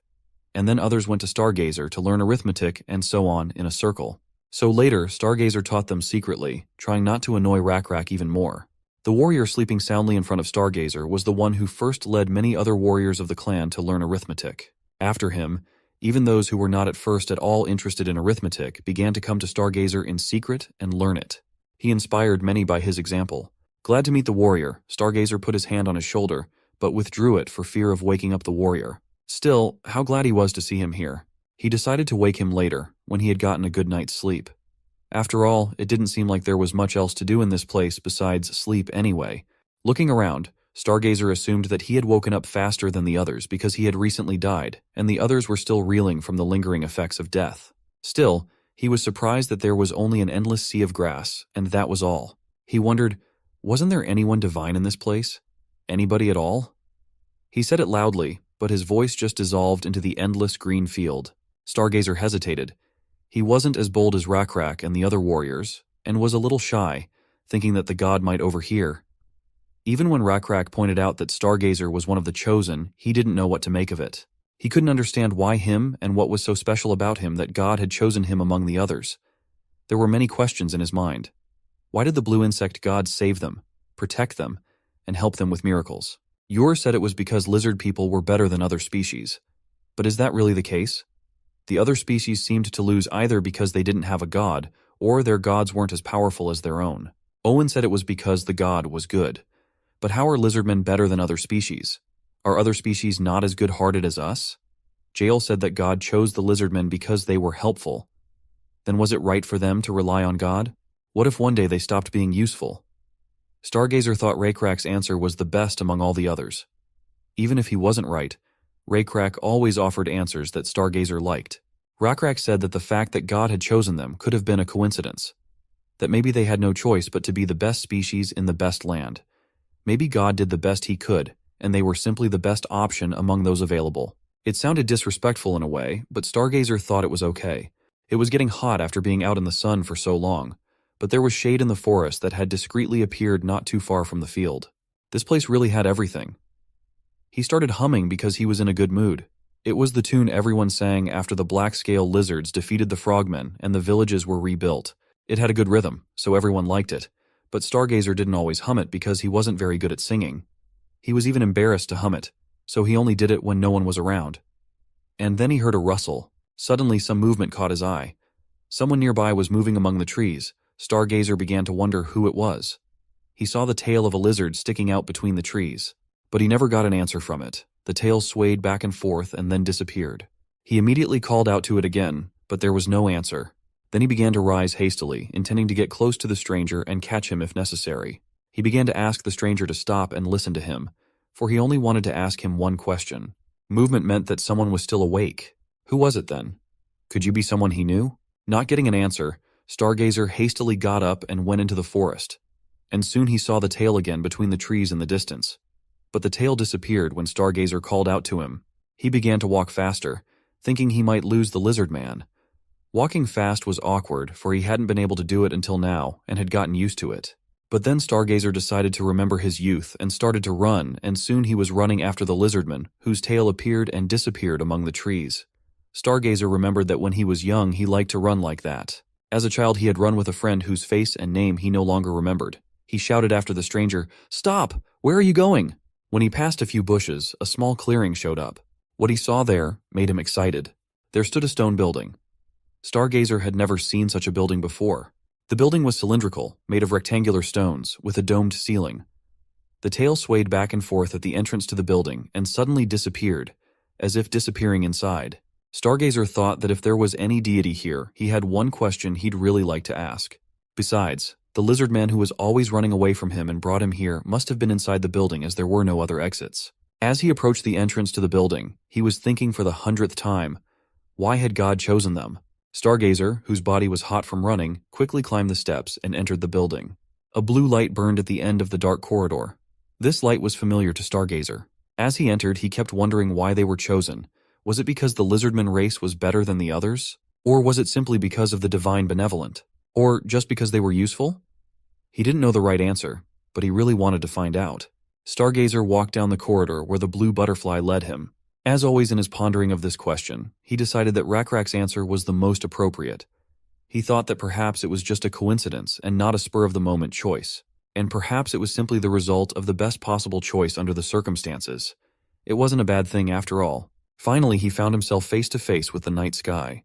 The very night sky of the world he knew was projected on the ceiling. The stars were not drawn, but real, shining on their own. And the depth of the dark sky was no different from the real one. The sight took his breath away. He thought, well, you were right, Rakrak. A big stone house. And now, the stars. Stargazer looked around for the master of the tale he was chasing, but the building was empty. However, Stargazer's attention was already on the night sky, not the tail. He scanned it from one end to the other and realized that the sky was moving exactly as he remembered. He believed that God was moving the night sky exactly as it moved. But this was not the end of it. In the center of the room stood a strange mechanical device that looked as if it could be found in the ancient ruins. It was a long cylinder of brass with a round crystal beaker inserted at either end. It was mounted on a platform with a chair to sit on, its whole appearance silently inviting one to look into the strange device. For a moment, Stargazer froze, wondering if he could touch the device. He decided that he could, since no one was around. After touching various parts of the device, he turned his gaze to the bottom crystal glass. He looked at it and couldn't contain his delight. Oh my God, how can this be? Stargazer stepped away from the crystal glass several times to look at the night sky with his naked eye and looked into the glass again. He loosened and tightened the handle of the cylindrical-shaped device. He couldn't believe that this was what the stars really looked like. Gradually, though, he came to that conclusion. This is exactly what they looked like. This star would go this way, and this one would go that way. His calculations were very rudimentary, but he checked it over and over again, and recalculated it over and over again to be absolutely sure. Now he was sure that everything he knew before was so superficial. How much more he had to learn. Stargazer stared uninterruptedly through this mechanical device, never tiring of it, as a thought suddenly occurred to him. It would be wonderful if he could pass this knowledge on to those still alive. That would be truly amazing. He didn't even notice that Sunwoon himself was standing behind him, watching him closely. According to Stargazer, knowledge of the stars was a way of calculating, and if a person could calculate, he could determine the size and location of everything in the world, which would allow him to predict what would happen in the future. But as far as Stargazer could remember, there had never yet been a case of anyone from the dead coming back. Then, if one cannot return after death, why did God create this place? Just to see the old Lizardman be happy? Stargazer knew it couldn't be. God always does everything to his best advantage. He does nothing for nothing. This knowledge would surely come in handy in the future. The God that Stargazer wanted to meet all along was standing right behind him, and he was quite pleased with the way Stargazer followed him. Stargazer's assumptions proved to be correct. After all, the afterlife would affect the views on life itself, life after death, and the values of those who believed in their God. If warriors went to the afterlife, their kind would dream of Valhalla, and if immortals with special powers went to the afterlife, their kind would dream of a beautiful, peaceful, and flourishing place. What if a scientist went to the afterlife? Then it would definitely lay the groundwork for thorough research and discoveries that would lead to technological breakthroughs. The afterlife would sometimes change and lead to unforeseen results due to attacks from other players. But for now, the afterlife created by Sunwoon was starting out perfect and functioning as it should. Sunwoon cast one last glance at Stargazer's back before descending from the platform and exiting the first observatory he had built himself. At the same time, in the real world, the Clipped Ear tribe that possesses superior ironworking technology over what the Lizardmen had at their disposal. In addition, they had managed to tame the fearsome saber-toothed tigers and were now preparing for a major war. The development and behavior of this tribe of gnolls was unusual, and it unmistakably indicated that there was also a player behind their actions. He had his own plans and his own strategy, and for sure many trump cards up his sleeve. So Sunwoon had a lot to prepare before going to war with the other players, and this one specifically. It was going to be an exciting battle of wits and strategies on the chessboard, with the price of error being the highest. Now that Sunwoon had an afterlife, he should have tackled the next point of his plan, and prepare an appropriate reception for those pesky gnolls, to crush them once and for all and make them just another stepping stone on his lizard tribe's path to complete dominance in this world. Sunwoon was determined to prepare a proper welcome for his opponents, one that would leave them no chance. But for such a fitting welcome, there was still a lot of preparation to be done, gathering all the necessary information, utilizing all his resources, all his insects. In this perished world, players are slowly expanding their controlled territory. But that doesn't stop players from using their controlled creatures outside of their territories.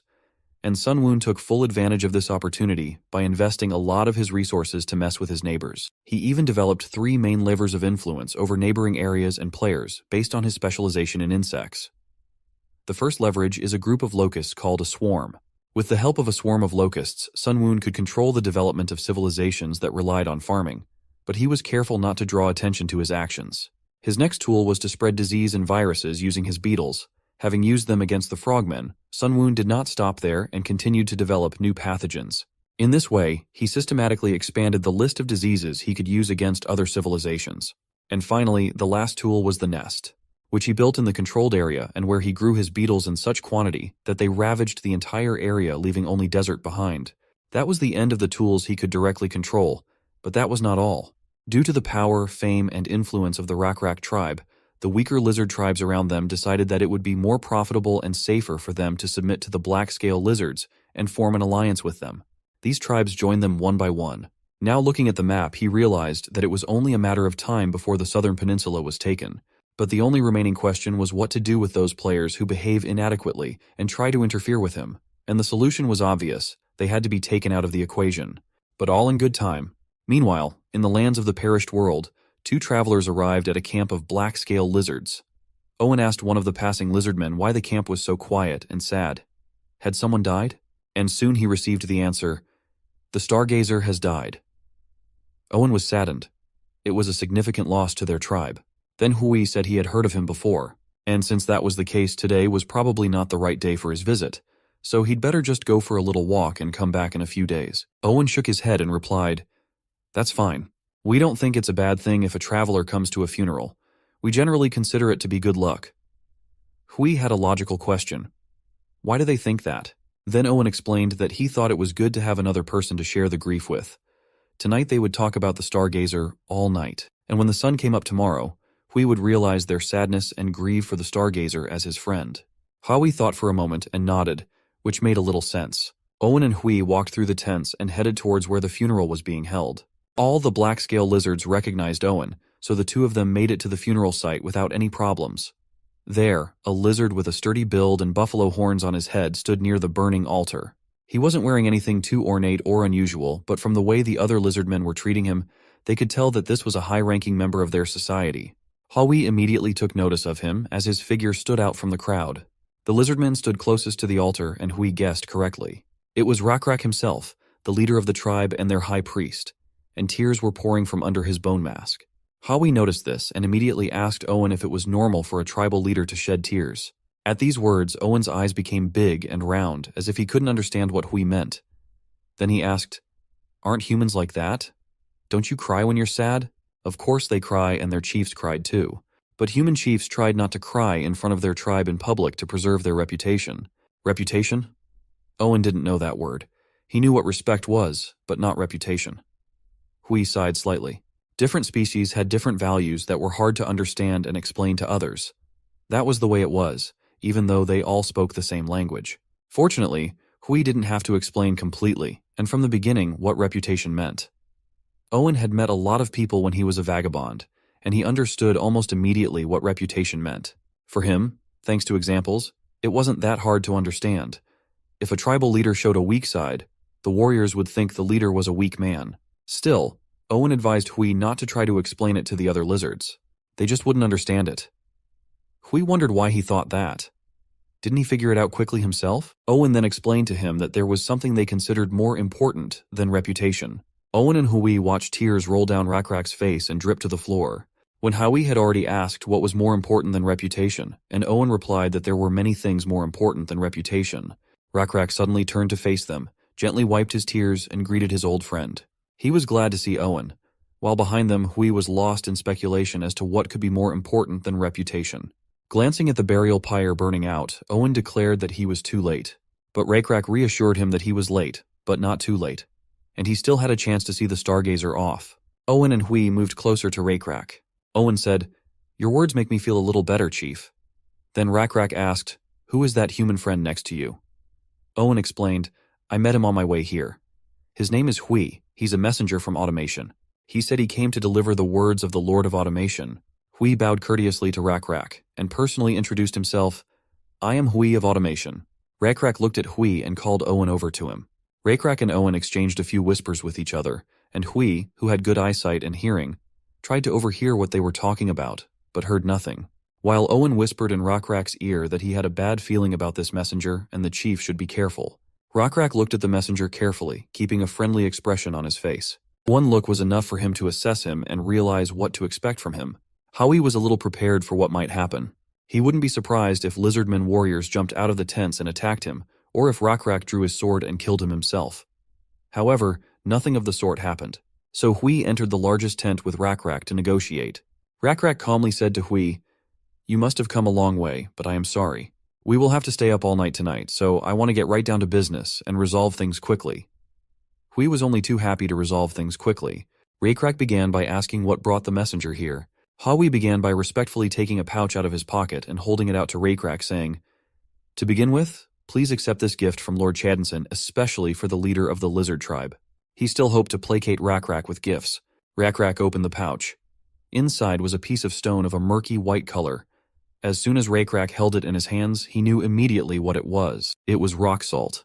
Rak already knew it was not an easy gift to give.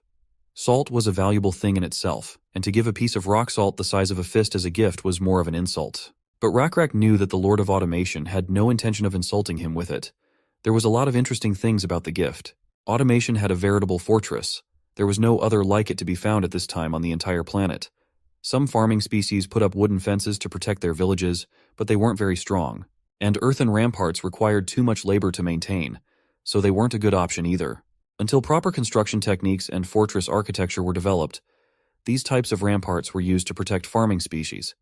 But they came with many drawbacks. Automation, on the other hand, was an ancient fortress ruin, and was more than a dozen meters high with many secrets inside.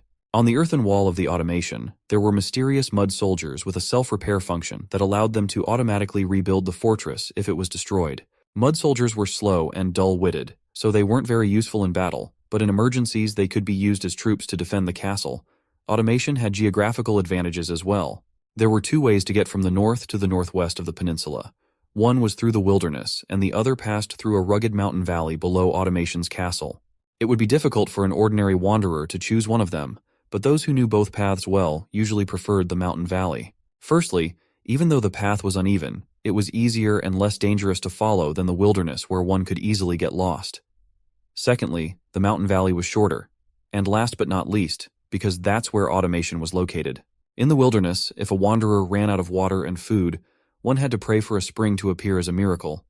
But Automation, on the other hand, at least gave the wanderers water. This meant that Automation could cut off the path to the interior of the continent. Their castle didn't completely cover the middle of the mountain valley, but if Automation had enough troops, they could crush those who passed the castle. Rak believed that despite the neutral relationship between the black-scale lizards and Automation, if Automation's men felt they could capitalize on a single betrayal, they would do so without question. Rak couldn't say for sure if they would eventually come out to the Greater Land. But the blue insect god is wary of the continent and the northern region. So, it should be safe to pass through this mountain valley. Beyond the mountain valley was a path leading to the north and northwest of the continent. And there was another important thing, just as important as the path. Automation was not just an ancient ruin built in a remote location. Inside Automation was a salt mine. The people inside Automation weren't very strong, so the amount of salt they could mine was small, but it was still salt. Salt was an important resource, especially in animal husbandry.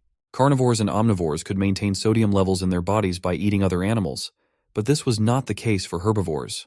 Herbivores could not maintain their sodium levels by eating only plants. Therefore, they consumed minerals by licking rocks that had salt on them, as well as ingesting soil. However, when herbivores were artificially fed by humans and continued to travel long distances, they rarely, if ever, had the opportunity to consume the minerals they needed. Herbivores whose bodies lacked sodium experienced vomiting or stomach upset due to hyponatremia and eventually died of kidney failure. Salt was especially important for pregnant animals. As a result, it was a critical resource for lizards. Once black-scale lizards became involved in animal husbandry, they constantly required excessive amounts of salt. Salt was also used for more than just animal husbandry. Salt was used not only to season food for cooking, but also for preservation. As livestock numbers increased, it became increasingly difficult for black-scale lizards to rely on smoking alone. Salt was also used for chemical treatments, such as making paint or tanning leather, as well as for washing things and for funerals. Other uses included fertilizer or even currency, but the black-scale lizardmen did not use salt for these purposes. Rakrak was well aware that most of the supply came from automation. Salt from the far coast was unavailable because it was too expensive to bring inland, and supplies from the salt lakes were scarce because there weren't many of them. Therefore, automation became the largest producer of salt in the area. The fact that a piece of rock salt was brought from such a place meant only one thing. Huawei confirmed his hunch and repeated that it was a gift from Lord Automation, and their colony was famous for salt production. Rakrak immediately realized that the first time means there will be a second and a third. Huawei smiled and promised there would be more after that. His face was partially hidden by the beard and hood he wore, and you couldn't see all of his emotions. Rakrak smiled too, but not as friendly, nodded and took the rock salt in his hand. Then he made a fist with the rock salt in it. It crumbled and spilled out of Rakrak's fingers. Huawei was shocked at this behavior with the gift. He had expected a warm welcome knowing how important the salt was to the lizards, but all his plans fell apart, just like the salt. Rakrak then said, wiping the salt residue from his hands, "Tell your master that I have accepted this gift well." Huawei was shocked and didn't understand what was going on and asked him, "What did you do?" Rakrak pretended to think about it, then answered him, "Oh, you don't know because you don't have a god. It's just one of our rituals. If you sprinkle a small lump of rock salt on the ground, our god will be pleased. That's all you need to know." The men of automation had no god, but Huawei knew that the presentation before him was a brazen lie. He stated that it was a gift from the Lord of Automation, Lord Chadinson, and the way Rakrak had treated him was disrespectful. Seeing the look in his eyes, the Lizardmen leader explained, "It's just a small piece of rock salt, and I have used it well for the glory of my god. Is that a bad thing?" Huawei became indignant. "You know that's not what the gift is about. Didn't I tell you that the Lord of Automation said there would be a second and a third and even more times? Their size of those gifts will be larger, so what are you trying to say by your actions?" Rakrak thought for a moment and answered, "I've heard that the Lord of Automation is rich, but sending a man to give such a tiny amount of rock salt as a gift is somewhat extravagant. But you are right. I hope you bring much more for trade next time. It is good that it is not the rainy season, and your journey will be quick." Huawei realized that he was facing a very cunning and experienced lizard man and had to hide his anger. However, it wasn't that they didn't understand each other, it was that they belonged to different races and didn't trust each other. Huawei could barely contain his irritation. Rakrak completely crumbled the piece of rock salt that Huawei had given him. Although Rakrak's actions were rude, it wasn't rudeness per se. It was a way to complete the diplomatic procedure of refusing to negotiate further. In the end, Rakrak got the salt and used it. The Lord of Automation could say nothing against it. Huawei suggested, "Let's talk seriously. Why did you refuse the gift? Don't you need the salt?" Rakrak stared blankly at the tent without even turning in his direction. He seemed to be looking up at the stars. He motioned for the man to go home. But the man couldn't just go back with nothing. Then Rakrak turned to Huawei and said, "All right, Huawei, the man who came from automation. Let's have a talk. Honestly, I don't really like what it's called, saving face and finding hidden meanings in words." Only then did Huawei realize what he was getting at and asked, "Are you talking about diplomacy?" Rakrak assured him, "Yes, that's exactly what I'm talking about. I don't really understand all this nonsense. And I don't like it. I like straight talk better."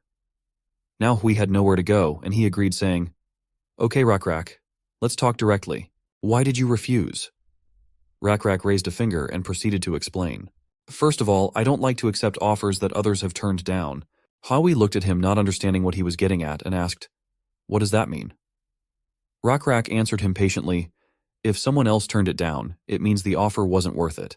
It may be a better offer for me than the previous person, but it's still worth reconsidering and offering something better." Huawei snickered, but assured Rakrak that this was incorrect and he was wrong. The Lord had made this offer solely for him, but Rakrak knew enough to see through his lies and asked, "Do you really think Owen met you by chance and brought you here because you were lucky?" Huawei gritted his teeth. He didn't think the lizards had it so together. Rakrak continued to speak. "Owen told me you came from the north, not the west. That means you came from the desert, not from automation, and across the desert is the Knoll tribe of severed ears. I bet you made the same offer to Salkate their chief, but were refused. Perhaps you refused for another reason, which I will tell you now." Huawei listened to him in silence. Rakrak went on to say, "There are no gifts for nothing. I don't believe in that.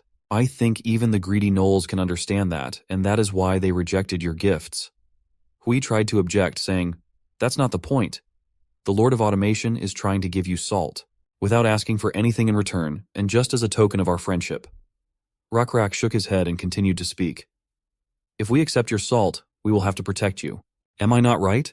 Pointing at him with his hand, he explained, "When you humans are locked and surrounded in the castle of automation, we will have to worry about the safety of our salt. If we play along with your diplomacy and you get in trouble, we will have no choice but to turn our attention to fights that have nothing to do with us." Hui said cautiously, "Rakrak, that is what diplomacy is." Of course, Rakrak knew this, but was masterful at playing his part. Then Hui decided to come at it from the other side and said, "It's not necessarily a gift with nothing in return, and we can make a decent deal." But that wasn't an option for the Lizardmen either. Hui didn't know what to do anymore and asked, "Then why do you reject our offer?" Rakrak laughed and asked, "You really don't know? I'm sure the Gnoll Chieftain Salkate has already told you."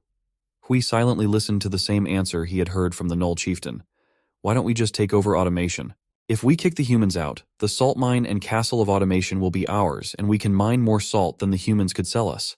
Isn't that right? Now, Hui, why don't you tell me the truth? Or should I address you as Lord of Automation, Hui Co?" To this he could answer nothing. It seemed the fate of their settlement was sealed and diplomacy could no longer help them. Their weakness was too obvious. The ancient ruins of automation towered above the landscape, an ancient relic and many meters of evidence of a bygone era. Its fortress walls, unlike those encountered at the time, held secrets yet to be unraveled. Compared to these high walls, the savages prowling around seemed insignificant. They could not dream of getting inside undetected. In addition to this, guarding all the secrets of this fortress were mysterious mud soldiers, automatons endowed with the ability to self-repair and rebuild the fortress in the event of its destruction. Though slow and dull-witted, they served as a silent, constant defense that kept watch day and night. The strategic value of automation went beyond its imposing presence. This valley held a strange attraction for vagabonds. While the treacherous terrain made the wilderness a risky path, the valley offered a shorter and safer route. Unlike the unforgiving wilderness, automation offered a glimmer of hope in the form of water, a lifeline for weary travelers. Its strategic position allowed automation to control the passage, potentially cutting off access to the interior of the continent and always attracting members of other human and non-human tribes who sought to live peacefully under the protection of the high walls. Although the black-scale lizards maintained a neutral relationship with the automation, the human inhabitants, ever opportunistic, would not fail to exploit any perceived weakness they might have for their own selfish purposes. Automation also owned a salt mine, a valuable resource in the region. But more importantly, it controlled two vital passages leading from the peninsula to the north and northwest. One route, a treacherous trek through the wilderness, was easily avoided by more knowledgeable travelers who chose the rugged mountain valley that lay under automation's watchful eye. Nebula, always wary of the continent and the north, understood how important it was to keep automation safe. Rakrak, with a sly smile on his lips, revealed the third reason. There are no free gifts. Even the avaricious Salkate understood this fundamental truth. Hui tried to convince him otherwise, insisting that salt was given unconditionally, but Rakrak was adamant. Accepting the salt meant responsibility, the burden of protecting it within automation.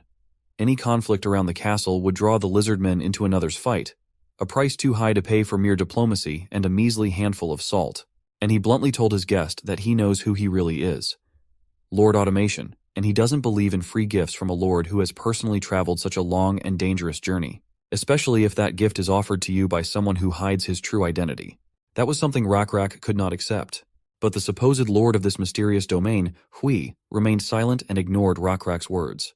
This mysterious silence fueled Rakrak's suspicions, and he concluded that since the automation lord did not deny his words, he was trying to test the Lizardmen's knowledge by saying his name, Hui. According to the Lizardmen's leader, Hui's purpose was to gauge their reaction and find out how much they knew, and whether Hui's name had any significance in their understanding of automation. Since even in the automation fortress itself, there were only a few people who knew their lord's real name and appearance. It could even be said that only the 4 noble families who were close to the lord and supported him knew him personally. Moreover, all those who were related to the lord all had a part of Hui in their name. And it was rumored that Hui himself had 4 sons and 3 daughters. The deep knowledge of the Lizardman chief surprised Hui. Rakrak discerned his disguise and deciphered his true nature by the distinctive Hui in his name, a common nickname in the lord's lineage. The wrinkles on his hands gave away his age, further confirming Rakrak's suspicions. Gathering all these facts together, Rakrak and found out Hui's real name and position. Sighing and recognizing that Rakrak was indeed clever, Hui removed his hood. His weathered face reflected a mixture of weariness and defiance. He no longer played the role of a mere messenger, but stood at the head of automation, carrying the weight of his people's future on his shoulders. Rakrak studied Hui's facial features.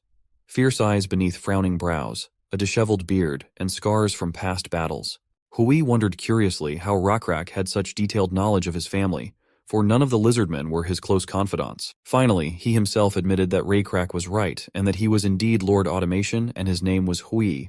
However, he quickly moved on without insisting on the sources of the information, wanting to understand the other reasons why Rakrak had rejected his offer. He felt that being a lord made absolutely no difference, and he was indeed giving him salt for free. With each revelation, the dynamics of the negotiations changed. Hui's carefully constructed facade was crumbling, leaving him exposed and vulnerable. Rakrak, on the other hand, remained mysteriously calm, his motives and true loyalties still in the shadows. Tense negotiations were unfolding on the stage, the fate of automation and its people hanging in the balance.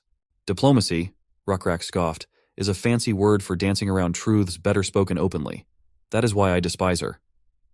Hui agreed, recognizing that while gift might not be an accurate word, he thought they were offering a fair exchange. Your price is too high, and even the greedy Sulcate who rejected your offer earlier knows it, Rakrak stated. If Rakrak accepted the salt from Hui, the lizards would be obligated to protect automation. If an external or even internal enemy attacked automation, the Lizardmen would worry about the safety of their salt and salt mines. Even if this war was started by the fault of automation itself, the Lizardmen would be forced to always be on its side. In Rakrak's opinion, that was exactly what Hui's intention was. It's called a deal or transaction, and it will be beneficial to all, Hui stated.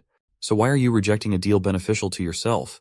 A grin appeared on Rakrak's face. Sulcate should have told you, he remarked, eyes twinkling with pleasure, presenting a frightening picture in front of Hui. Or why don't we just conquer automation, expel the humans, take over the salt mine and castle as our own? It'll be easier that way, and we'll have everything in our hands. Hui recoiled, stunned for a moment. To hear such an answer twice in a row from the leaders of powerful tribes was dangerous. He suppressed his rising anger, however, and met Rakrak's eyes and asked, Are you threatening to attack us? No, Rakrak objected, and a sly smile played on his lips. Simply offering an alternative more favorable to the Lizardmen, far simpler than your diplomatic charades. It is an effective choice, wouldn't you agree? This useless diplomacy will do us no good, which means conquering automation would be a better choice for us. Rakrak was confident in the strength of his warriors and his god, and doubted that the walls of automation could resist their might. Hui flinched, but then seriously looked directly into Rakrak's eyes and said, Don't take automation too lightly. Humans are not defenseless. And I never claimed they were defenseless, Rakrak replied evenly. My calculations predict victory, albeit with some losses. But you hold secrets unknown even to me. Secrets that allow you to continue to exist here. These unknowns worry me. The possible losses they could inflict on my warriors. He leaned closer, voice lowered to a murmur. Taking automation is not a problem. We serve the blue insect god, whose blessings can crush your tall ramparts and turn your mud soldiers to dust. Hui was silent, and an epiphany came over him. He had heard rumors of Guardian Sratis, a mantis titan who was rumored to have aided the Lizardmen in times of war and was considered an avatar of the blue god of insects. Even statues of the creature adorned the markets in automation itself. And Sratis is not your only concern, Rakrak continued, a predatory calmness in his voice. We have our own cockatrice warriors and chosen ones with powers you cannot fathom. Imagine how your soldiers would fear thunder and lightning conjured of their own volition. Hui felt the weight of Rakrak's words pressing down on him. He knew of the existence of the Srathis. The lore was too widespread to dismiss. The cockatrice warriors were still unknown, and though he was dubious about the power of the chosen, the image of lightning flashing among his troops sent shivers down his spine. Rakrak's words were a vivid reminder of their castle's vulnerabilities. A heaviness of unspoken possibilities hung in the air. The game of diplomacy had changed dramatically, exposing the dynamics of power. Hui knew that a simple rebuttal would not be enough. He needed a new strategy that would recognize the danger posed by Rakrak, while at the same time offering a solution no leader could refuse. The fate of automation and its people depended on his next move. Rakrak's words pressed down on Hui like a crumbling rampart. Hundreds of Lizardmen warriors, maybe more, against a human population with few true fighters. Automation's strength lay in its numbers, but fear was a stronger weapon than a peasant's hoe. Rumors of conflict would turn them to flight, leaving behind hollow ramparts and shattered morale. The tribe of severed ears would sow fear, but the reputation of the Lizardmen outpaced them. Despair gnawed at Hui. He had lost this war before it even began. Rockrak sensed his opponent's despair and broke the silence. "You're not afraid to come here alone? So you're making things very easy for us. With your death, automation will be decapitated and will only fall faster." Hui met his gaze and, though he had some misgivings, still replied, "That just as you are confident of defeating automation, I know you will not kill me despite the loss of my disguise. After all, black-scale lizards honor their guests." Rockrak looked at him carefully. "True," he agreed. "But as I said, my tribe stands to gain much from conquering automation. 4 families will crumble into chaos if their lord dies. An easy victory without a leader." "But you won't know who will be the next lord," Hui objected, his voice firm despite the panic growing inside. Rockrak was intrigued, though the Lizardman didn't care for the automation heir. Such a surrender and acknowledgement of his possible death so easily was not something he had expected. So he tilted his head, and the tip of his tail vibrated in anticipation of the details. "Explain," he ordered Hui. Hui took a deep breath, and a spark of hope lit up in his eyes. "Automation has a secret," he began, lowering his voice to a conspiratorial whisper. "A secret weapon that not even my closest advisors know about. A guardian so powerful that even the blessing of the blue insect god may not be enough to overcome it." Rockrak's amusement vanished, replaced by anxiety. Secrets were powerful weapons, especially if wielded by a desperate opponent. "Oh, what's the secret?" he asked, and his voice lost its former arrogance. Hui leaned closer, a sly smile playing on his lips. "That," he said, "is a story for another day, a story worth bargaining for." There was a tense silence in the room. Rockrak, whose confidence was shaken, weighed the unknown and the promise of conquest. Could this be a bluff? A desperate ploy to save automation? Or is there really power hidden within those ancient walls? He had underestimated Hui, and it was quite obvious. And underestimating, he knew, could be a costly mistake. Sighing, Rockrak relented. "And why?" Rockrak snorted. "Should my tribe care who your successor is? What does automation's heir have to do with us?" Hui thought for a moment, searching for an explanation that Rockrak could understand. "Imagine," he began, "the game of Go, a favorite here in automation. Lines intersect to form a grid. We place black and white stones, each vying for control. Surround an opponent's stone with 4 of your own, and it disappears. Play until no squares remain, then count the captured stones and the surrounded spaces. The one with the most points wins." He paused, gauging Rockrak's reaction. The reptilian leader's pupils dilated, a flicker of intrigue in his gaze. Hui continued, "But rules are just tools. What matters is this. I am a stone on this board. So are you." Rockrak leaned forward, mesmerized. "And the game has begun?" "Yes," Hui confirmed. 2 gods play, using the tribes as stones. The wilderness is the field. One has brought the gnolls, the other the lizards. They want to pit them against each other on this board, creating their own game. And that game could be called automation, for the winner will have it to himself. Rockrak's silence spoke volumes. He knew, just as Hui knew that he knew. Lizardmen had played a role in the inheritance of automation. Recently, some Lizardmen and their followers had approached Hui's children and whispered to them about Teeth Full of Wrath and the Blue Butterfly, inclining them to believe in their deity. And some of his children began to believe in the gods. Rockrak's eyes gleamed in the shadows. "You," he admitted, "read as well as I do. You have a fine analysis." Finally, Rockrak recognized that Hui was right. Negotiating and preaching his faith was better than bloodshed. Conquering automation would not be easy. Its ramparts, built of earth, towered, presenting a formidable obstacle. The assault would have to be fended off by arrows, wooden barriers, rocks, and the blows of spears. The salt mine could be taken with less bloodshed. Unlike previous conquests, they were no longer just a small tribe. Growth required the acquisition of resources, skills, and land. However, Rockrak had his own reasons. He had not forgotten the struggle for survival in their past. He admired the tenacity of the people, their ability to find shelter in this harsh land. Perhaps peaceful coexistence would benefit both tribes. Perhaps this game of Go could have an unexpected peaceful outcome. Sunwoon had his own reasons for avoiding religious coercion. Finding a second chosen species critical to his strategy, and it could not be accomplished by spending faith points on forced conversions. He needed true believers. They are far more effective. The level of Nebula's divinity he had recently reached had given him many points of faith, allowing him to choose 2 kinds.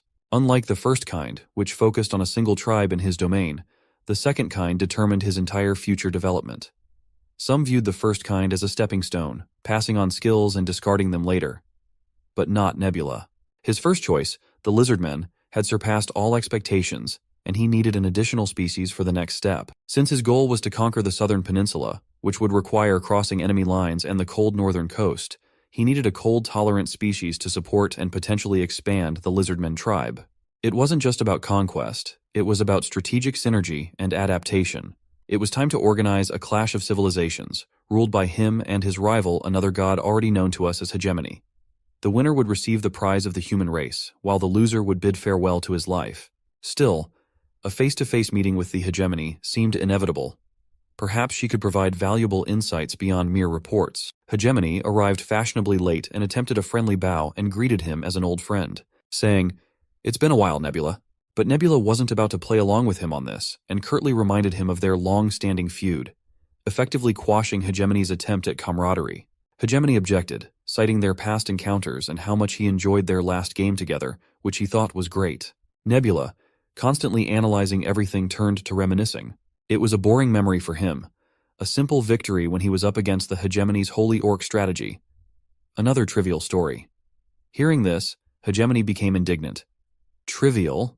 Was that game trivial to you? Nebula explained that at first, the first few times he played against players using the Holy Orc strategy, he was worried about whether he could find a counter to the meta strategy.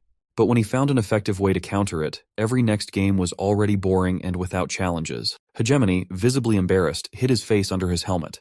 Could there be a humble man hiding behind this avatar? Nebula wondered. Hegemony came to his senses and, without giving up hope, declared his intention to finally defeat Nebula. Predictable, thought Nebula, always throwing around empty threats. He questioned the logic of such a conflict, reminding the Hegemony of the finality of this reality. The perished world was a battlefield, not a game. To start a war of annihilation between their best forces was strategic suicide. Sun Woon decided to remind his opponent of this and ask why he wanted to fight right now. For the sake of what advantages? There would be no next round and no next time here. For the loser, this round would be the last round of his life. Hegemony knew this well, and knew it himself. The fate of their chosen species and countless lives hung in the balance.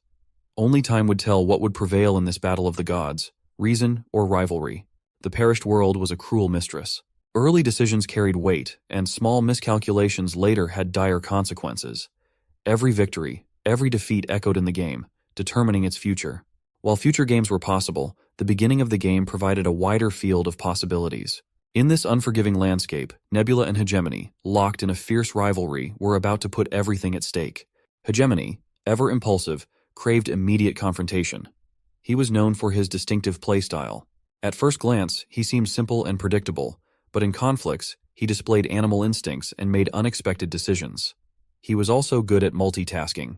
In fact, there were many known cases when Hegemony won thanks to battles in the beginning, and in Nebula's opinion, he himself shouldn't have adapted to what the other persona was good at and get involved in that early conflict. So being a skilled strategist, he understood the risks of early conflict in this game. A war between their leading forces would not just destroy one of them, the winner would be crippled, easy prey for the other players. To avoid that, he proposed another method for the Hegemony to decide which of them would win and take back the automation. Nebula was not one to follow his opponent's script. Although he too could succeed in the early skirmishes, there was no point in gambling on Hegemony's strength. This wasn't just a battle, it was a conversation, a subtle manipulation. It was obvious that each of them wanted to get one thing: automation. And though Hegemony didn't know it yet, Nebula had already won this round by convincing him to go the wrong way in the battle. Deftly redirecting Hegemony's suggestion, he steered the duel in the direction he wanted it to go. Contradictory prophecy. This game was now a dance of deception, with players laying contradictory beliefs. The struggle for supremacy had changed. No longer was it a clash of armies, but a battle of wits, a war waged through the very fabric of faith. The perished world held its breath as it watched the two gods play their dangerous game. Would Nebula's calculated approach win out, or would the unpredictable instincts of the Hegemony tip the scales? The game had begun, and the stakes couldn't be higher. Prophecy is a skill obtained when the player's divinity reaches level 6. It's like a quest that the player gives himself, and if he fulfills the prophecy, he will receive additional experience points. However, the penalty for failure is also significant.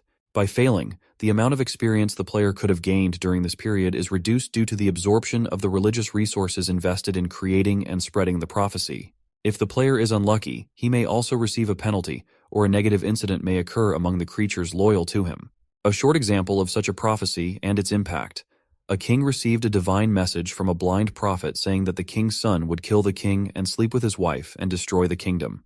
The king was frightened by this prophecy but could not bear to kill his own son with his own hands, so he ordered one of his subordinates to kill his son instead. However, the subordinate did not have the courage to kill the infant, so he left him in the field and the infant was found by a shepherd. When the infant grew up and became a young man, rumors reached him that the parents he now had were not his biological parents.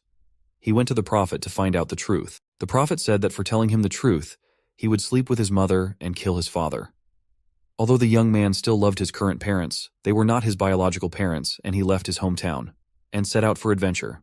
While he was riding in a wagon on the road, he happened to meet a king quarreled with him, fought and defeated him. Then he even fought a kingdom-threatening monster who had the head of a man and the body of a lion. As a reward for killing the monster, he married the queen, who had lost her husband, and became king. A few years later, he learned that the prophecy he was trying to avoid had already been fulfilled. The king he met and killed on the road was his biological father, and the king's wife he married was his biological mother. Upon learning this, the queen, who was his wife and biological mother, hanged herself, and the king gouged out his eyes and threw himself out of the palace. In the end, the kingdom fell. Unlike the confusing example, the skill was fairly simple. The player tasked himself and his subordinates with predicting what would happen in the future, and if the prophecy was fulfilled, he received points of faith spent on relaying the divine message to his tribe, as well as a reward depending on the difficulty of fulfilling the prophecy. For example, I predict that Raikrak will kill a terrible monster, and if I help Raikrak fulfill that prophecy, I get a good amount of XP. However, Perished World players didn't use this skill that often. This was because there was a penalty for failing to fulfill the prophecy. If a lot of faith points were spent on creating a big prophecy, the penalty for not fulfilling it would be even more severe. Points of faith would definitely be lost, experience might decrease, causing the player's level to drop, and if the player was unlucky, their characters involved in the prophecy might be cursed or face an unexpected negative event. If the creator of the prophecy, a god, cannot even control his own destiny, then he is not fit to be a god. Therefore, no matter how simple the prophecy was, the players were obliged to fulfill it. Prophecies that were too simple were not used too often because the number of faith points returned was less than the original number of points used, but they would still be used if necessary, if the player is confident. In Sun Woon's opinion, the best time to use prophecy was now. Conflicting prophecy is when two players make prophecies that contradict each other. For example, player A and player B made a prophecy about person C. Player A would predict that C would die within 3 days, and player B would predict that C would be alive in 3 days. Player A would try everything possible to kill C within the next 3 days, and player B would use every means to protect C from death. Thus, only one of player A or B will fulfill his prophecy, and the other will fail. Thus, one will receive a reward and the other will receive a punishment. This kind of betting is possible without prophecies, but conflicting prophecy is directly supported by the game system, so there is no loophole, and the loser will surely receive a penalty. Unlike verbal betting, in the case of conflicting prophecy, the loser would still be penalized even if they wanted to cheat and didn't want to fulfill the penalty. Therefore, it would be much more favorable to win. Regardless of the fact that the opponent might disagree with the outcome of the bet, Sun Woon just wanted to see his clear benefit if he won. Finally, Hegemony inquired, "So what kind of prophecy should we go with? You should know that the Lord of Automation chooses his successor, right?" Sun Woon replied. Hegemony immediately became indignant for no reason. "Are you playing a trick on me? To find out how much I know about automation?" Sun Woon only laughed off his irascible nature and calmly replied that, of course, not without it. But the main reason why he decided to choose this topic for the prophecy was because it would be convenient to create a conflicting prophecy based on it. Hegemony nodded and said, "Automation regularly chooses its ruler, and that person becomes the ruler of automation. Apparently, the length of time the Lord can stay in power is different every time, and only the automation Lord himself at that time knows how long his term will last." Sun Woon decided to share a bit of information and said that this is why Hui, the Lord of Automation, hides his identity. Because if people knew his identity, then when the next successor had to be chosen, many would seek to take Automation Lord's place and his life would be in danger. Finally, they decided to create a controversial prophecy based on who would be the next Automation Lord. Hegemony opened the system window with his records and asked if he meant that they should choose one of the 5 children of the current Automation Lord. Sun Woon replied that, yes, and the important thing is that the time to choose the next successor is almost here. And the current lord wants to give his seat to one of his children, and that means there will be 5 potential successors. And they must choose one of the 5 children and predict which son or daughter will be the next heir. Since there will only be one, the prophecies will inevitably contradict each other. And if they both foolishly guess wrong, then they'll just have to accept it as it is. Hegemony immediately agreed. And seeing Hegemony accept the challenge so readily, Sun Woon realized something. Had he also prepared in advance? However, our hero still believed that Hegemony had not prepared as thoroughly as he had, since he himself had long known that something like this would happen and had been preparing for a long time. Hui has 5 potential successors. Would you like me to present you with a list of them and give you a brief introduction if you don't know? Hegemony asked. Sun Woon gladly agreed to this, for it was a great opportunity to listen to his opponent without revealing his knowledge. He himself was well aware of the Automation Lord's children, but he was curious about Hegemony's opinion of them. Then he began in order. The first child, Dan, is a man in his early 30s. He has a strong build and is trusted by Hui himself. I think he's also quite intelligent. 2 of the 4 royal families support him, and he has the best chance of becoming a lord. Hegemony cleared his throat and continued speaking. The second child, Jun, is a man in his 20s. He is the half-brother of the first son and is considered weak. He is not particularly social and does not show himself to others, preferring quiet solitude. Rumor has it that he has no interest in becoming an heir at all, although there is a family that supports him, his mother's family. The third child, Jin, is a woman in her 20s. She has the same mother as the first son, and she often goes out to the outside world and travels. She hides her identity, but gets along well with hunters and bullies. She is supported by one remaining family of 4. The fourth child, Kyung, is a woman in her early 20s. She has a different mother than the first and second children. Rumor has it that her mother is already dead, and Kyung herself was kind of strange in her appearance and behavior, so those around her thought she was cursed. There's something unusual about her, so she's rejected not only by the Automation Lord but also by other members of her own family. Finally, the fifth child, Min, is a girl about 10 years old. People say that she has extraordinary intelligence and is talented in many ways. She was born when the Lord was already in his old age, so he seems to love her very much, more than the other children. Now that everyone was briefly introduced and their avatars were in front of them, Hegemony asked, "So what do you think? Should we choose right away? Or do you need time to comprehend all the information?" But Sun Woon had already made up his mind long ago and wanted to decide everything here and now, since if he needed time himself, it would mean giving time to Hegemony, and that was unnecessary. Therefore, he suggested, "Why don't we write and test our predictions in the conflicting prophecy window? If we predict the same thing, the conflicting prophecy will still fail and we can just click no. And if we choose different successors, we can press yes and get started. What do you say?" Hegemony agreed. Sun Woon then opened the system window, Contradictory Prophecy. The system immediately asked, "Do you want to set up Contradictory Prophecy with player Hegemony?" But before he made a choice, he received a warning that if he didn't fulfill the prophecy, he would suffer heavy damage and heavy losses. One should have thought things through well before making such a decision. But each of them was willing to take the risk and confirmed their decision. Now each of them chose who they thought would be the heir. Hegemony chose Hui Xiao's second child. He was sure that Hui Jun would be Automation's next successor. The Nebula player's prophecy, however, stated, Hui Xiao's fourth child, Hui Kyung, will be Automation's next successor. When the choice had already been made and they heard what the opponent had chosen, Sun Woon checked Hegemony's face. As expected, he was surprised by Nebula's choice, and that was to his advantage. Sure, the Lord's fourth daughter wasn't an obvious or even strange choice at first glance, but as always, it wasn't that simple. Now that each of them had made different choices, the creation of the conflicting prophecy had to be confirmed. Hegemony regained his confidence and swung with force to hit the system window and confirm the beginning of their confrontation. He was sure as always that he would win. The contradictory prophecy was confirmed, and 2 contradictory prophecies began to spread amongst the automation from an unknown source. Now let's go back 3 weeks later to the conversation between Rockrak and Hui. Automation Lord Hui Xiao at first tried to ignore the prophecies, thinking it must be the families doing something wrong again. He hoped that they were just rumors that would eventually subside.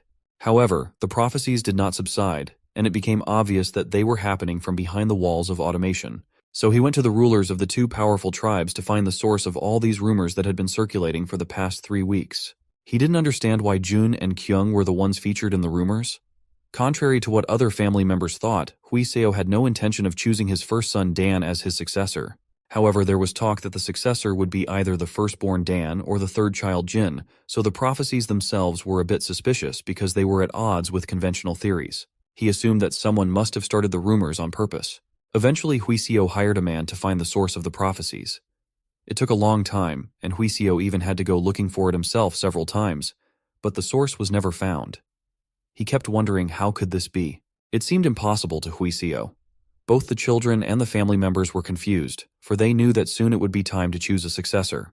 Huiseo had managed to get rid of the rumors in Automation Castle, but this time something came from outside. Word had reached all 4 families that the tribe of severed ears and black-scale lizards were approaching the castle, and the gnolls and lizards who seemed to be traitors or vagabonds were taking longer to pass by the ramparts and looking closely. Howie knew they would come someday, but he hoped not at such an unfortunate time. Both of these large tribes were hard to understand, but it seemed to him that they were somehow connected to these rumors. His encounters, however, proved to him that things were very complicated. At worst, the 2 tribes could have formed an alliance and attacked Automation, but that didn't seem to be the case. Huiseo had people gather information about both tribes and found out that both tribes believed in different gods. Both tribes had no hatred for each other, but still treated the other tribe with hostility and considered them rivals that they would one day have to fight. Both tribes are huge and could not be trifled with. They probably believe that the wilderness is too small for both tribes and that it should only go to one tribe. While the humans were barely surviving in this Automation Castle, Huiseo knew that he had to do his best to fulfill his final duty as the Lord of Automation and decided to risk his life to do so. He felt that there was definitely a connection between the movement of the 2 tribes and the successor and the rumors, but there was no proof. Even the fact that he still hadn't died after meeting the leaders of the 2 tribes was strange and already meant a lot. It meant that Hui himself was nothing more than a small pebble on the playing field, and that gave him a hopeless confidence. He had already decided to remember that he was just a stone on the board. And just like that, Huiseo confirmed his hopelessness. Huiseo was the first to feel the warmth in the tent fade, but Huiseo just endured the cold air of the desert night while the fire died down. Rakrak looked at the dying fire. He broke a few dry twigs beside him and then began to throw them into the fire, thus revitalizing it. After hearing part of Hui's story, Rakrak noticed how much easier things were when diplomacy was left aside and could be spoken directly. Hui was still silent and disagreed with him, but Rakrak continued saying, "You just have to choose one or the other. Salkate or me, the gnolls or the Lizardmen, the god of evil teeth or the god of blue insects." He held out his hand hinting for Automation to submit to the Lizardmen. However, it wasn't that simple for Hui. It wasn't just a matter of choosing one of the 2. Others would think that Rakrak was asking him to choose between 2 precious gifts. In his mind, however, it was more a matter of which would hurt less if he put his head in the jaws of a saber-toothed tiger or a cockatrice. Even in this situation, the choice was obvious to Rakrak, and he said, "I'm sorry you think so, but wouldn't it be better to put the head in the mouth of a cockatrice?" But Hui said that Salkite also said that a saber-toothed tiger would have been better. Rakrak decided to think from Huiseo's point of view. Huiseo wouldn't believe any of the sweet words Salkate or he himself had said anyway, and his doubts were likely the reason Automation still existed. "So what are you going to do?" Rakrak asked. "Well, for now, I'm going to take a step back," replied Hui, "and let the saber-toothed tiger and the cockatrice fight amongst themselves. There will be a winner in the end, but the winner will likely be exhausted, worn out, and wounded. I'd prefer it to be half dead, but in the end, it will give me more options. The true face of the victor will be shown." Rakrak easily understood Huiseo's analogy and said that it was like Hui was trying to tell him that he wasn't going to make his choice now, while thinking that what he means to say is that he will decide what to do when the successor is chosen. After all, the distance between him and the successor is greater than the distance between the successor and Automation, so he thinks he can use the hostage to do what he wants. However, the successor must be chosen no matter what, and the time to choose is almost here. "What do you think?" Huiseo asked. "It doesn't seem so bad. If you don't care who wins between me and Salkate, the gnolls and the Lizardmen, the evil tooth god and the blue insect god, then that's fine. However, it sounds to me as if you have simply accepted your fate as a will-less pebble on a board," Rakrak replied. "I think you are the same," parried Hui. "You can think whatever you want, but you're the same. Sounds like there's nothing I can do to me. And the fact that you're just resigned to your fate is like a stone on a chalkboard. You think it's too late now, but you could have done things differently. Wouldn't it have been better to learn more about both tribes and see which one was better? If only you had realized sooner that you couldn't escape both of us." Rakrak's words cut painfully at Huiseo's heart, but then Rakrak shook his head and continued speaking. "No, you're right. Doing nothing depending on the situation is also a good choice. You are wise, as you are for a human." Hui stood up and a breeze blew into the tent, and the fire flickered. The shadows of the two chiefs facing each other also swayed violently along with the fire. This signaled the end of the conversation. This was where Hui was going to end their conversation. But before he left, he wanted to ask one last question. Looking tiredly at Rakrak, he said, "After all, I'm not the only one who is a stone. You are as well. Only the plank you're standing on is bigger. Doesn't that frighten you? Don't you feel angry, hurt, or helpless because of that fact?" Huisio meant that Rakrak was also just a toy of the gods. The corners of Rakrak's lips lifted slightly in a meaningful smile, and Huisio realized that Rakrak didn't think so. However, he couldn't guess Rakrak's answer to his question. Finally, after a slightly prolonged silence, Rakrak promised, "I will answer that question when this is over." Such an answer pleased Hui, and he said, "Good. Though personally, I hope this is the last time I see you or Salkayat." Before Hui left, Rakrak asked if he needed to be escorted to the exit of the camp, but Hui assured him it was fine. He came as an errand boy, so he will leave as a regular messenger. Huiseo rose from his seat, threw his leather hood over his head, and walked out of the tent. No one stopped or looked at Huiseo in any strange way, as if Rakrak had already told them something. Huiseo had a sudden thought that this was his chance to spy on the Lizardmen, but he quickly dismissed it. After all, it didn't matter anymore. His heart was overwhelmed by heavy thoughts. Huiseo had faced similar situations in the past, and he knew he had to set things straight, rather than doing what his heart told him to do. Huiseo walked through the Lizardmen's camp and out into the desert. He looked up at the stars. At least he knew how to determine direction by the stars. After 2 hours of walking in the direction he had chosen, a small low hill appeared. He realized he had come to the right place when he smelled horse manure. Waiting for him was Hui Wu's nephew, who was his adjutant. With him were several other people. He cheerfully greeted the successful return of his lord and carried in his hands new clothes befitting a lord. Hui, however, assured him that, "It is no relief that I have returned safely." Huiseo took off his leather hood and began to remove the old clothes in which he had made this journey, and began to put on normal clothes for a lord. He also shaved the beard he had grown during this time. The beard greatly affected the impression a person made, and it was useful to have when disguising oneself, but now it was not needed. Huawei walked over to his horse, and to all the questions of his subordinates about how everything went, briefly replied, "Nothing has changed. We will proceed as planned." The plan was to do nothing and wait until the fight between the two tribes was over, so as not to be drawn into the war. When Huiseo himself asked how his subordinates were doing, the adjutant said, "I am sorry. I have no excuses. The black-scale lizards are too wary, as is the tribe of severed ears." Huiseo ordered his subordinates to scout the black-scale tribe while he talked to Rakrak. His orders were not just to find out how many there were, how many warriors there were among them, or how many livestock they had. Among the Lizardmen in automation were longshoremen, traders, and vagabonds. There had to be an insider from the Rakrak tribe among them. Finding that connection and interrupting it was the only way automation could get out of the game between Salkate and Rakrak. We can't just execute all the gnolls and Lizardmen in automation. That would cause resentment in the castle.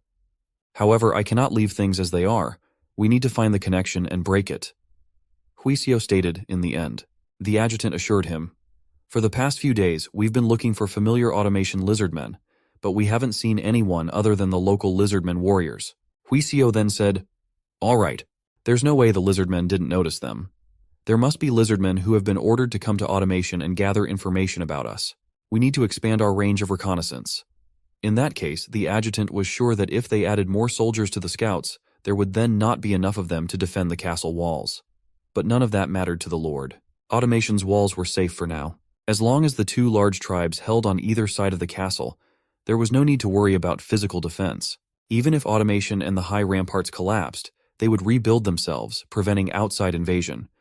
The real problem was the invisible wall, which was constantly being attacked by various religions, prophecies, rumors, and ideas. Even Huiseo couldn't fully understand the modern concepts of information and psychological warfare, but he vaguely guessed at it.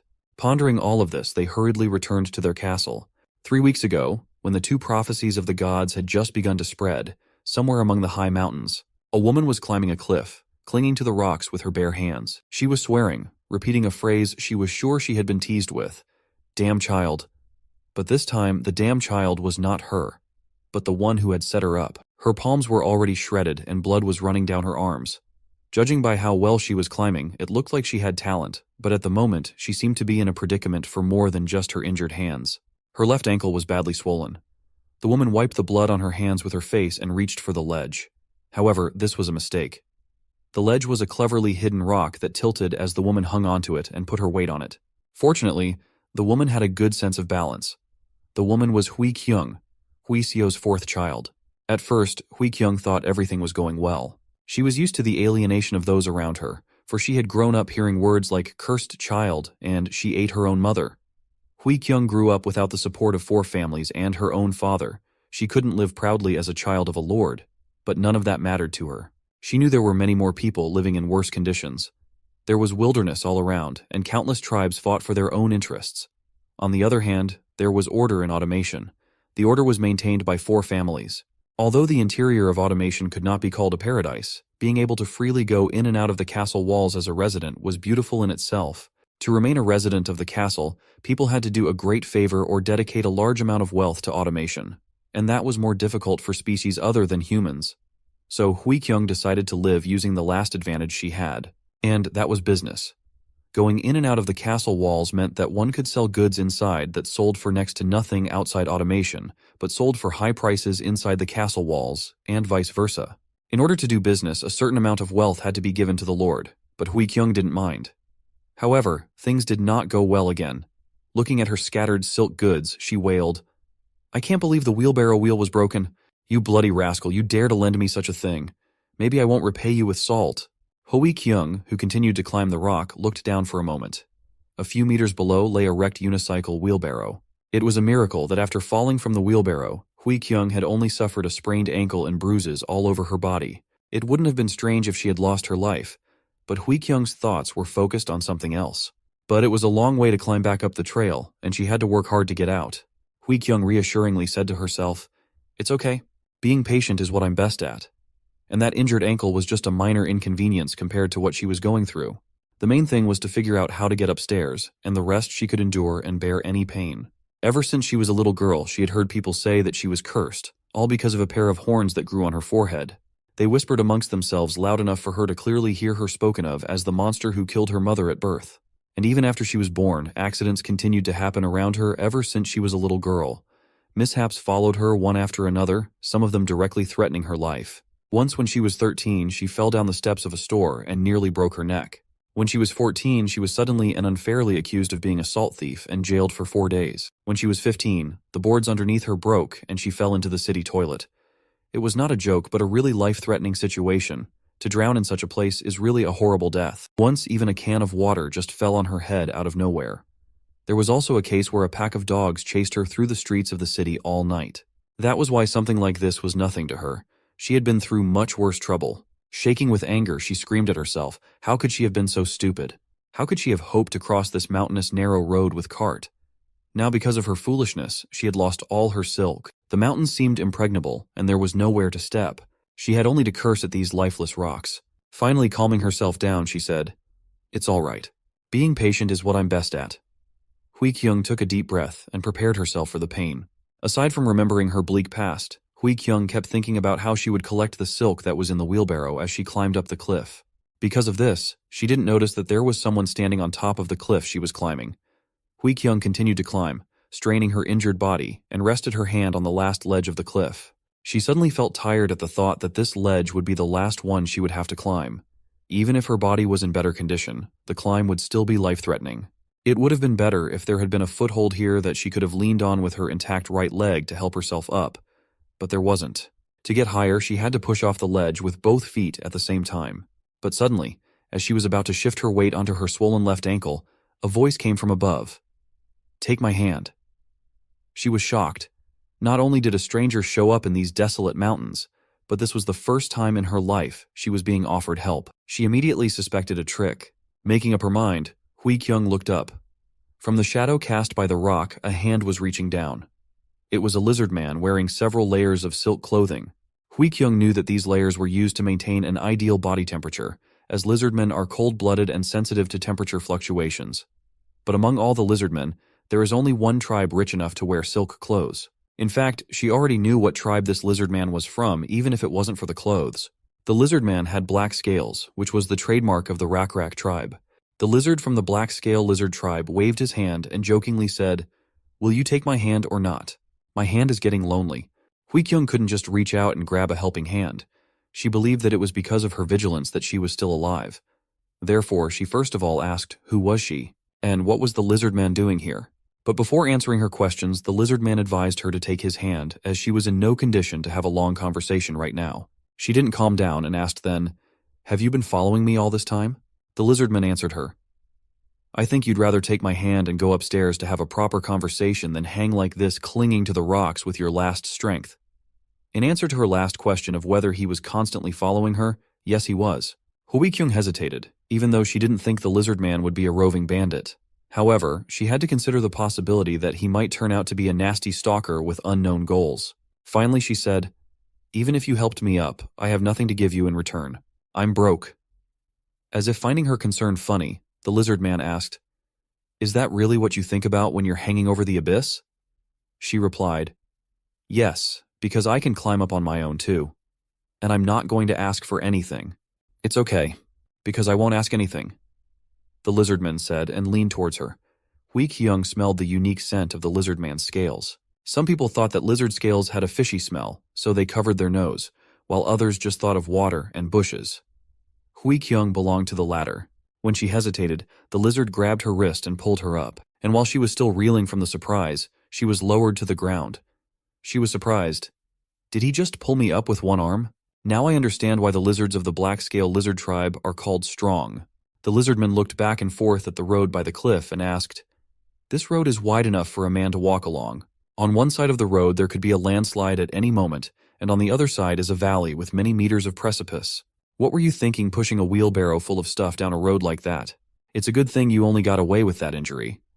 But Hui-kyung was that it wouldn't have been a problem if it wasn't for the broken tire. The Lizardman then reminded her that wheels could always break and cause problems, and she should always consider possible trouble and think ahead. Considering the current technological level of humans, the Lizardman was completely right, and there was nothing she could object to. So she changed the subject and asked the Lizardman what his name was. He politely apologized for not introducing himself yet, and said his name was Siren Mule of the black-scale lizard tribe.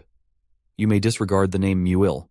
It is a name that has been passed down, but neither I nor my father know what it means. It's not the most common name among lizardmen, but my father wanted me to keep it, so I always introduce myself as Siren Mule. You can just call me Siren." Hui-kyung nodded and said, "Okay, well I thought I should at least thank you since you helped me out." "Thank you, Siren." After thanking Siren, Hui-kyung tried to limp past him and continue on her way, but Siren blocked her way with his hand, saying, "We're not done here yet, Hui-kyung." She immediately froze in place, thinking, "Damn it, I knew this would happen. I told you, I have nothing. And how the hell does he know my name?" When Siren said her name, she reached for the obsidian knife hidden in her clothes. Hui-kyung knew that her identity must not be revealed. Hui-seo, who had led automation after his mother, had decided to lead automation differently after her murder. He decided to hide his identity. He revealed his true identity only to the members of the 4 trusted families in the castle. They served as his hands and feet, and at the same time had to keep a vigilant eye on each other. Such a life came with a certain amount of risk, but Hui-seo managed to settle things within his means. Hui-seo also wanted his children's identities hidden, and the children had to follow his orders. If they didn't make enough effort to hide their identities, they wouldn't be able to become successors, wouldn't get their father's attention, and might die prematurely. Hui-kyung knew that black-scale lizards were strong, but her obsidian knife was sharp and long enough to pierce its heart. Instinctively, she almost snatched the knife, but she refrained from doing so at the moment. Hui-kyung thought, "Even if I do use the knife, I need to find out how he knows my name first. No matter what, I'll use my knife after I get information from him. And definitely not because he helped me."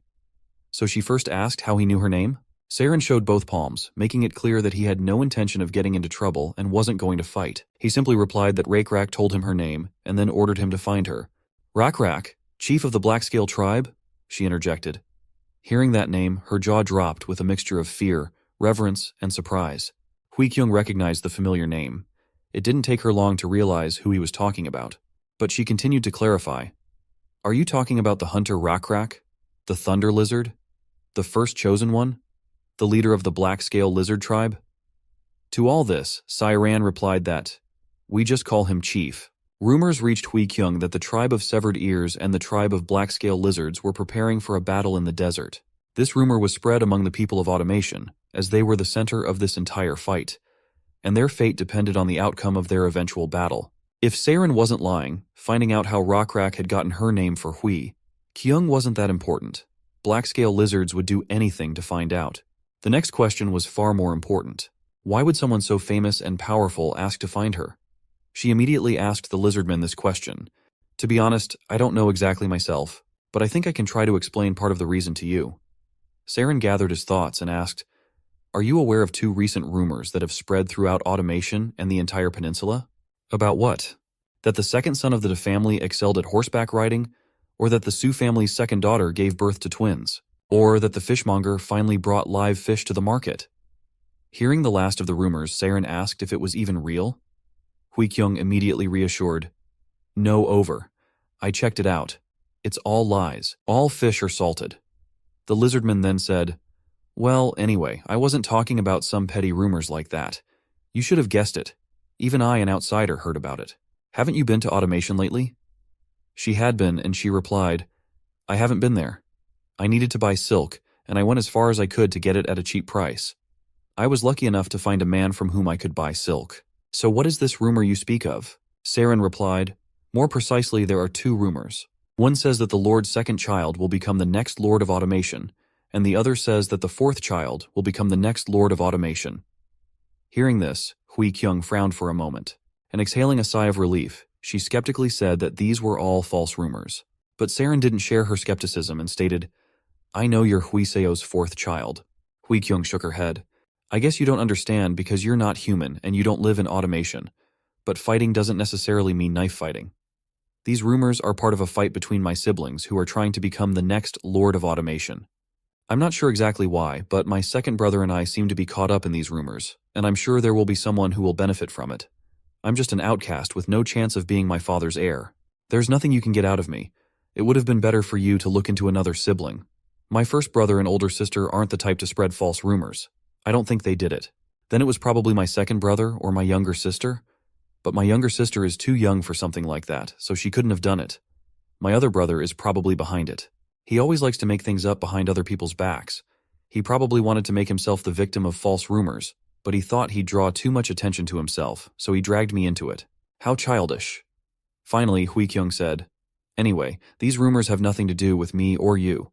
Why don't you just say that the black-scale lizard tribe sent you to get information about automation? It seems you somehow found out that I'm one of the Lord's children, but I'm an outcast. You can't get anything out of me. It would be better for you to look for another sibling of mine.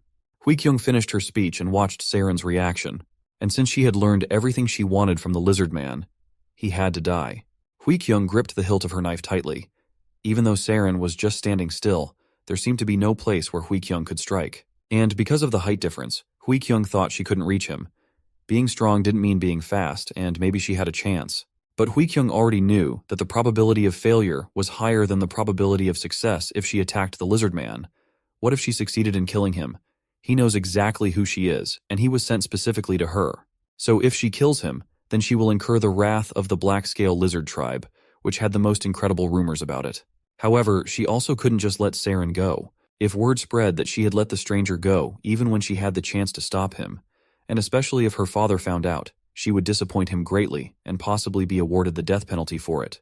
So she decided it was better to try and kill this lizard man and die than to live with her father's disappointment. Seeing her intentions, Saren lowered his gaze and turned to Hui Kyung. I think you misunderstood something. Seeking you was Rockrak's first order, but I also have to fulfill the second command as well. The second command I received was to protect you and your life at all costs. Hui Kyung was surprised and felt an unpleasant feeling somewhere in the back of her mind. It was a feeling she had ignored for a long time because others ignored her. It was strange, and since she hadn't experienced it in a long time, she couldn't give it a name. Hui Kyung decided that she didn't want to know what the feeling was, but somewhere in the back of her mind, she heard a voice. One that asked, Do you want me to tell you what it is? It's called warmth. The warmth of someone caring about you. Did my heart become tender to this lizard man I met just a moment ago just because he said those words? But it was inevitable. As far back as Hui Kyung could remember, no one had ever offered her protection. She had already loosened her grip on the hilt of her knife. Hui Kyung wasn't about to stab someone who said he would protect her. She had always thought of herself as strict, but those who remembered her thought of her as someone who became weak when it came to affection. Finally coming to her senses a little, Hui Kyung stuttered and asked, What? What are you talking about? Saren didn't know much about human emotions, so he calmly told her what he knew. You said it was a false rumor, but your siblings don't think so, nor do the other families. Chief Rakrak said that the automation succession ceremony is coming up. Everyone is paying attention to the big changes coming. Therefore, people will be sensitive to even the smallest rumors and will want to cut down on unnecessary variables.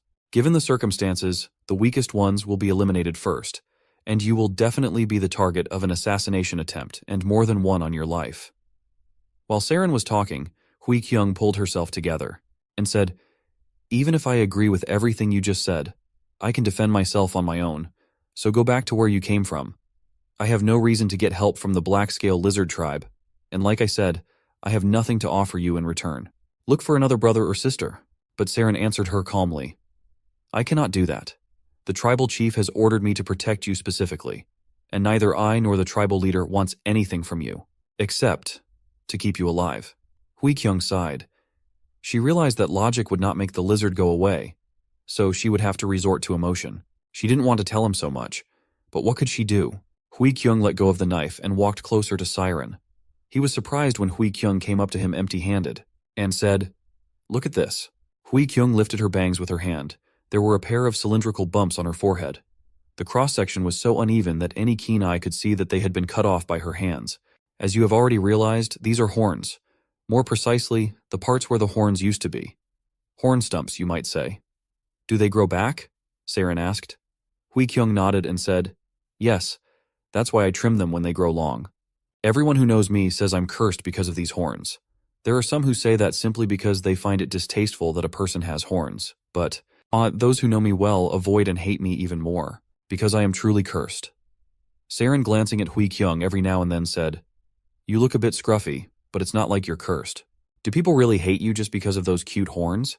But she sadly replied, I'm not kidding.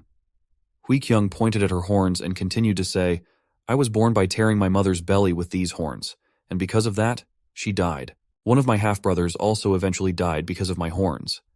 In addition, misfortunes are constantly happening to those around me. That's the real reason why I'm a loner.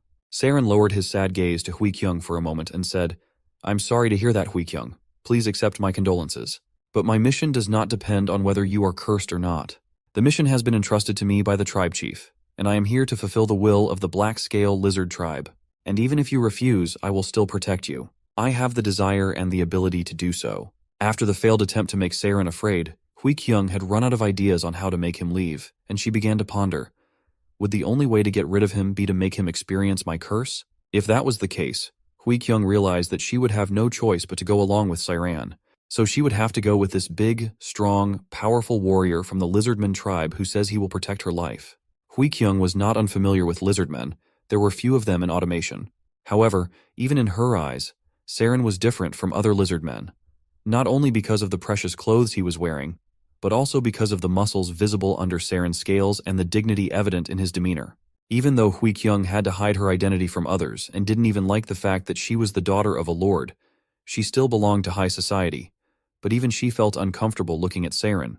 After thinking for a bit, she came to a conclusion. Well, it's not really that bad, is it? Hui Kyung quickly thought in her mind. She couldn't just send Saren away like that, because then she would have to kill him. But there was a very small chance that she would be able to do so. And even if Saren spared Hui Kyung's life, she would have to risk letting go of someone who knew her true identity. On the other hand, if Saren stayed by her side, she wouldn't have to kill him, and she herself would be able to prevent the risk of her identity being revealed to others. There was nothing wrong with Saren being with her, rather it was even a good thing. After all, he had even said that he would protect her.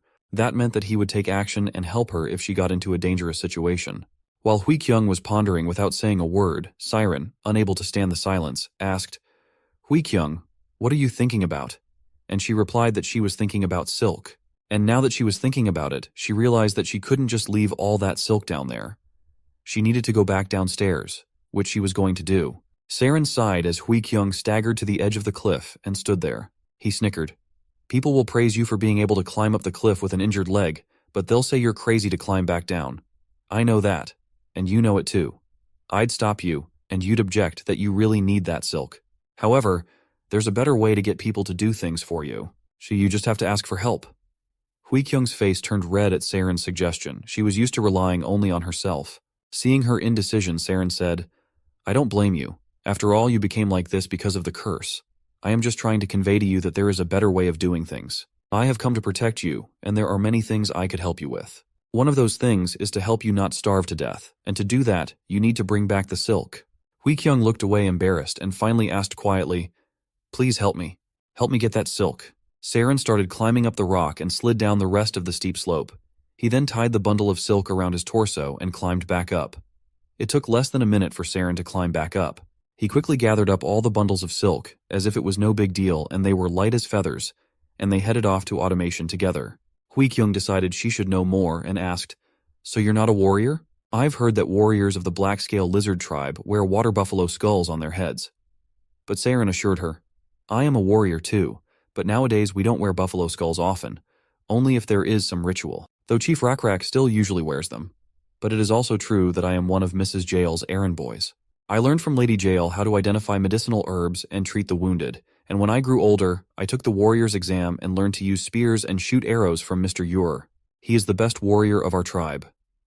Hui Kyung nodded as if it didn't matter much, but she understood that Saren wasn't just a lizard warrior that Rakrak had decided to send. He used to be an errand boy for someone who handled the inner workings of the tribe, and then he learned weapons from the best warrior. There was more to learn. So she asked how did he even know she was here. Saren replied, "I just went to automation and asked around there, using your fake name Mang Ji. It fits you better than Hui Kyung, doesn't it?" She replied, "I think so too. But I don't think information about me would have been given out so easily. I have bad relationships with people, but I'm sure my business partners wouldn't sell me so easily and cheaply." Saren laughed. "If that were the case, how would I have found you? Everyone I asked told me everything as soon as I gave them a pocketful of salt. They told me that you've been going into the silk business for a long time, that they didn't know where you'd find silk since the rainy season was coming soon, and that they wondered how you'd bring in enough silk yourself to make a profit. They also told me that you borrowed a wheelbarrow from them to start your silk business, but did not return, and they thought you had cheated them. They also told me that you left automation through the back gate of the castle, and so on. Don't you think you've lost too much of your business partner's trust, aside from other human relationships?" Hui Kyung couldn't lift her head from how screwed up she was. Her face was red all the way to her ears. The journey back to automation took a whole day when they finally saw automation's rampart. The rampart was shorter than the one Hui Kyung had fallen from, but the artificially created fortress was different from the natural one. The fortress was long and disappeared into the cliffs on both sides. Automation was obstructed by a rampart in front, while the castle was further away and surrounded by sheer cliffs on both sides. At the front of the rampart was the main gate through which people entered and exited, and at the back of the rampart was a smaller gate. The path that Hui Kyung and Saren followed led to the back gate and was a secret path. Only a few merchants knew about it. Now that they were almost there, Saren asked, "What are you going to do now?" "I think it is too late for selling silk." Hui Kyung said that the market should still be open, but first she should meet the Geo family and talk to them, since it was one of them who had lent her the faulty car, which she'll have to pay for now. While they were talking so calmly, the menace was approaching them from behind. It was only because of Saran's excellent reaction that Hui Kyung survived. The dagger was fired accurately at her back, but hit the hand of the lizardman who had sacrificed it to protect the girl. The dagger pierced through the palm of his hand and blood nearly covered the terrified Hui Kyung. Saren, writhing the dagger in his hand, said, "Just as Mr. Rakrak said, you are being hunted. One of your business associates has probably uncovered everything you've been up to, and the gatekeeper or someone else has reported how you left the castle and how you're likely to return." The battle for the air had begun, and then the attackers revealed themselves. They were a band of goblin mercenaries who specialized in assassinations for hire, a kind of prehistoric assassins. They had no chance against the Lizardman one-on-one, but they had the advantage in numbers that gave them hope of victory. However, despite their numerical advantage, it was not surprising that in a few moments the entire goblin squad was defeated and bound with a piece of silk cloth that Saren had borrowed from Hui Kyung. Interrogating them, they learned that the masked man had ordered them to kill Hui Kyung and told them where to wait for her and how she looked, but they didn't know any more. Instead of killing the goblins, which at first glance seemed like a logical step, Saren decided that the goblins could be useful in another way. At the same time, Hui Kyung couldn't stop marveling at how good a lizardman was at fighting. She said that she had heard that the most famous warrior among the lizardmen was their battlemaster Ure. Saren, while bandaging the wounds of the goblins, confirmed her words. Indeed, Ure was the best warrior of their tribe, and Saren had personally learned battle techniques from him. Hearing this, Hui Kyung looked at how he treated the goblins with interest, and asked if he had learned these healing techniques from Ure too? But Saren replied that of course not. He learned how to heal others from Jaeol when he worked as her errand boy. The more he told about himself, the more it became clear to Hui Kyung that he was no ordinary lizardman.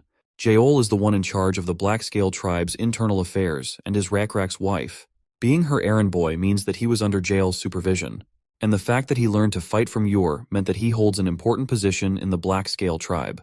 In the end, the fact that someone as high-ranking as him had come to protect her meant that she was indeed very important to their tribe. All she had to do was find out why. But even without knowing their true motives, she could extract a lot of benefits for herself and make it her advantage. But all her thoughts of using the lizard were blown away when she saw Saren give her precious silk to the goblins who had nearly killed her. She immediately screamed in outrage. It was her silk, which she had obtained with her own sweat and blood, and he was giving it to assassins. But Saren assured her it was to placate them. Once they were paid, they would calm down and there would be no more attacks from these particular goblins. Giving up a small piece of silk for that, a small price to pay. Hui Kyung suspected that the one who ordered the goblins to attack her was her first brother Hui Dan, who was supported by the Geo family, but the goblins denied it and it wasn't really true. And here's why. As they approached the gates of automation, they saw a whole group of merchants who couldn't get in and were piled up laden with their wares at the entrance.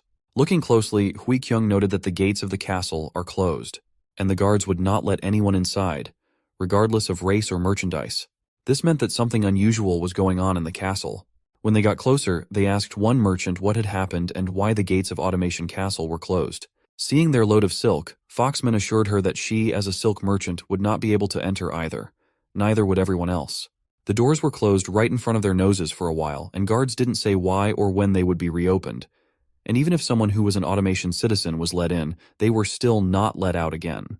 Trading was the main activity in automation, and if they closed the gates to all traders, then something really serious had happened in the castle. Hui Kyung, as one of the heiresses, was of course allowed in, and Saren with her.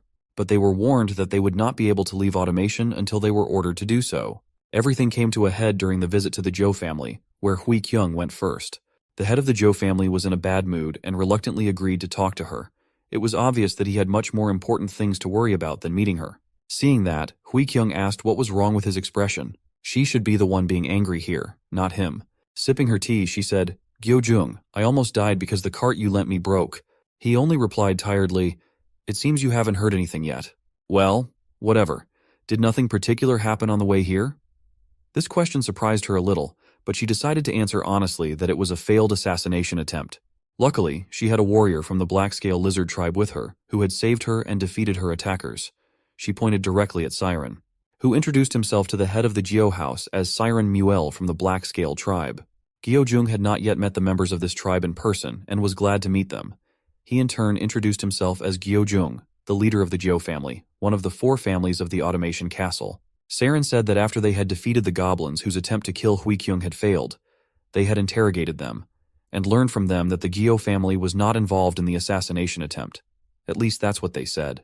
Gyo-jung confirmed their words, saying that of course their family was not involved. After all, they never did any dirty tricks like other families. Hui Kyung didn't believe him yet and asked with a strained smile, "Really? So what happened in the Automation Castle?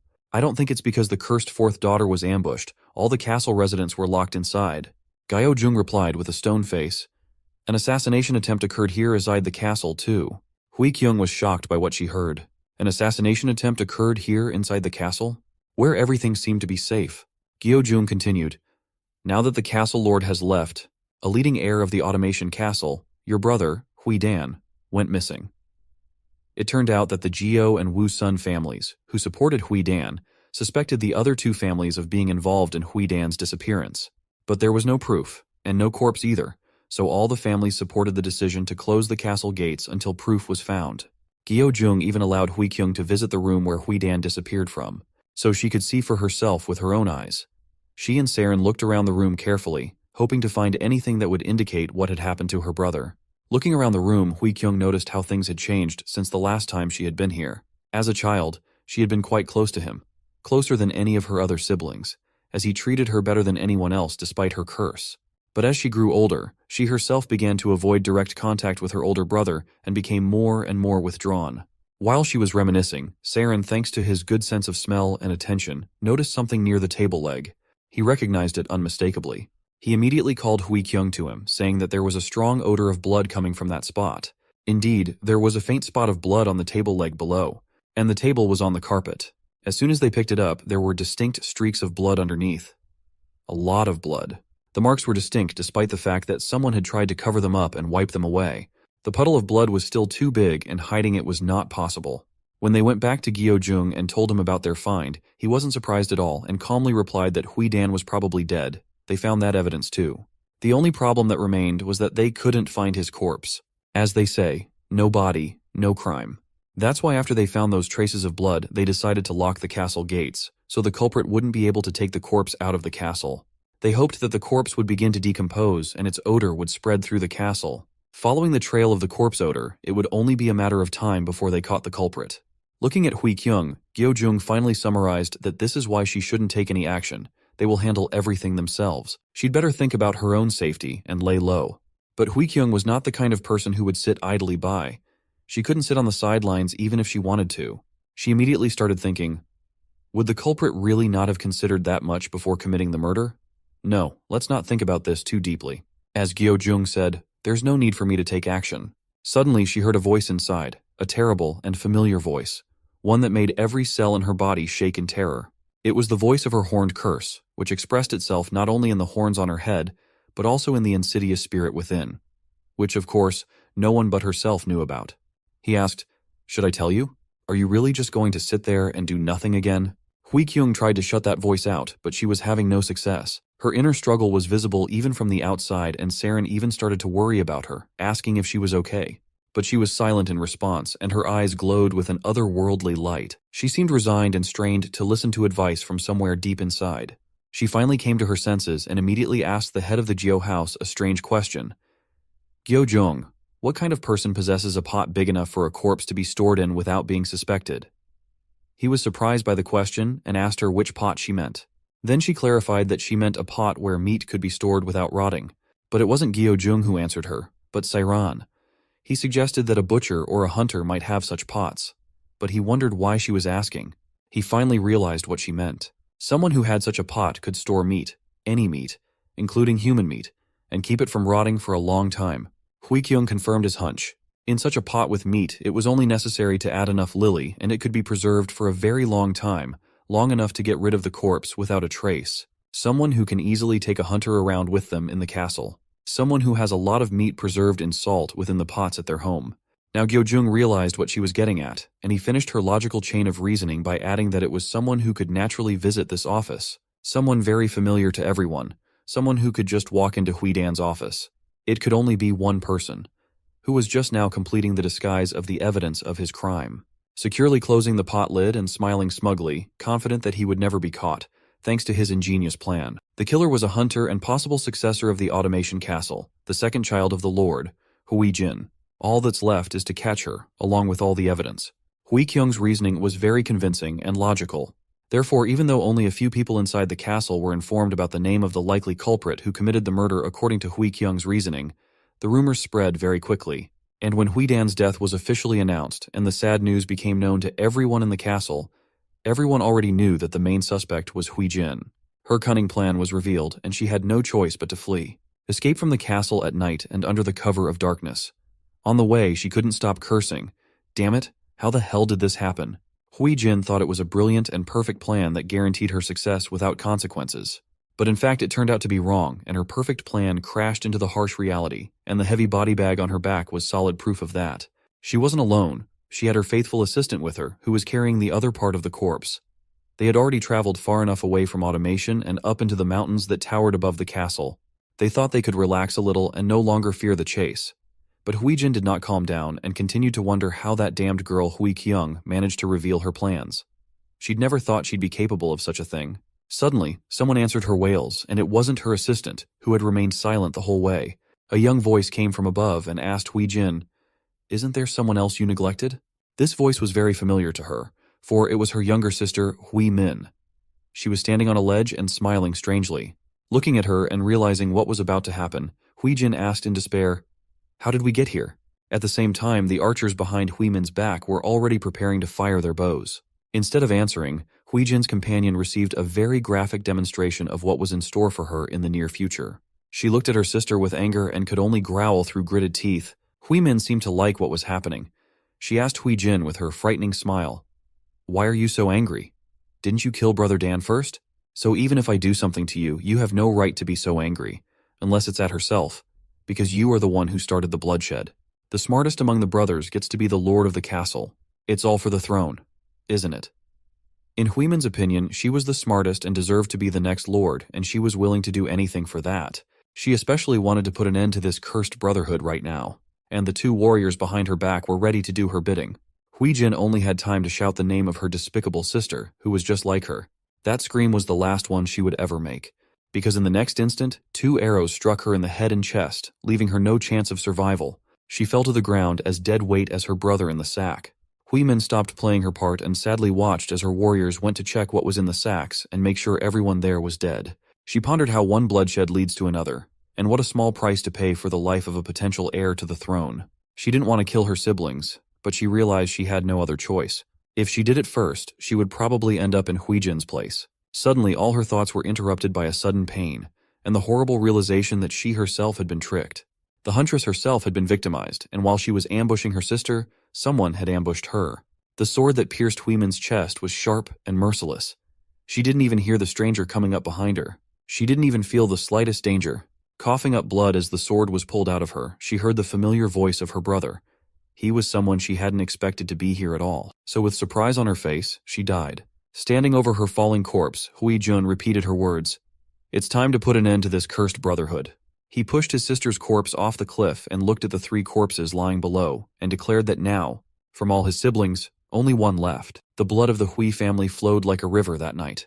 And the controversial prophecy began to be fulfilled, if only in that the next Lord of Automation would be Hui Jun or Hui Kyung.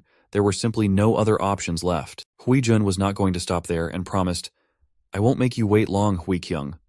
It seemed that by gambling on him, Hegemony had chosen the most dangerous and cunning of the heirs. Soon, the news that the corpses of 3 of the Lord's children had been found outside the walls of Automation shook the entire castle. Hui Kyung was also shocked that Hui Jin and Hui Min were found dead near the body of their older brother, Hui Dan. The head of the Jiao family said that all this means that the culprit has no intention of hiding his identity. Otherwise, he would have hidden the corpses better, or at least left them in different places. It was all too obvious. So much so that even a fool would have realized who was behind all this and who would benefit from it. Everyone present agreed that it was Hui Jun, and Hui Kyung went even further, suggesting that he had waited until the last minute for the right moment. When Hui Jin made her move first, it in turn forced Hui Min to act. He watched everything from afar and with superior knowledge of both situations. Finally, he waited for the right moment to get rid of the 2 of them at once and for all. Then if the attack of the hired goblins was the work of Hui Jun, then everything was clear and fell into place. If Saren hadn't shown up then, no doubt Hui Kyung would have been dead long ago. Moreover, everyone would have thought it was a robbery, not a contract killing, and Hui Jun would have been beyond suspicion. Gyo Jung, realizing all this, warned her that it was now that the real threat would begin. She realized it herself. She had already made up her mind to do her best. But the head of the family, Gyo, did not hurry to voice his thoughts and intentions about who his family will support in this struggle for the title of Lord. However, he revealed, "Actually, there was just a meeting inside the Gyo family, and we came to a common decision." At that moment, Hui Kyung froze and tensed up, listening intently to his every word, and staring at his every move. What she saw calmed her down, and she calmly finished her tea. Then she asked, "So, what is the decision of the Gyo family?" Gyo Jung pretended to hesitate and asked, "Isn't it obvious that Hui Jun is dominating the scene right now?" So, Hui Kyung looked at him carefully again. She was well aware that her fate was being decided right now. If none of the family supported her, things would go badly, and her days inside the castle would be numbered. Fortunately, the Gyo family decided to take a gamble on Hui Kyung. Now she at least had a chance. She bowed to him and thanked him for recognizing her as the likely future heiress to the Lord's title. But Gyo Jung assured her that it's a decision made based on calculation, not recognition. Though such details didn't matter much to Hui Kyung, at least that's what she pretended. In parting, Gyo Jung told her, "So by all means survive. Don't let me and my family down." Hui Kyung assured him that she would try and went to her home, accompanied by Seiran. Gyo Jung stayed at his place and quietly drank tea as if nothing had happened. Walking through the plaza, Hui Kyung told Saren that she had to survive. Survive even despite her cursed body. After all, for the first time in her life, it felt like she had a few people she trusted and who trusted her. A few weeks passed and her horns grew back very quickly, and today the noise around her was already giving her a headache. She had been doing well with her main task of surviving for the past few weeks, and had even managed to hire additional guards. The same goblins who had tried to kill her. But they remembered the mercy shown to them and for a decent fee became no less worthy bodyguards. Hui Kyung was at the regular Geo family council, and now a member of the family was speaking, who still couldn't calm down and claimed that simply avoiding assassination isn't the answer. Instead, they should make an effort to catch Hui Jun and bring him to justice. Another family member countered him on that and said that the Sang and Tu families are together on Hui Jun's side, so it will be much harder to do than say. As long as he is under their protection, it will be hard to bring him to justice without starting a war between the families, and the two families would have a significant numerical advantage in a war against them. At that time, another man offered to enlist the support of the Su family to even out the balance of power. After all, this family had yet to openly declare their support for anyone else. They continued to argue until Hui Kyung, along with her headache, had a strange feeling as if she was in danger and another trouble was coming her way. And in addition to all these damn horns constantly interfered with her and they constantly wanted to pull out or cut.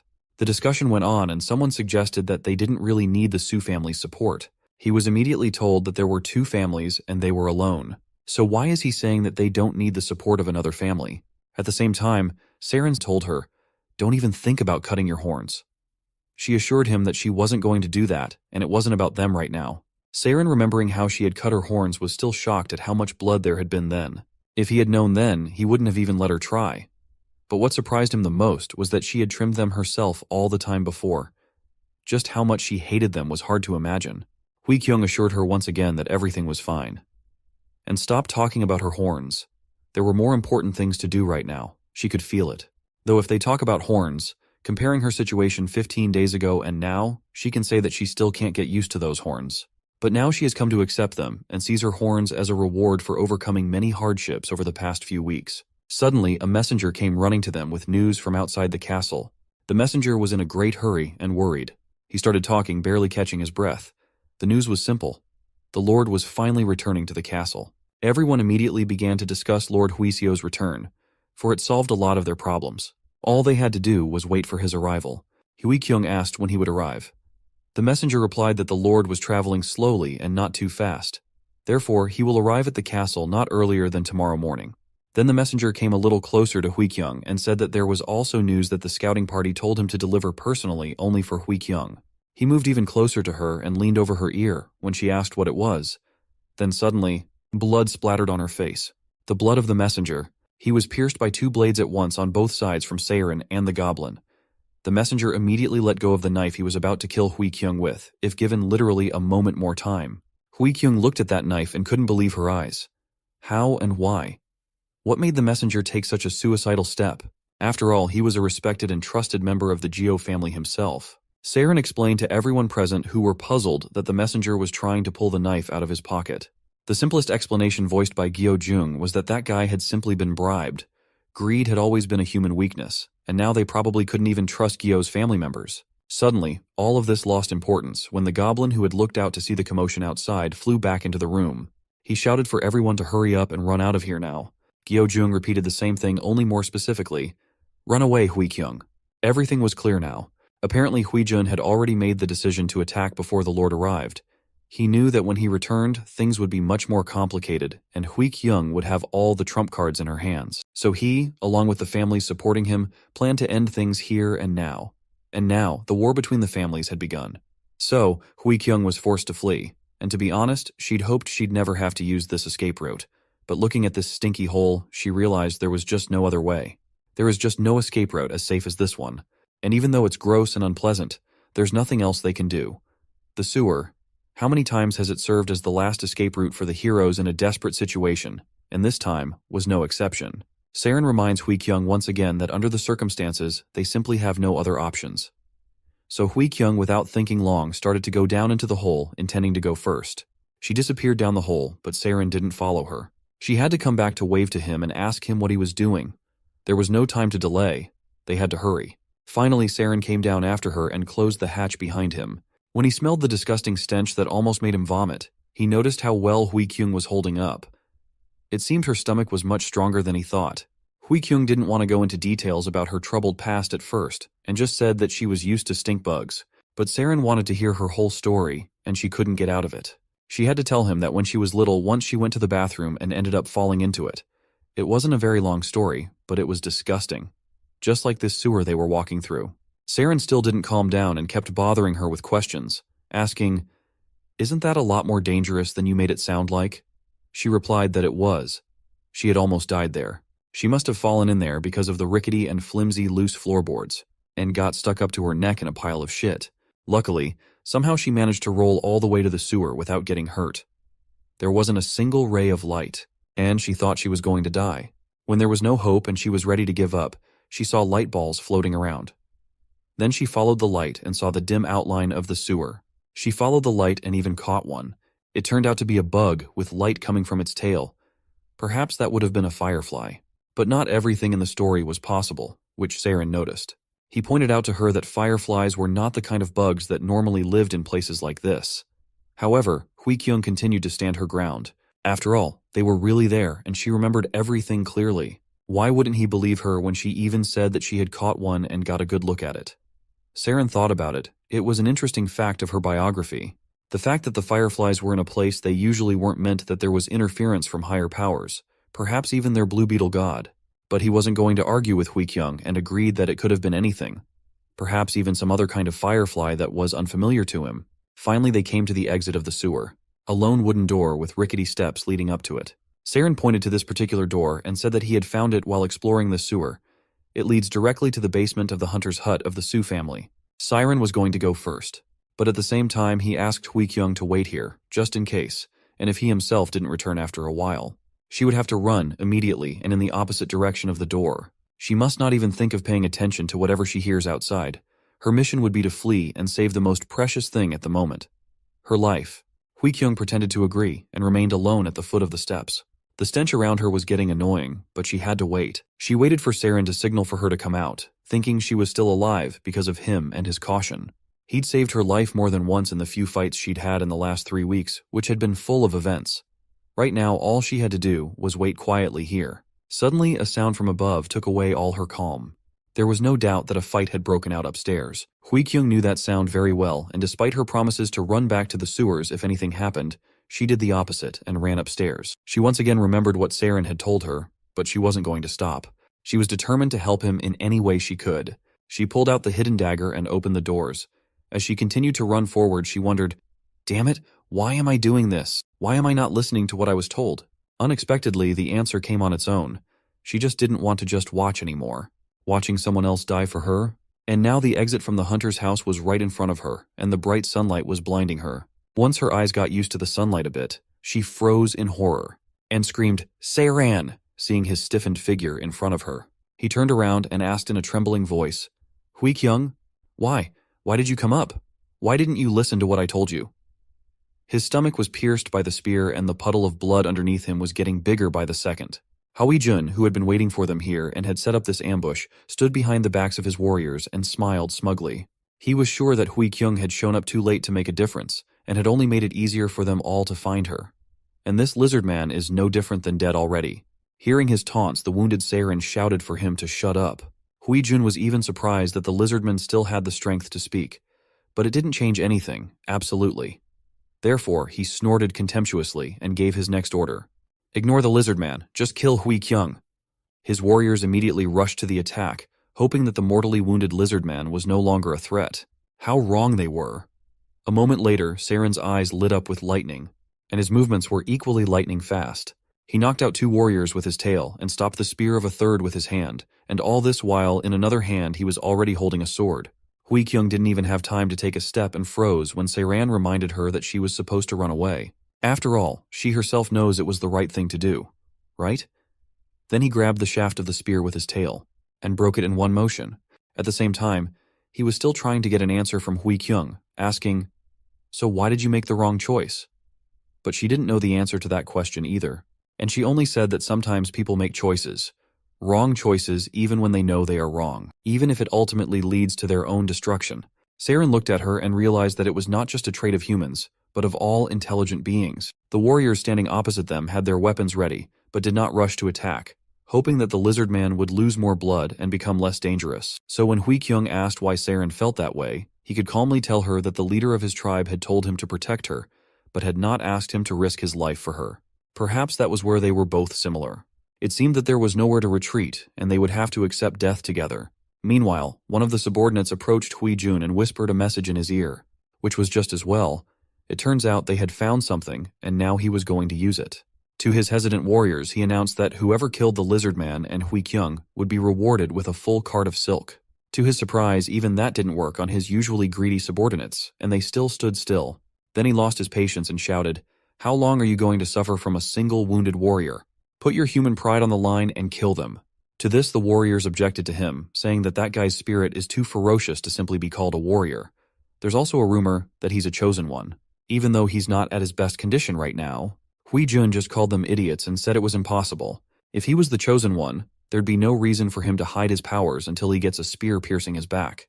While Hui Jun argued with his warriors and tried to get them to attack, Saren looked around carefully for a possible way out. All he could see was a flimsy-looking wall with salt crystals in it. Surely somewhere behind this wall was one of the passages of the salt mine. So he quickly came up with an escape plan. He had to explain it to Hui Kyung quickly, so he told her as soon as he gave the signal, she would have to run straight to the right. When Hui Kyung looked over there, she saw a solid wall and asked why she should run there. Saren explained that unfortunately Hui Jun is right, and he really isn't the chosen one. But that also doesn't mean he's a low-level warrior at all. In fact, he's the second-best warrior in the entire Lizardmen tribe. But no one remembers the second-best warrior. When finally the Hui Jun warriors decided to attack, Saren reminded Hui Kyung that she should run to the right. She yelled one last time in panic that it was just a wall. Saren was already running towards the wall and assured her that the wall wouldn't be there for much longer. Hui Kyung trusted him and just ran after him. Saren smashed through the wall like a battering ram, which could not withstand the power of the Lizardman and crumbled into pieces. Hui Kyung could hardly believe he had succeeded, so she just kept running after him. But her surprise was hard to compare to that of their opponents. They didn't understand how this could happen at all. The first to regain consciousness was Hui Jun, who shouted furiously, "Damn it! Go after them! Catch them!" With a battle cry, the warriors ran after the fugitives into the breach. But finding the fugitives in the dark and confusing tunnels was no easy task at all. Soon Hui Kyung and Saren broke away from their pursuers and could afford not to run. Of course Saren's blood trail was visible, but so far they were lucky that the pursuers hadn't thought to follow it. However, Saren's loss of blood was the real problem. He was getting weaker by the minute and was already having to lean on Hui Kyung to keep moving. For now, she kept asking him to hold on just a little longer and then everything would be fine. They would surely get out of this damn mine together. With each step, Saren found it harder to move and breathe.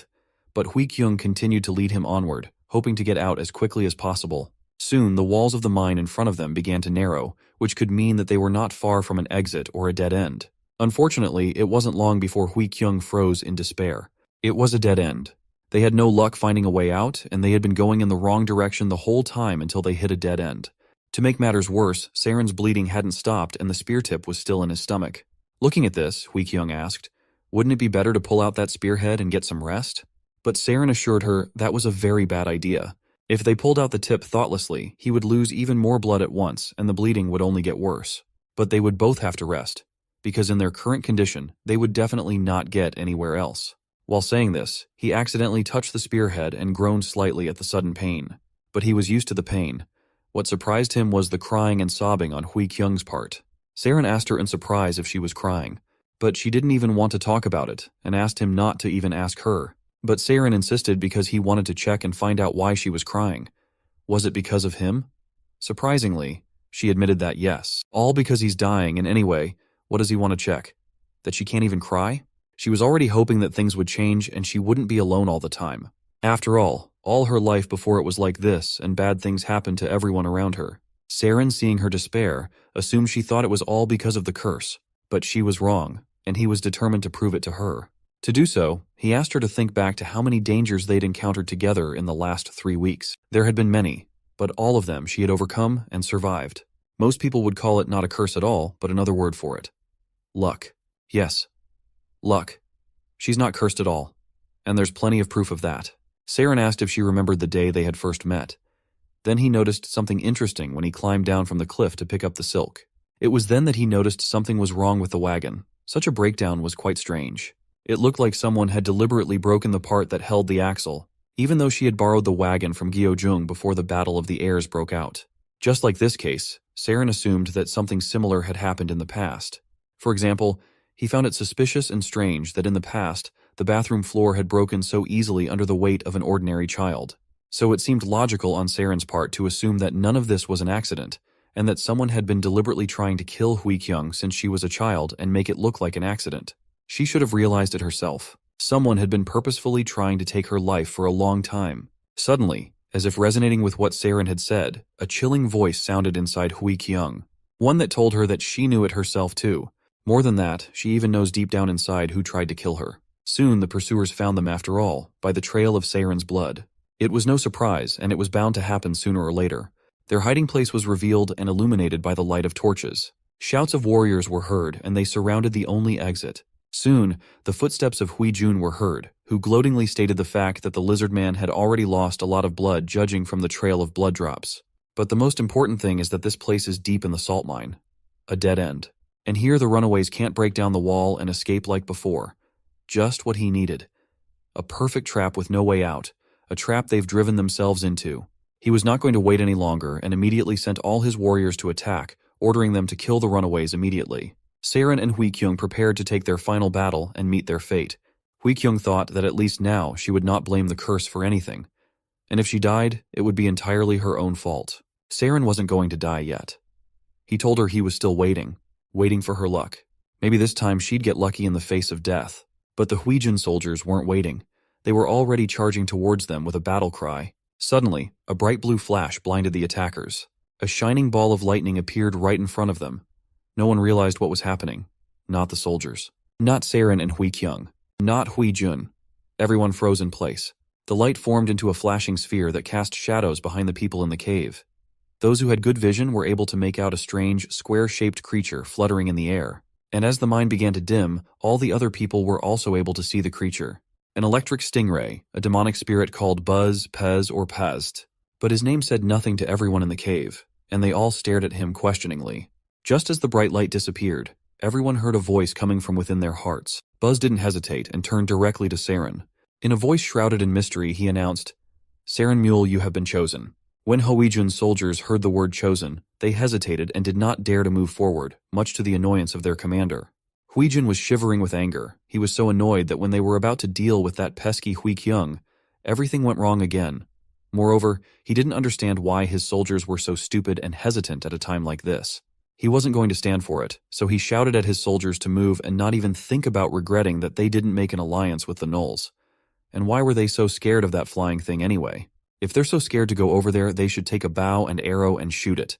Where are the archers? Buzz turned around at this noise and saw Hui Jun and his soldiers. To him, they were only minor hindrances. Finally, Saren came to his senses and realized who was in front of him.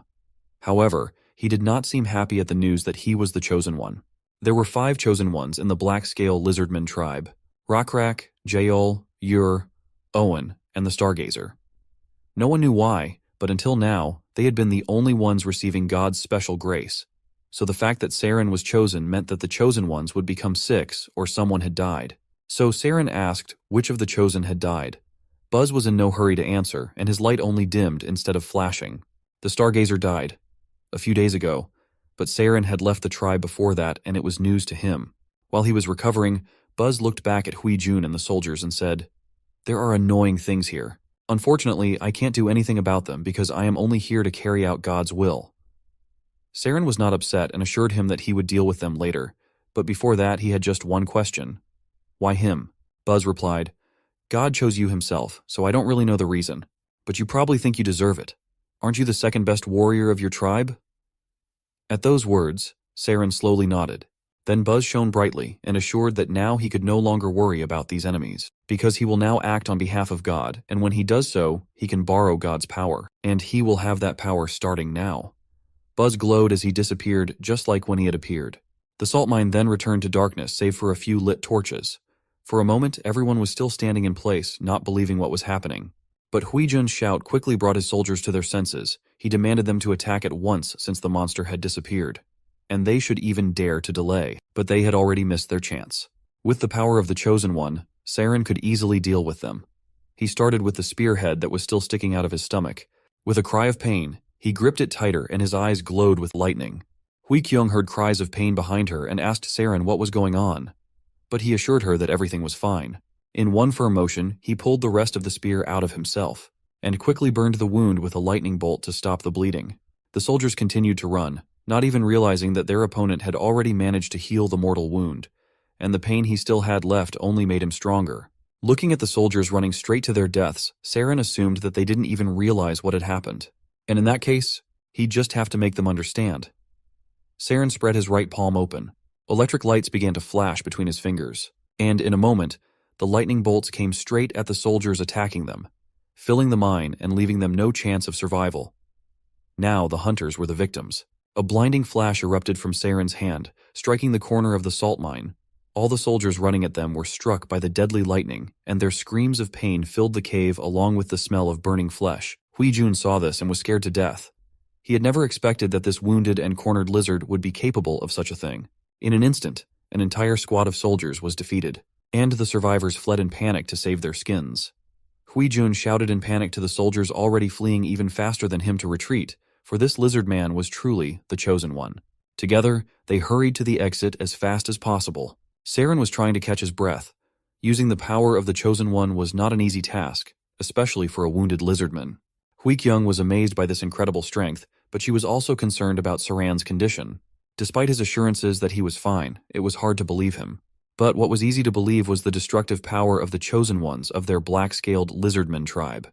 Huikyung didn't understand why, with such impressive power, their tribe still didn't dare to openly fight the tribe of cut ears. Siren himself didn't exactly know the answer, but he guessed the reason.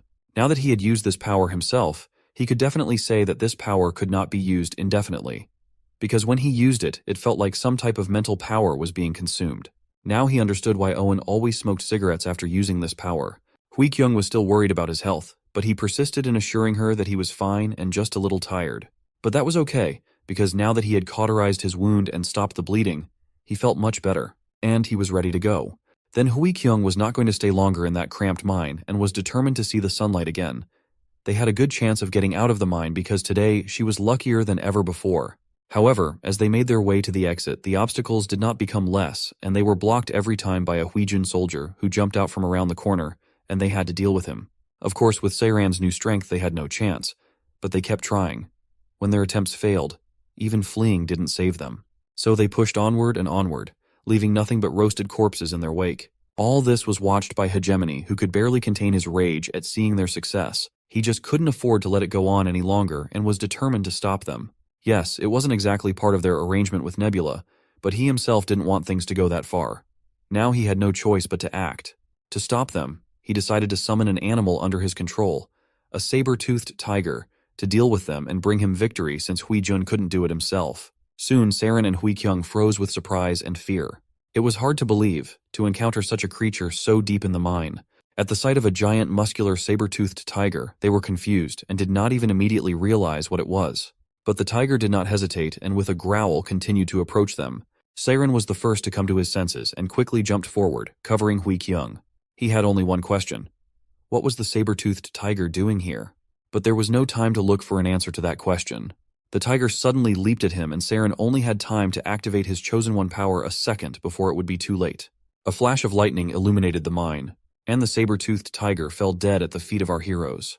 Looking at his corpse, Saren could not stop wondering how the saber-toothed tiger had crossed the walls of Automation Castle and managed to enter the salt mine.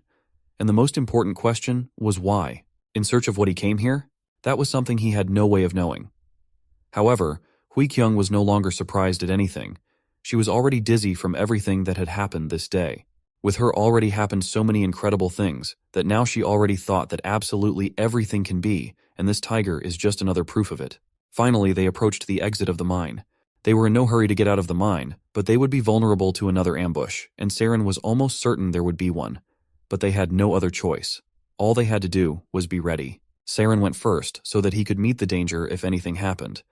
As expected, the ambush was here, and two of Huijun's soldiers were ready to attack from a very unexpected direction. In order for them to succeed, Huijun himself decided to play the role of a cornered victim. He played it skillfully, saying, "Damn it, so in the end, you're cornering me like this."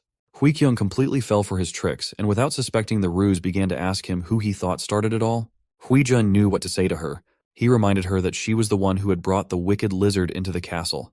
The fight for inheritance should have only been between siblings. He was just furious at what she had done, for he was sure that Automation Castle would not be okay if his heir got his place, thanks to the power borrowed from outside. Humans would then be pushed aside, and certain species and races that helped the heir get the throne would simply swallow up the humans of automation, making them their servants. Hui Kyung was shocked at such accusations. Did he really think that she was the one to blame for everything? In his opinion, this was the perfect moment to attack. He had absolutely no interest in who was right, so he shouted for her to shut up and die. At the same time, it was a signal for the soldiers who were sitting above the mine entrance to attack. But their attempt was a failure. Saren didn't fall for Hui Jun's tricks and remained vigilant the whole time. His sword movements were lightning fast, and he slashed his opponents before they even reached the ground. Seeing his soldiers die, Hui Jun was furious at how resilient and tough this lizardman was. According to his calculations, it should have collapsed from exhaustion long ago. Now it was time for Hui Kyung to make her stand. She pointed directly at her sneaky brother and said that he was the one who was an idiot who didn't know the problem and didn't understand anything. She believed that Automation Castle was a castle that lives off trade, but not to get involved with nearby forces means that he's voluntarily isolating them. It would damage their castle and limit their options. Besides, a lot of nearby forces want to take control of their castle, and if he was smart, he'd probably think of using those guys. Finally, Hui Kyung was sure that she wasn't a wuss like him or father, and she would be able to put the Automation Castle on the scale and obtain something even greater. Hui Jun wasn't surprised by such loud words and only pretended to be surprised. He knew where to push to make it hurt more and told her that she not only looked like a monster but also thought like a damn monster. He'd never thought of her as his sibling. The way he smugly sat himself down proved that he hadn't used all his tricks yet and had at least one more trump card up his sleeve. And so he did. At the same moment, an arrow flew at Hui Kyung's back, but somehow, miraculously, it was stopped by a swirl of air and flew well above Hui Kyung. She was really lucky today, perhaps. Everyone was shocked. Hui Jun, Saren, and Hui Kyung herself. No one could figure out what could have saved her from the stealthily fired arrow. Looking at the arrow picked up by the wind, Hui Kyung wondered what it was. Or who is it? A curse or luck? Suddenly her mental questions were heard by someone, and a chilling voice answered her that it was neither one nor the other. He is more complex than that. He is a spirit of demonic magic, and he is not the only one of his kind. They have survived long enough to lose memory of the Creator and their time of birth, and they live beside old temples of fallen gods, or in old blood like hers. He isn't the curse that she thought he was until now, and he's not a misfortune that haunts her either. He sees infinite probabilities for the future and can make the choice that will be most suitable for the situation and bring the most benefits. Moreover, he can manipulate those probabilities. Having familiarized herself with the image of her curse, Hui Kyung discovered a demonic property called probability. It was also recognized by Nebula and Hegemony, who were watching the scene through the system window that appeared in front of them. Hegemony was just shocked that what had haunted Hui Kyung all her life wasn't a curse. This turn of events was definitely not something he had expected. In contrast, Sunwoo knew this very well, and seeing his reaction started laughing at him, asking, "Why would I choose a cursed entity?" Hegemony was simply in a panic and couldn't believe what had happened. He frantically opened system windows with information about Hui Kyung to check. He didn't understand how it could be that the character's explanation clearly said that she was a cursed entity. In fact, it turned out that it wasn't information about Hui Kyung, but about a spirit with a demonic property that was in her. Had Nebula purposely confused something in the description for him? To such accusations, Sunwoo only replied to him that he would have found out for himself if he had looked closely at the description of Hui Kyung. It had always been like that, and even if he wanted to, he couldn't do anything about it. Hegemony could only curse and blame his inattentiveness. After calming down a bit, he asked Nebula a question. How did he know then that Hui Kyung had a demonic property? The answer to that question was simple, and he honestly answered that from the beginning, he didn't know about it either. And thought that there was some unlucky curse on Hui Kyung, all because of the countless unlucky-looking incidents that happened to Hui Kyung. But then he realized that it wasn't just bad luck, but failed assassination attempts that people were organizing against her. Sunwoo realized this when the washroom floors broke. It was because the headmaid had destroyed the floorboards before Hui Kyung came. However, even though things seemed hopeless to her herself and she thought she couldn't even go to the washroom in peace, everything was not as it seemed at first glance. Even in situations where she could have gotten stabbed or buried and died, Hui Kyung would leave perfectly fine. Sunwoo then realized something as he watched her and noticed fireflies that shouldn't have been there. The thing inside Hui Kyung wasn't the worst curse in the whole game of unluckiness, but the demonic entity with property of probability, which could be incredibly lucky if used well. Hui Kyung's horns were only an outward demonstration of what was inside, but her appearance didn't matter. What mattered was that having an entity with demonic properties under her control was a great advantage. And right now, Sunwoo was as close as possible to extending his influence over Hui Kyung. After hearing her story, Hegemony decided that there was nothing to worry about the missed opportunities and suggested forgetting about the whole thing because it didn't make any sense. Suddenly, Hegemony laughed and declared that he had won. All thanks to the fact that he had summoned a saber-toothed tiger back then and had been waiting and stalling shamelessly all this time. To this, Sun Woon only replied that it was good that he knew he was shameless. But what does he mean when he says he won? Hegemony thought he won because Nebula still couldn't finish off Hui Jun. And now it's too late. Because at this very moment, the Lord of Automation Castle, Hui Seo, has returned. And with him, a whole army. As soon as he saw his children, he immediately ordered them to stop and end the slaughter. Hegemony cheered and laughed. He was sure it was over. Since the castle lord is back, the family needs to stop fighting. But to his surprise, Nebula did not get upset at all, and said that everything was still undecided and it was not clear who would win. Hegemony was sure that to end all of this chaos, Hui Seo will choose a successor and probably right now. And just like that, he was also sure that Hui Seo would definitely choose Hui Jun as his successor, since Hui Jun has similar political alignments as his father. And in that case, Hui Kyung won't be able to do anything. Not only is killing Hui Seo absurd, but no other families will recognize her either. Even Saren's help and support will do nothing for her. But Sun Woon thought otherwise. He was sure that the premise on which Hegemony had based his reasoning was wrong. So it was no wonder he had come to the wrong conclusion. Sun Woon didn't understand why he was so sure that Hui Seo would choose Hui Jun over Hui Kyung. Well, now everything was going to be resolved, and Hui Seo's final decision would show who was right and who was wrong. Hui Seo approached his children, and as expected assured them that there was no need to fight any further. He was going to decide who would be his heir right here and now, unexpectedly. But before he could say anything else, Hui Kyung asked her father to listen to her. Hui Seo paid close attention to her and remarked that her horns had grown a lot, and she responded by remarking that he had shaved off his beard. These meaningless phrases were just the calm before the storm. Finally, when Hui Seo asked what she wanted to say, she gathered her thoughts and blurted out a question that shocked everyone. "Why did you try so hard to kill me?" Even Hui Jun was shocked at this news. He had no idea that his father had tried to kill Hui Kyung long before him. Surprisingly, Hui Seo didn't even try to talk back. All he did was ask her when she found out about it. Hui Kyung, with an expression too cheerful for such a moment, told him that she found out about it a long time ago, but she lied to herself and ignored it, just because she didn't want to believe that the father she loved so much was capable of such a thing. She knew that the truth was that the reason he was trying to kill her was because of her mother, who had died while pregnant with her. Moreover, the truth was that this brand of a curse that bothered her whole life was a lie that Hui Seo had made up. She couldn't wait to hear him justify himself. He started by remembering her mother, Ryo. Her body was already too weak to bear a child, and as bad luck would have it, she had the flu.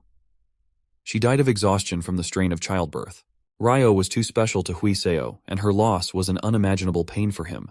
It was at that moment that the word curse started rolling around in his head, and then he couldn't get rid of it, not knowing who to blame for the death of his beloved wife. So then he chose to think that Hui Kyung and her horns were the curse that led to the death of his beloved Ryo. It was the easiest thing to blame it on her. The position of Castle Lord was full of never-ending difficult days, and then he believed it was Hui Kyung who had taken away the one thing he held precious. That was why he simply could not let her stay alive and be a living reminder of his loss. Upon hearing this, Hui Kyung declared that she had figured out for herself what she was going to do, and he could now do as he wished now. Hui Jun intervened and rushed to his father's side, warning him not to make a decision swayed by guilt. The fate of Automation Castle would depend on his decision. Hui Seo reassured him that he had nothing to worry about. Even though he himself is old and tired when it comes to such an important decision, he will decide purely with his judgment as the Automation Castle's lord. Besides Hui Seo, he knew that this is the last decision he can make with free will as a pawn on this chessboard for gods. So he decided to announce his choice to everyone. Everyone froze in anticipation, even the so-called gods. Hegemony began to pray to his gods, while Nebula watched him skeptically and asked if he really thought it would work. They are gods themselves, by the way. But beyond that, something down below caught Sun Woon's attention. There, Hui Kyung's demonic essence was about to reveal itself. That inner spirit was scrutinizing Hui Seo's every move and word and explaining everything that was happening to Hui Kyung. Judging from the way Hui Seo opened his mouth, he was about to say, Kyung, so she would probably be the next owner of the Automation Castle. But the spirit wondered why she didn't look happy. Then she explained that her father was trying to escape, even if he doesn't realize it himself. But in the end, he chose to rid himself of the guilt. If so, the rumors will spread within the castle that the castle lord gave his position away out of guilt to his daughter that he had been trying to kill. Hui Jun's side will spread the rumors like that. And if so, people will doubt her ability, saying she got the position out of luck.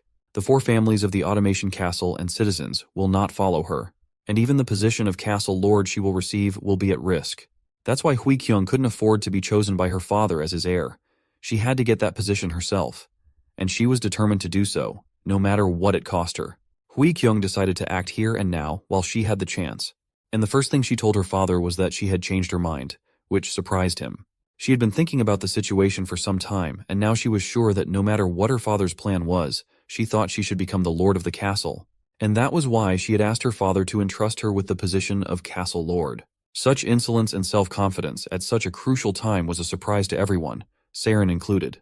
But it was Hui Jun who was most resentful. He was not going to stand aside, and immediately shouted to his father to pay attention to the fact that she was threatening him right now. But Hui Seo with a quick gesture ordered him to shut up. He was well aware of where this was going and understood his two children, their positions he had heard. But still he wondered where his daughter got the courage to threaten him in front of all those soldiers. The answer was simple, and it stood right beside Hui Kyung. It was Siran. He immediately displayed a small portion of his newfound strength. And that was more than enough to scare the soldiers and make Hui Seo look a little differently at the situation he found himself in. Hui Kyung decided it would be right to point out the obvious, and said that as they could see, this lizard man was one of the chosen ones of the Black Scale tribe. Hui Kyung couldn't say for sure if he could kill everyone here, although the soldiers had no doubts about it. But what she was certain of was that Siren would have the strength to kill Hui Seo and take her to safety. Hui Jun immediately started accusing her of lying, and that lizard man is already injured and tired. In such a state, he is not capable of something like this. However, Hui Seo had his own opinion on the matter. He could clearly recall the strength of the chosen ones, and especially their leader, Rak. He is a fearsome beast, strong and cunning. And Hui Seo was sure that this lizard in front was just one of the pawns Rak had deliberately placed in automation, to ensure for himself that the lord of the castle would make the right decision. Right for Rak, of course. Still, Hui Seo did not want to give up so easily and reminded his daughter what she already knew very well. Automation Castle is special, and if he dies without appointing an heir, the council of the heads of the castle's great families will find someone within the castle and appoint him as the next lord. Hui Kyung wouldn't want that situation to happen, but still if it did, she would get the support of the Black Scale tribe. And with the help of their power and warriors, she will be able to completely devastate the castle. And all she will have to do is to be the only person inside the castle, and then no one will have any doubts who is the real heir and lord. Hui Jun couldn't contain his indignation at what he heard and called Hui Kyung a low trash who finally stopped hiding his dirty nature after all. He still had no way of understanding how she could even say such a thing. Meanwhile, Hui Seo remained silent and weighed all the factors to make a decision. He had no choice but to make a difficult one. There was nothing Hui Jun could do to change that. Hui Seo stepped forward and solemnly declared that as the current lord of Automation Castle, he was giving up his position for Hui Kyung. Right here and now. From that moment on, Hui Kyung was considered the new Lord of Automation. This was a painful defeat for Hui Jun. He just couldn't believe it had happened and sat on the ground out of helplessness. His brilliant plan had failed, and all the sacrifices he had made were in vain. A few days later, life once again stirred on the streets of Automation. Vitality seemed to be flowing within the Automation Castle for the first time in a while, all because the turbulent air fight was over. Not only that, people began to feel that the very atmosphere in the castle had changed. Trade with other creature species had picked up considerably, and more traders began to come from afar. At the same time, all four main families inside the castle remained quiet. They seemed to have accepted the changes that the new lord of the castle had introduced. The only one who didn't like it all remained Hui Jun. He still couldn't get over the fact that something so absurd was happening in the castle. How could a person who sticks around a lizard be the castle lord? He couldn't find an answer to that question for himself. He had had enough of sitting idly by for days, and as darkness fell, he decided to act. Under the cover of night, Hui Jun equipped his horse for a long journey and prepared to leave this place and gather power somewhere else. Once he had found the right power, he intended to return and take his revenge. But his wet dreams of revenge were interrupted by a lizardman who came out of hiding place. Hui Jun immediately tensed up and asked, "Who is that coming this way?" Siren stepped out of the shadows and immediately picked up on the fact that Hui Jun was probably going somewhere far away. But of course, he wasn't going to say where he was going, and only stated that it was absolutely none of the lizard man's business where he was going. Siren agreed with him. It was none of his business, and he wasn't going to stop the defeated heir. He only reminded him that whether he stayed here or not, he still wouldn't be able to accomplish anything. Hui Jin considered all of this as empty threats and curses and set off. How wrong he was to think that he would just be allowed to leave. Someone wise had told Saren that sources of trouble like Hui Jun shouldn't be allowed to exist whether he was close or far away from Hui Kyung. And to be honest, Saren agreed with that wise man. He picked up the torch and gave the tentative signal. At the top of the automation walls, he was perfectly spotted. The goblin assassins knew their job well.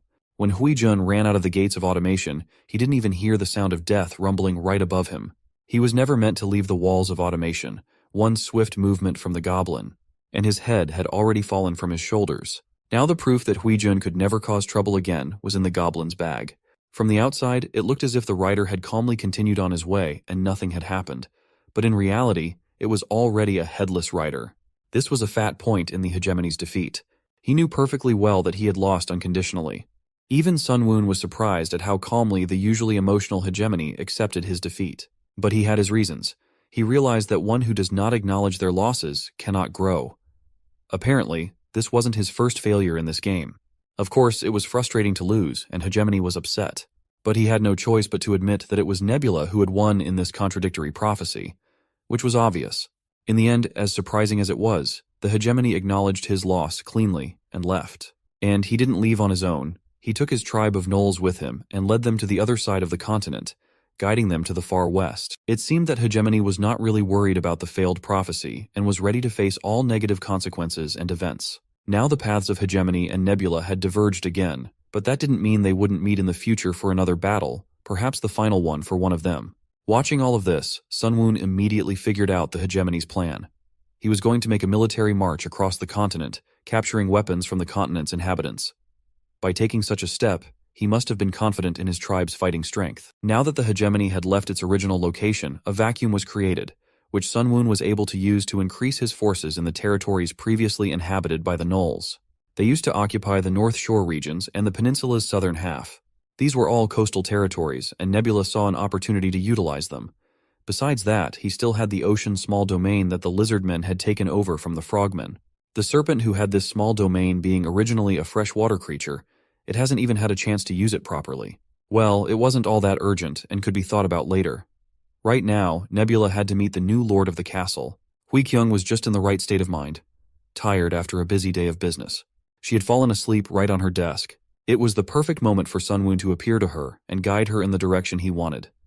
Hui Kyung was awakened right in her sleep by a small blue firefly. As soon as she woke up, the firefly returned to its true owner. The mysterious hooded figure of Nebula stood right in front of Hui Kyung. She immediately realized who was in front of her, the blue bug god she had heard so much about from the Lizardmen.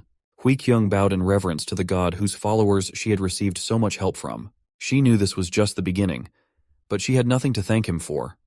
She had started various businesses, but they had all failed and had little to offer the god. All she got in response was silence. But then the firefly that was in Nebula's hand shone even brighter, and turned into a small ingot of iron. This piece of iron was what Nebula had shown Hui Kyung. It was his message to her today, though for her, it was not clear at all what it all meant. This ingot of metal looked like a piece of iron that automation merchants used as currency, but that fact didn't help her understand what they wanted her to do, and it made her feel very stupid. Did God really want money from her? Suddenly, a lizard's hand touched Hui Kyung's back. She immediately turned around fearfully and saw Saren in front of her. What was he doing here? And where did the blue bug god go? Everything around her began to blur, and she began to realize that it was probably a dream. Finally, Hui Kyung woke up, and real gravity quickly helped her regain consciousness. After falling out of the chair, she had no doubts. It really was a dream. After something like that, it was definitely necessary to take a walk and clear her mind, which Hui Kyung did. Walking around, she pondered whether this dream was just a dream or some kind of revelation. She didn't have even the slightest idea how to help the blue bug god. Though if he was showing her an ingot of iron, what should she do with it? She wanted to earn trust points from the blue bug god, but to do that, she still needed to find out what the revelation in her dream meant. Not far from her, a merchant from distant lands was surprised at the high quality of silk sold in automation. The Lizardman merchant really didn't see this as a surprise. He had already sold silk of this quality at the local market several times before. But this traveler was from the far western lands, and this was the first time he had come to automation. The western lands are located in the direction of the setting sun, and no one from there could come to automation before because the Gnoll tribe blocked their way. The Lizardman merchant really hadn't seen creatures of that race here before and asked if he was going to buy silk or not. The troll was satisfied with the quality of the goods and was going to buy all the silk the merchant had. He had a full bag of iron currency for that purpose. As soon as he showed the iron, the Lizardmen immediately agreed to make a deal. Such a quantity of high-quality silk must have been expensive, so the troll showed a whole bag of ingots. Of course, that was more than enough. The merchant was about to declare the deal a success when suddenly Hui Kyung shouted to him to wait. As for the troll, she told him to leave his money where it was now. Hui Kyung explained to him as peacefully as possible that she was sorry, but this guy was supposed to do business with her first. The merchant didn't understand what was going on at first and wanted to object, but one look at Hui Kyung was enough for him to realize that he'd better shut up. The troll had no choice but to turn around and leave. Only then did Hui Kyung answer the Lizardman's questions and tell him that if he continued to do business this way, he would be in even more trouble. She pointed to the silk and asked if he thought it was wise to sell it at such a low price. No matter who she is now, she is also a merchant, so she just couldn't look at such a bad deal. Then the merchant told her that he had come here with Chief Rakrak and brought the silk in a wheelbarrow, so transportation was not difficult. Usually he sold the silk at the higher price, but this time due to the large quantity he found it profitable to sell everything even at a lower price. But Hui Kyung was in complete disagreement with this logic. If he continues to think like that, he won't be able to do business here. Doesn't he know how rare the products he trades in are? She had noticed such behavior not only from him, but also from the rest of the merchants from the Black Scale tribe. Hui Kyung had made it clear to him that he shouldn't undercharge, especially when he was selling high-quality luxury goods like silk. And there was one more thing he had missed when making the deal. Iron. She had an iron ingot in her hands, just like the trolls were. The merchant had to watch carefully as Hui Kyung explained to him what the scale was. On the scale, she placed 2 pieces of iron. One was the one normally used in Automation's castle, and the other was from the troll.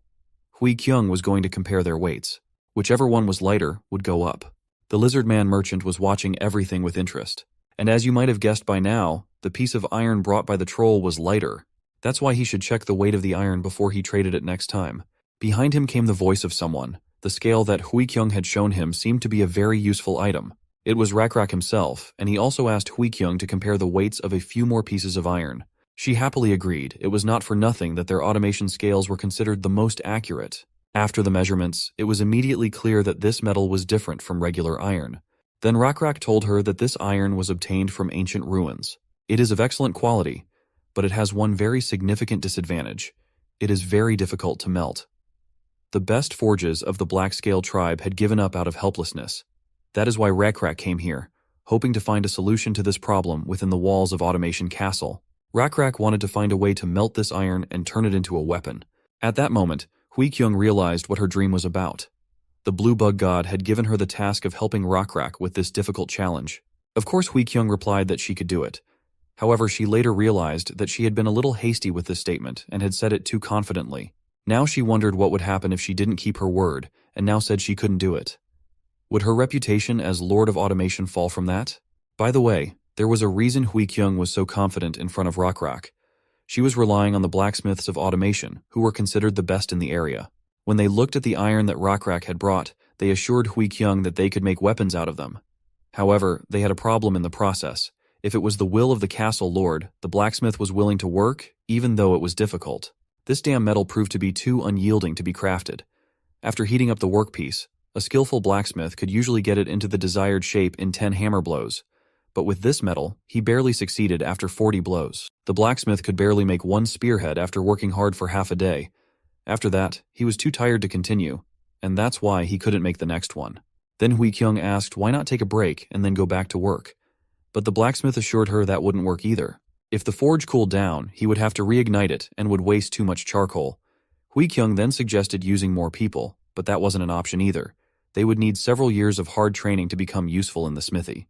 Hui Kyung realized that was the end of her ideas, and recognizing her defeat, she praised the blacksmith for his good work and sent him off to rest. The blacksmith left, and Saren came in his place. He saw how Hui Kyung was worried about those iron pieces and advised her to just be honest with Rakrak. Hui Kyung was hesitant. She had told him so confidently that she could help, and now Saren was suggesting that she admit that she was not a useful partner. Saren assured her that's exactly what she should do. The Rakrak he knows is benevolent. To make it clear, Saren presented her with a picture of a smiling Rakrak who was willing to accept any failure of Hui Kyung. But it didn't help much. Hui Kyung was too proud to accept her defeat. She wasn't going to give up so easily and asked Saren to follow her. Saren was just coming over to teach her writing, but she offered to do it later. She had something that needed to be confirmed. They headed down a dark hallway together. There they were met by a mud soldier. Hui Kyung revealed that it was made in the innermost areas of the inner palace. Although mud soldiers traverse the automation castle themselves, anyone can't handle them as they wish. But that's not why she brought Seirin here. What she wanted to show him was actually behind the heavy stone door. As soon as she opened it, bright sunlight hit her in the face. Before their eyes was a waterfall that was forcefully spinning a giant water wheel. Seirin was mesmerized by this sight. He had never seen anything like it before. Hui Kyung explained that it was the entire castle's water reserve. And thanks to the fact that it's inside the inner palace, there's no need to worry about enemies aiming for it either. Right now, there's one particular detail to focus on. That wheel underwater that generates an incredible amount of power without rest. A machine that doesn't get tired. Though none of the humans knew how the automation castle used that power. Hui Kyung had brought Seirin here to tell him about her plans for the future. She wasn't going to limit herself to using this power just to process metal pieces. She wanted to use this power to completely change Automation Castle. But to do that, she needed help, so she asked Seirin for it. Of course he was willing to help her. A few days later, a group of lizardmen arrived in Automation at Seirin's request. Hui Kyung didn't hesitate to show them her blueprints. She suggested making a new water path at a higher position than the current one, because it's a way to add new wheels without weakening the current waterway. Still, she had doubts and asked for advice on whether it would work. The familiar Jaol came to her aid. She had already become the head of the engineers of the Black Scale tribe thanks to her sharp mind and intelligence. Jaol had already had time to look around and replied that judging by the amount of water flowing there and the formation of the wheels, she thought that energy production was possible. But to accomplish such a large-scale project, Hui Kyung would need a lot of people. And of course a lot of money and hardwood, which doesn't grow in this area. Even though Jaol had inexplicably licked Hui Kyung's horn, she replied that Automation Castle definitely had enough money. But Jaol replied that it's not just a matter of whether or not she has enough money. The problem is that if Hui Kyung uses so much money and then doesn't get enough obvious and useful effects in return, it could cause people to resent her. Her position is already weak, and if she wastes the castle's funds, she will definitely get flood of criticism. The question is, will she be able to handle it? Jaol's words made her think. That evening in her office, this question never left her. In such a difficult situation, she turned to her inner spirit and asked if he knew the future. Unfortunately, the spirit replied that he was not a spirit of prophecy. What he can know or can change is simply the moment in front of her.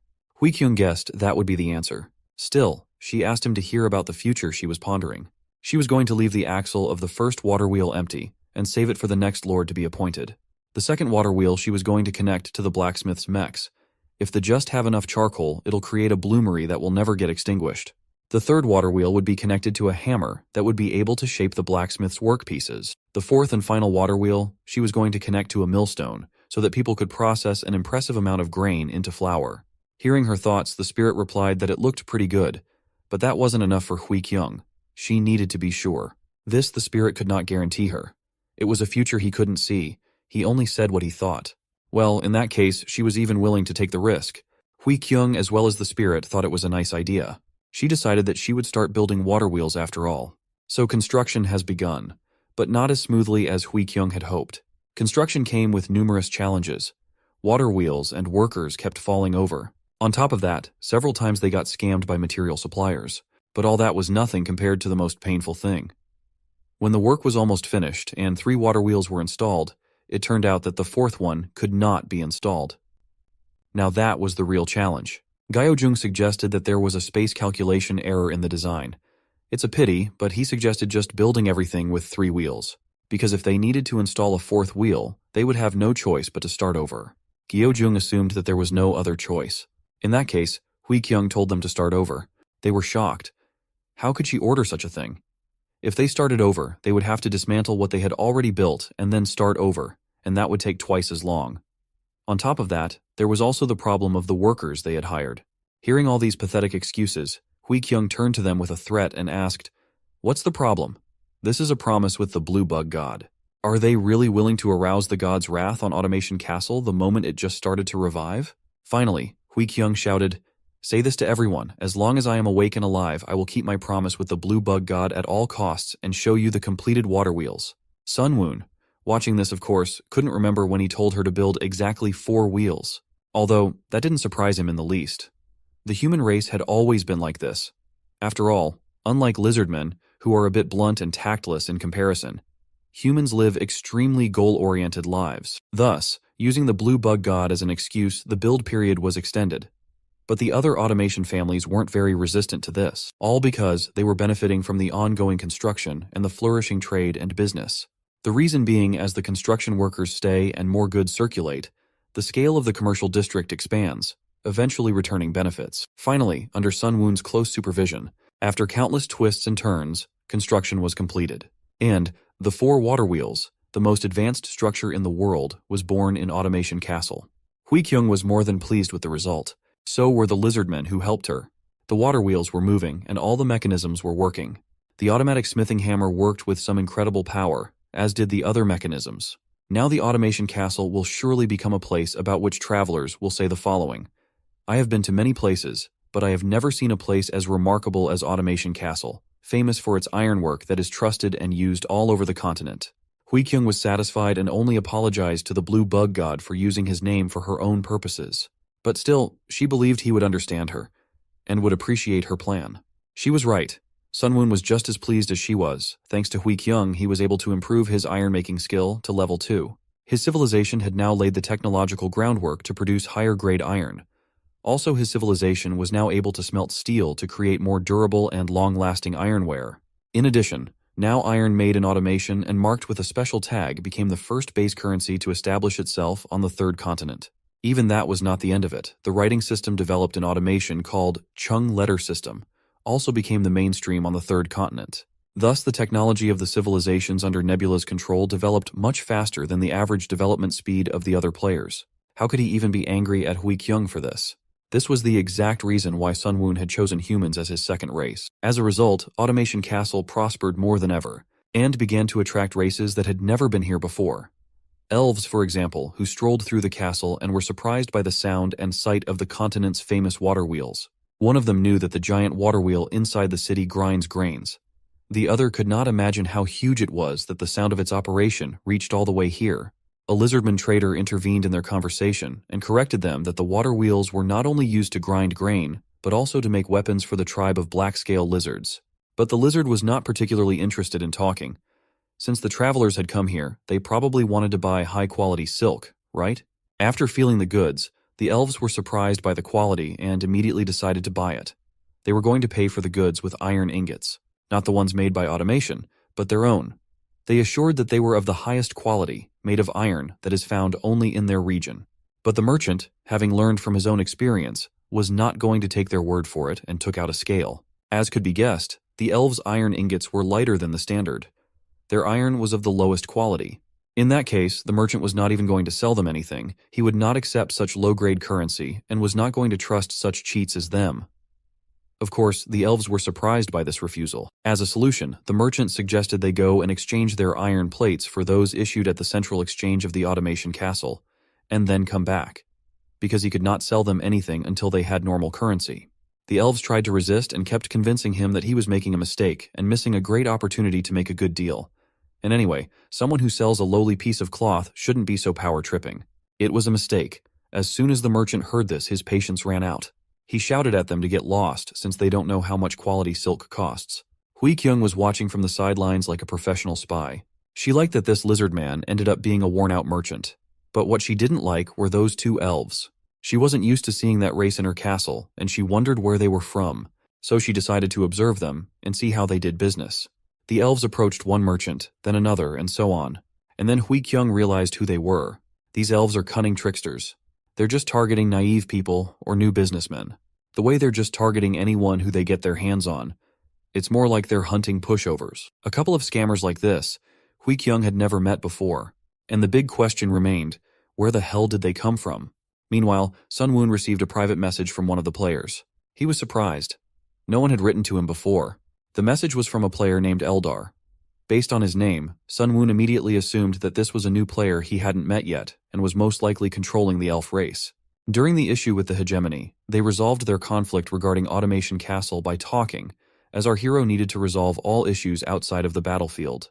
As far as he knows, right now the elven forces are located far away on the northern coast, so why would Eldar want to talk to him? Still, Sun Woon lacked information regarding the entire northern coast that was located beyond the wasteland. And if the conversation was trivial, It would even be useful for gathering more information. So he decided to accept the request. He was immediately greeted by the melodious voice of an elven woman. She introduced herself as Eldar, the goddess of the elves. She had only one question for him: was he the god of this small castle and these people? Sunwoon, looking at her, couldn't understand what was going on and what was wrong with her. Is she really an RP player? I'm sure you know it, but just in case. RP or role-playing. Immersing oneself in a role within a game. That's exactly what that elf was doing. Such players are quite rare, but still Sunwoon was willing to talk to her, and he greeted her as well. She liked the beginning of their conversation and immediately picked up on the fact that Nebula was better than Hegemony, at least in his manners. Sunwoon was surprised that she knew Hegemony. As it turned out, she knew him too well, and she was the one who personally drove his barbarian group out of the northern coast. To Sunwoon, that sounded doubtful, though it might explain the strange behavior of Hegemony, who was very quick to agree to a contradictory prophecy instead of war.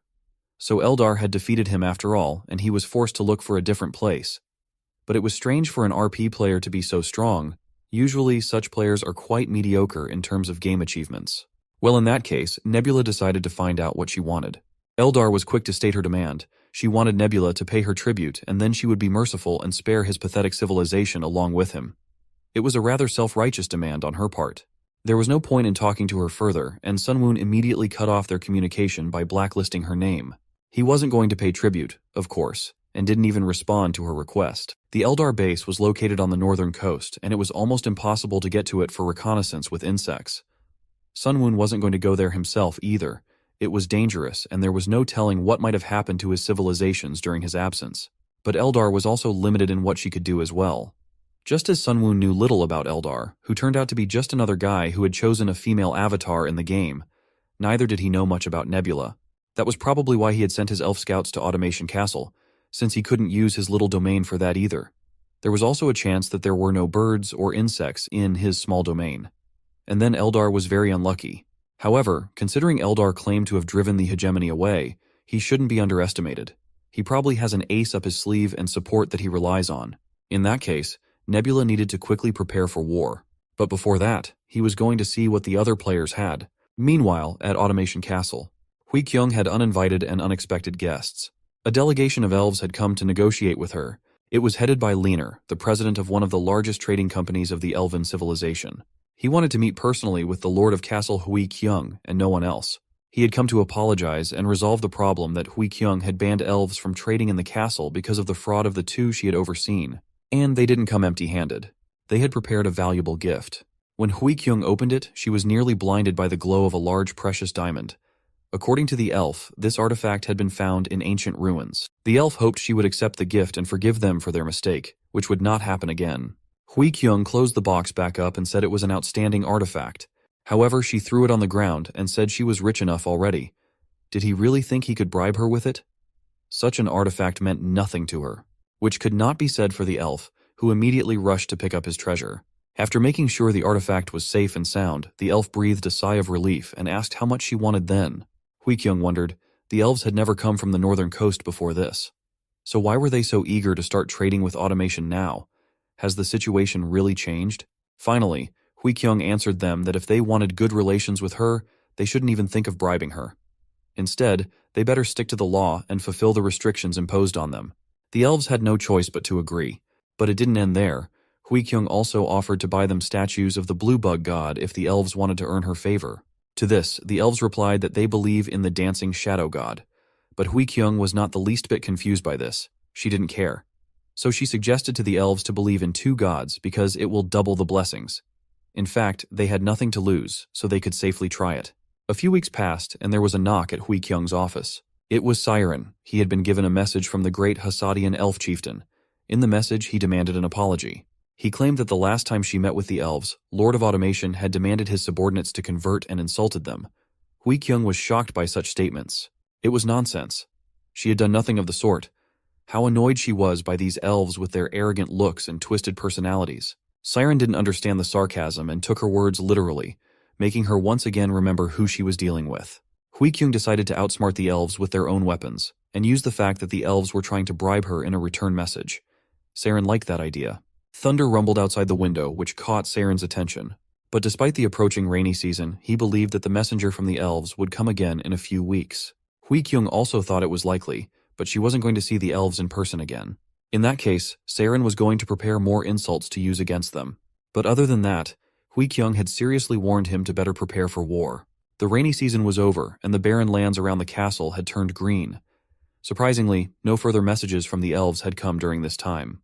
Life at Automation Castle was peaceful and prosperous. Nothing portended trouble on this sunny day.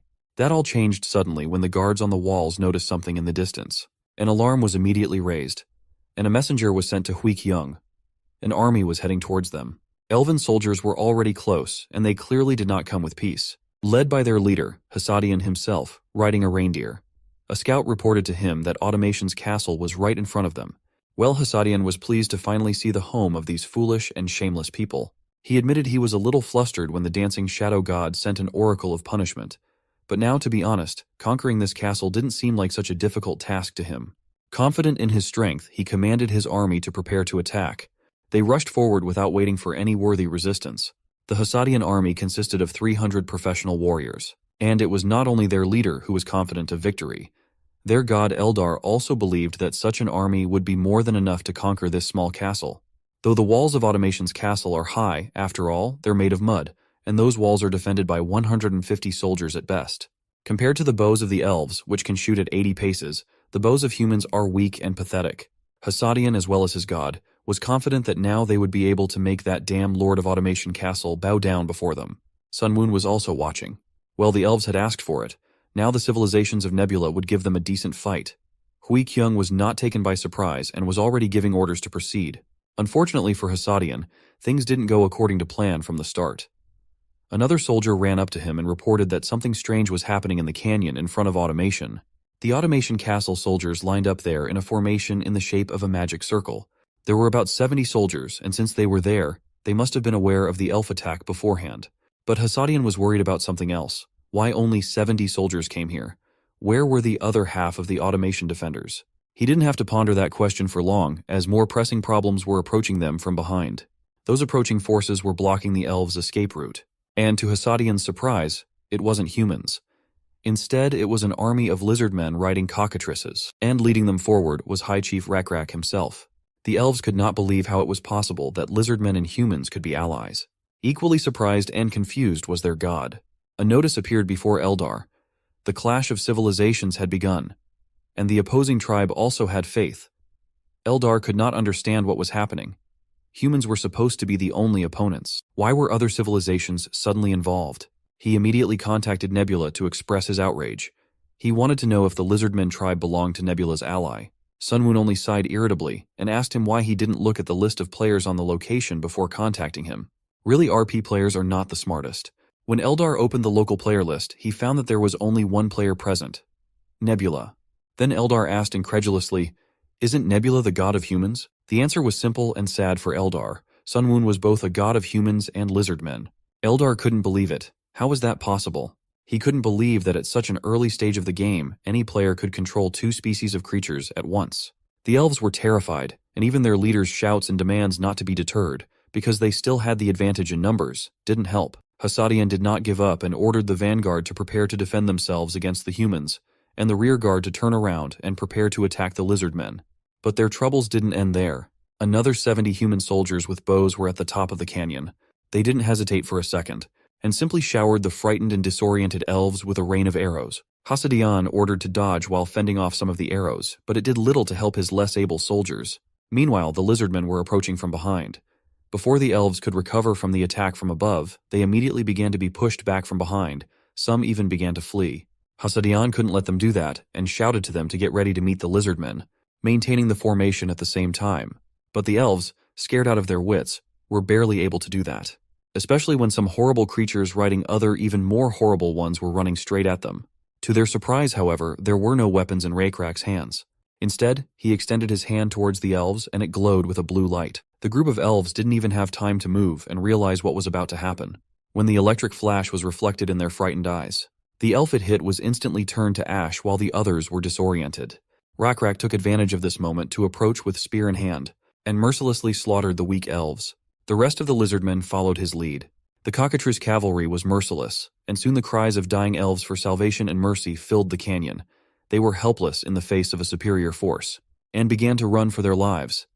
Hassadian tried to stop them, but all his calls for the soldiers to stay and fight only shook the air in vain. He even reminded them all that they must bring the will of the dancing shadow god, but that didn't help at all. The elven soldiers fled and were afraid to even look back. Hassadian did not give up and continued his fruitless attempts to stop them to save him. The elven army had already lost their morale, and the best solution would be to end things quickly now. Rakrek said they will charge once more, and this time, the electric stingray demon pest would help them with that. It flew right over the battlefield, and the rest of the Lizardmen saw it as a sign from the chieftain, calling for their attention. As everyone looked at him, Rakrek gave his last order for the day: kill everyone. It was all over for the elves. Eldar had no choice but to admit that he had lost. Sun Woon was surprised that he gave up so quickly and didn't even try to intervene and use his divine power to descend on the elf leader and grant him superpowers. Eldar was forced to admit that even if he had done so, he had inevitably lost and had only once again shown that Nebula was stronger. As the losing side would have it, Eldar wondered what the winner wanted. Sun Woon wanted only 3 very important things: information, skills, and resources. When Eldar heard that, he was indignant that he wanted everything at once, and it looked like a robbery in the middle of the day. Then Nebula told him that he didn't really need all 3 things. But anyway, if Eldar doesn't try to obey and come to our hero's side, his elves will have a hard time living. While he thought about it, Sun Woon decided that the most important thing at this time was information about the northern coast. Not this guy. The silence lengthened, and Nebula asked again if Eldar accepted his offer.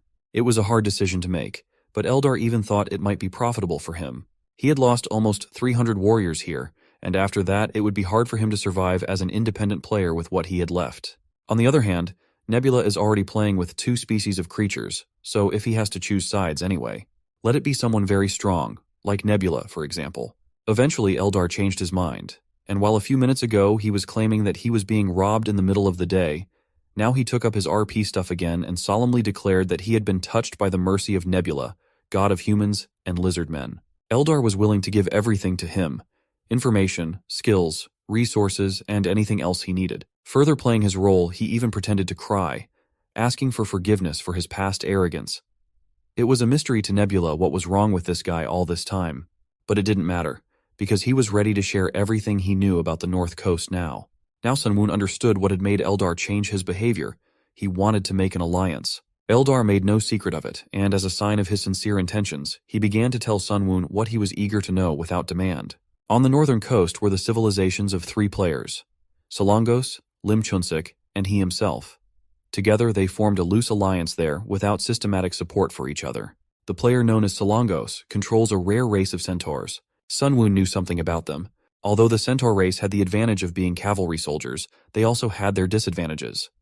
For example, it was very difficult for them to increase their population quickly, and they consumed a lot of resources. Sun Woon wouldn't want to rule such a race, but at the same time it was quite annoying when it had to be opposed. The other player was Lim Chunsik. His nationality was clear from his name. However, that wasn't what mattered. It was the fact that he managed to subdue the ogre race and found a way to compensate for their shortcomings. Ogres were known for their incredible strength, but had a low intelligence level. Sun Woon was well aware that the average ogre IQ value was 10. However, Eldar told him that Lim Chunsik had succeeded in raising their intelligence using the blessings of his small domain. Nebula pondered. Indeed, the blessings of the small domain are not limited to just physical stats. It was because of this that Sun Woon was able to give people different blessings. If Lim Chunsik was able to obtain a good small domain and give its blessings to his ogre race, then even such dumb creatures might well be able to develop a fairly advanced civilization. It's a gamble, but it's not a bad play. Sun Woon concluded that of the 2 future opponents, Lim Chunsik was stronger than Solongos, and then he would probably be the one that Hegemony fought with. But his guess regarding Hegemony's opponent turned out to be wrong. Because Hegemony shared his borders with Solongos and Eldar, he never had to fight Lim Chunsik. So Hegemony realized that he couldn't get a fair one-on-one battle. He figured out Eldar's plan to hold out and gather forces so they could attack Hegemony together and march south to set up a new base. Eventually, Hegemony had to flee the area and ran into Nebula. Eldar confirmed his hunch and continued with his story, perhaps because he was no longer useful after Hegemony had disappeared.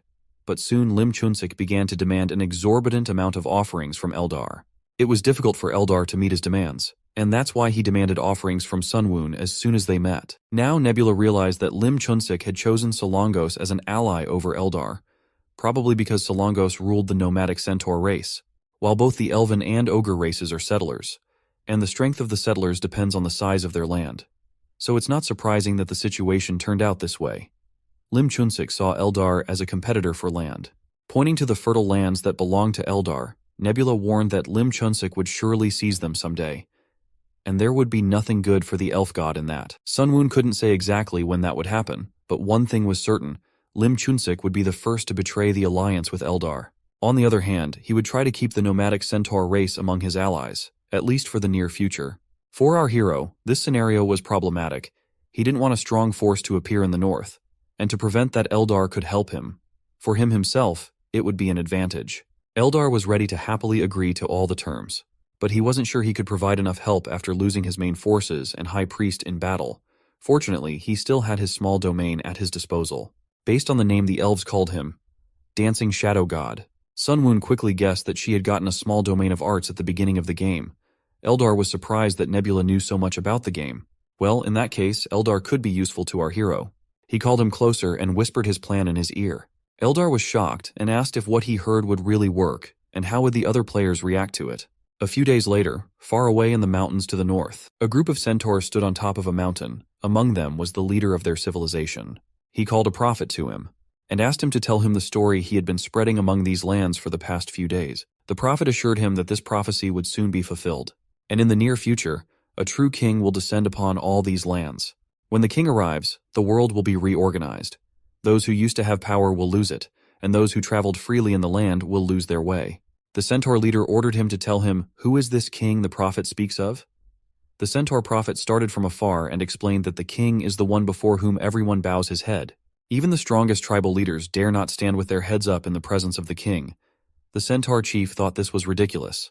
He thought that the king the prophet was talking about was a god, but the prophet quickly dismissed his assumption. There are no gods in these lands. They are high above, and the king will rule the lands below, and only the gods will be above him. The cocky centaur chief, then, liked that prospect. A person who only has the gods above him. The prophet must have been describing someone like he himself. But the prophet had to disappoint him. The prophecy was not about him. Then he suggested that perhaps it was about one of the lizardmen that everyone had been talking about recently. But even here he did not guess correctly. Yes, lizardmen are fierce and feared by all. But because of their physiological characteristics, they will not be able to take the position of king on the northern shore. The one who will be the true king is the giant, the acting leader of the ogres. With his overwhelming size and immeasurable strength, he will sit on a throne made of stones. He is stronger than the centaurs and wiser than the elves. Hearing such a prophecy, the centaur chief was furious. He could not believe that a centaur prophet could say such a thing. How could the high priest of the ogres Kijin become king, and how could the prophet even dare to suggest that the centaurs would serve him? But the prophet still stood his ground. He said what the gods had revealed to him. The centaur chief couldn't stand it. In rage, he shouted that the long-eared prophet was wrong. At the same moment, he struck a crushing blow. Only blood spattered his rage-blinded face. He, the great Tamaridu, would never bow to any but the gods. All this was watched from above. Eldar had done as Nebula had ordered him, but he still had his doubts. Even though Tamaridu looked angry, in the end he probably wouldn't believe in this prophecy. Well, in that case, all Sunwoon had to do was to make the prophecy come true, and soon all would become clear. From that day on, Tamaridu had nightmares every night. It was the same thing over and over again. He was standing in front of a high mountain that he kept trying to climb. With each step, he wondered why. Why, no matter how hard he wanted to and how hard he tried. There was no way he could climb this mountain. Why are these northern mountains so high and impregnable? Why was it that just as he was about to reach the top, one obstacle after another appeared? As if to suggest to him that just as he could not climb this mountain, he could not become a king, no matter how much he wanted to. Finally, he woke up. This recurring nightmare was like an obsession. And to get out of this obsession, Tamaridu was sure he had to become king. But who would know the name of Tamaridu in these wilds? In the end, it seemed he had no choice but to watch the ogre Kijin become king. His musings were interrupted by one of the guards. The centaur chief had visitors. Tamaridu immediately ordered them in. After meeting them, he sat on his throne and thought. Today, 2 more people had come to him with their prophecies. The first was a green-eyed elf. His prophecy was the opposite of what the already dead prophet had said. That elf said that he had heard a prophecy that the ogre leader Kijin would become king, but the elf was sure that they should change that, and that the real king should be Tamaridu. After the elf came the man from Automation Castle. He immediately said that he had heard the news that a centaur king had appeared, and so he immediately brought tribute to the new king to trade in his lands. They were all talking about the king. But why was Tamaridu beginning to worry even at the words that came from ordinary mortals rather than revelations from the gods? And now his attention was drawn to the last, third guest, a lizardman who came from far away. It was the familiar lizardman from the black-scaled tribe. Owen, Tamaridu asked in surprise. Did he also come here to say that he should become king? But Owen wasn't so straightforward, and instead replied that he didn't know anything about the future. But if Tamaridu wants to become king, then he is here to tell him to give up. Of course the centaur chief didn't like that and asked, isn't he worthy to be king? And does he need the recognition of the other chiefs to do so? Then Owen asked Tamaridu if the other chiefs recognized him. Well, the humans and elves said he was good enough. What about the lizardmen? Owen wasn't sure. However, what he could be certain of was that Rockrak would recognize any Tamaridu title. He would tell him to take any useless title he wanted, and then Rockrak would personally show him what real power was. Tamaridu didn't even know how to react to that. Was it a threat or a recognition? However, Owen went on and advised the centaur chief not to become king for his own sake. Now this was already completely clear and did not please Tamaridu at all. Owen explained to him that it was not a matter of qualifications or ability. It is a matter of whether or not your god confirms you're becoming king. Tamaridu froze in horror. Does the rushing without hesitation god not want him to become king? Owen said it was just a guess, but just as there is a hierarchy among the tribes below, there is also a hierarchy among the gods. And the rushing without hesitation god of the Centauruses must be below the endlessly looking down god of the ogres. Such statements made Tamaridu's eyes blaze with anger. He grabbed his axe and rushed to Owen, intending to do to him what he had done to the prophet. But he stopped. Owen stood there, not even moving, smiling in the face of death after insulting the centaur god. Though Owen didn't think so, he was only talking about the hierarchy among the gods and didn't understand why Tamaridu was so angry with him.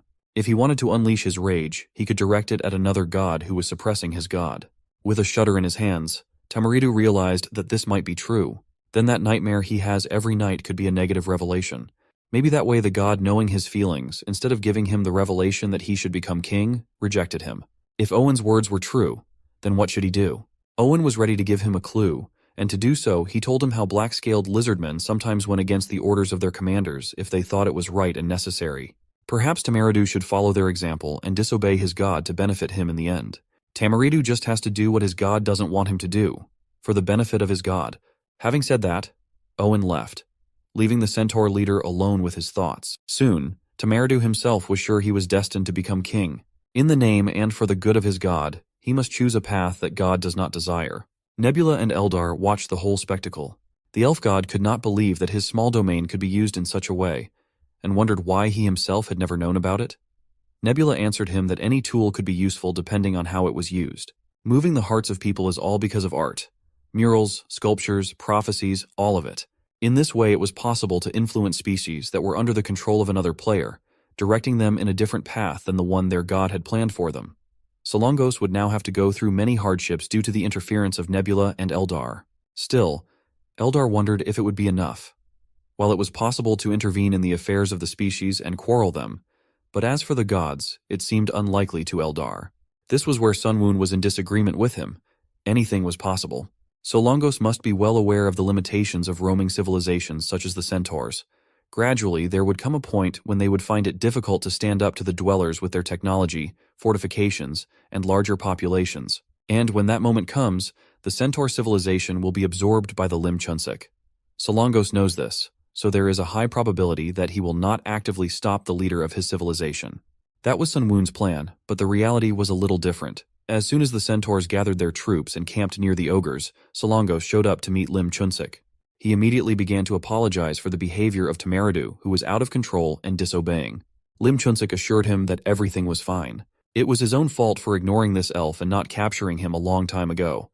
Now this scoundrel had dragged another player into this. Solongos hadn't counted on this outcome either. Now Lim Chunsik has started apologizing for the fact that Solongos had to confront hegemony, and he didn't help him. And now, soon Tamaridu and Kijin will fight, and if Tamaridu dies, Solongos will lose an important high priest. Suddenly Solongos stated that he wasn't apologizing because of that, and Lim Chunsik misunderstood him. Solongos was apologizing for his Tamaridu, who would kill the High Ogre Chief Kijin.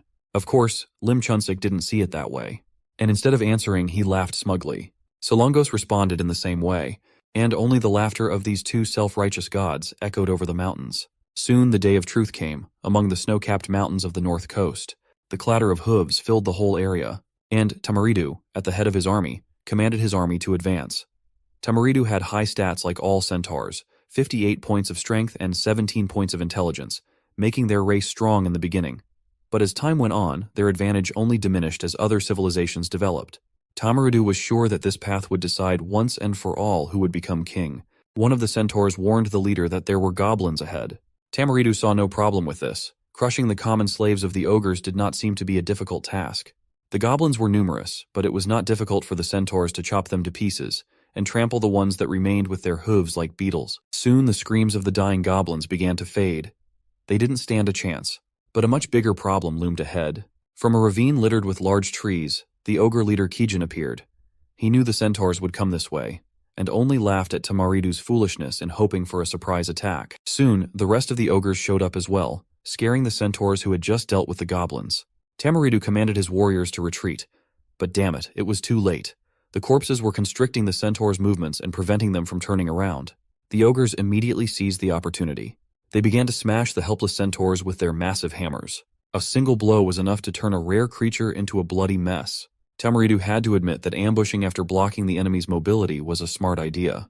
But it wasn't enough. All those cheap tricks wouldn't work against a skilled warrior. Immediately, 2 decapitated ogres fell to the ground after Tamaridu's quick movements. Now they were left one-on-one. And the centaur chieftain was confident that he could defeat Kijin in the name of his god and could become king. The huge figure of the ogre chieftain occupied almost the entire canyon, and he was just seething with rage. How dare Tamaridu betray him? Now the stupid centaur would regret it in afterlife. With battle cries, they rushed at each other. At one point, Tamaridu managed to knock the hammer out of the ogre's hand, and wanted to strike with his fist, but the ogre easily dodged it, and grabbed the centaur by the throat. It was a dead grip from which it was impossible to escape. Tamaridu tried to fight back, but it was useless. That bastard ogre was too strong. Everything was over, and the centaur's body fell to the ground. For the last time, Kijin only reminded him that he told him that he would regret it. Meanwhile, Eldar and Sun Woon were watching everything from their screens. Eldar had thought that the centaurs would do much more damage to the ogres and hadn't expected such a quick outcome. Of course, he didn't think the centaurs would win, since the ogres are the strongest race. But centaurs are a rare race and good fighters, and he would like to see more from them. Sun Woon didn't react to all his musings until he asked him directly if lizardmen were his main strength. They are vulnerable to the cold, and in that case, how would they be able to stand up to the ogres? Nebula once again sighed. His ally was too stupid. He had told him before, his lizardmen would not stand up to the ogres. Eldar seemed to have heard that for the first time and asked what he meant. Sun Woon was too lazy to explain it to him, and instead he asked Eldar what his rank was in the game. Eldar had nothing to be proud of, and he didn't really want to say, but still he had to share that he was about 3400th in the leaderboard. That explained a lot to Sun Woon. Such a rank was a very questionable result. He used to think that players for the role of gods were chosen based on their ranking, but it seems he was wrong. What were the conditions for being chosen then?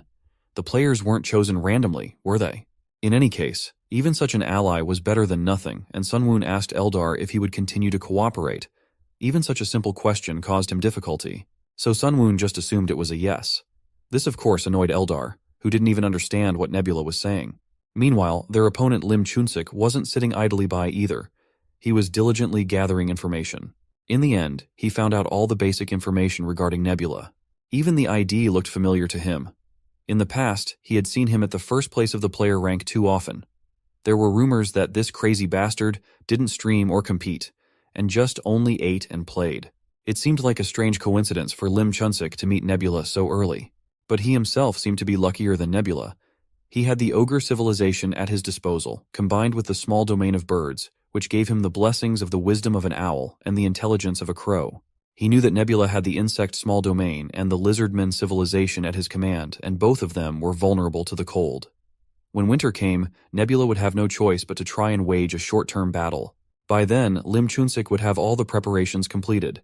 In addition, he himself was not easy. In the past in the game, he was in the top 20 in ranking, and now he was confident that he had everything he needed to defeat Nebula. Time passed, and the weather worsened. It was getting colder by the day, and Lim Chunsik kept wondering when Nebula would attack. Something didn't add up. Suddenly, something caught his attention. Smoke and fire far away in the mountains, right where the elf village was located. He couldn't even think of an idea why the village was burning. What's going on? Did that bastard dare to do such a thing? and used the slash and burn tactic? Lim Chunsik was right. This is the tactic Sun Woon used, also known as the scorched earth tactic. It's when you destroy all the areas your opponent can occupy to block his supplies. Eldar himself probably used this tactic as well. However, he didn't like the fact that his elven village was on fire, even though Nebula had previously evacuated all the elves from there. Eldar had indeed used such tactics before, but usually not this early in the game. Sun Woon was in agreement with him. It usually didn't work in the beginning, but this time they got lucky. The location of Lim Chunsik's possessions on the northern coast made him vulnerable. He couldn't produce enough food himself, so it had to be bought or captured. And now that the Lizardmen tribe controlled all the trade at Automation Castle, the ogres would not be able to buy food supplies there. And once the battle started, the ogres were probably planning to rob the elves or buy food from them. But now, that will be impossible when the elf village is completely ravaged. In addition to all this, the weakness of the ogres is that they eat a lot. They probably don't have enough supplies to survive the winter even now. Lim Chunsik made the mistake of not realizing who is actually vulnerable to the cold. Also, Sun Woon got lucky with Eldar. He is part of his luck. Usually for Scorched Earth strategy you have to burn your own lands, but it just so happened that this time it was enough to burn the elves' territory. Now they just need to wait, and the ogre civilization will definitely not survive the second winter. Everything happened just as Nebula had predicted. A year later, the ogres suffered from hunger so badly that they began ravaging allied goblin villages. The goblins fled in fear, but the starving ogres pursued them and caught them. They didn't come here for the goblins' meager food. They came for the goblins themselves, to satisfy their hunger. But most of the goblins had escaped. They were small and agile, unlike the clumsy ogres. Kijin was not pleased to hear this news. His tribe was in a quandary. Now that the goblins had fled and there was no food left in their village either, the ogres would have to endure an even worse famine. Because of this, some have already started fleeing from the tribe, and their numbers are growing every day. Even with all the intelligence bonuses for Chief Kijin, it was hard to think of a way out of such a situation. The tribesmen kept asking if there was any news from God, but Kijin could not answer them. Their endlessly looking down God was silent, and Kijin himself wondered how long they would have to wait for an answer. The ogre village now looked like a ruin. The ogres were dying every day, and so were the goblins, their remaining servants. Lim Chunsik realized that he could not bear it any longer. He had to act, and urgently. He decided to call his former ally Solongos. The centaur god answered immediately and asked what was wrong. Lim Chunsik had only one question for him. How many forces does he have at his disposal? It turned out that Solongos had lost all of his warriors in the battle with the ogres, and now he had almost no one left. Lim Chunsik was shocked by this turn of events, as it had been more than a year since their battle. In that time, it was possible to gather at least a small squad. But the reality was much sadder. After Tamaradu was killed by Kijin, a tribe of black-scaled lizardmen came and conquered the centaurs' lands. Almost all of the centaurs were killed in the escape. They were now scattered in small groups, and their faith level was too low. This made things much more difficult for Lim Chunsik. There was also something else Solongos wanted to contact him for. Recently, the bastard Eldar had called him and offered to become an ally of Nebula just like him. In case Solongos helped them, they promised to spare his life. Lim Chunsik was already preparing for the worst, and wondered what Solongos had told them. The centaur god assured him that he refused, even though he had been considering their offer for some time. After Solongos saw what kind of situation Eldar was in after being submitted, he realized that he didn't want that kind of existence. And even if he and Lim Chunsik had conflicts earlier, they had spent so much time together that Solongos simply couldn't betray him. Lim Chunsik was touched by such loyalty. Also, despite all the difficulties, Solongos managed to gather 10 warriors and the remnants of his faith to try and have one last battle with Nebula. Lim Chunsik himself only wanted to suggest it. Of course, both of them had lost a lot of strength due to Nebula's tricks, but if they tried to have a battle in the open terrain, they would have a chance at a battle among the gods. They will be able to descend on their priests and use their divine powers to destroy the main enemy forces. Because Eldar lost, he probably lost a lot of his divinity and faith and won't be able to descend on his warrior. So despite Nebula's high level of divinity, he will be outnumbered, and the advantage would be on their side. Lim Chunsik was now confident that it wasn't too late to change things. He would rebuild his civilization after crushing Nebula. So, the combined army of ogres and centaurs moved out to attack. As planned, a spacious valley was chosen for the battle. The warriors of Lim Chunsik and Solongos were exhausted from hunger and wandering, but that didn't stop them. Finally, High Chief Kijin ordered everyone to stop. An army of lizardmen marched out to meet them. Leading them, of course, was Rake on a cockatrice. This was the moment Lim Chunsik had been waiting for. He immediately used his divine power to descend on the ogre leader. He was now confident that they could win. Solongos also followed suit and descended on the leader of his squad. Now they stood shoulder to shoulder. Without delay, they rushed to attack Rakrak, who stood calmly in the face of seemingly imminent death. But Sunwoon was not idle either, and descended on his subordinate. Rakrak now easily dodged Kijin's attack, as well as the Centaur Chief's attack. Already in flight, his eyes glowed with a blue light, and it was clear that this was the end. The end for these two idiots. An electric flash formed in Rakrak's hand. Now even the cocky Solongos and Lim Chunsik realized that they were finished. When it was over, Sunwoon asked disdainfully, how could they think they could win if they just descended on their priests? There was simply no way that Sunwoon couldn't have predicted this. They should have thought about why he didn't run away when he realized that he would have to fight against two people at once. It's obvious that he did so because he was sure of his victory. Now both of these players were sealed and placed in Nebula's hands. If a player dies when he's down, he loses an incredible amount of experience points. And if the player's divinity drops below level 1, then he becomes sealed. In this state, if the one who holds the player's statues destroys them, they will indeed die. If he doesn't, then they will be able to go through a specific process and undo the seal. Sunwoon decided to leave them for later and deal with them afterwards. Right now, it was more important to summarize the results of this confrontation. The battle was relatively easy, and because he was able to defeat the two gods, he was able to raise his level. Now with the 12th level of divinity, he could raise a lot of his stats, even though many of them were already at their maximum level in this period of time. The only thing he lacked in such a measure was points of faith, but that was another matter. Also, after defeating two players, Sunwoon could get one small area from each of his opponents at random. Among the many possible choices, Nebula only received two small areas that belonged to Solongos and Lim Chunsik in the past. What could it be? So they were two small areas, the birds and the swamp. In Sunwoon's opinion, the swamp area wasn't bad. But as for the birds, it was just unbelievable. He had wanted to get one for a long time. Perhaps he could use it to replace the insect blessing he'd given to the lizardmen and humans. After thinking for a bit, Sunwoon decided to use this blessing on the next generations. It would help his progress move forward a bit in the future. Now the three closest players were defeated, 2 sealed and 1 subdued. After that, it was worth thinking about what to do next. Sunwoon should have organized the situation on the continent properly. In the west, according to the information received from the Locusts, things were as follows. There are lands of 5 players divided into 3 forces that are at war with each other. They should have been left alone until they start approaching Sunwoon's territories. Of course, all this time they should be monitored with the help of Locusts. To the east lies the vast expanse of ocean.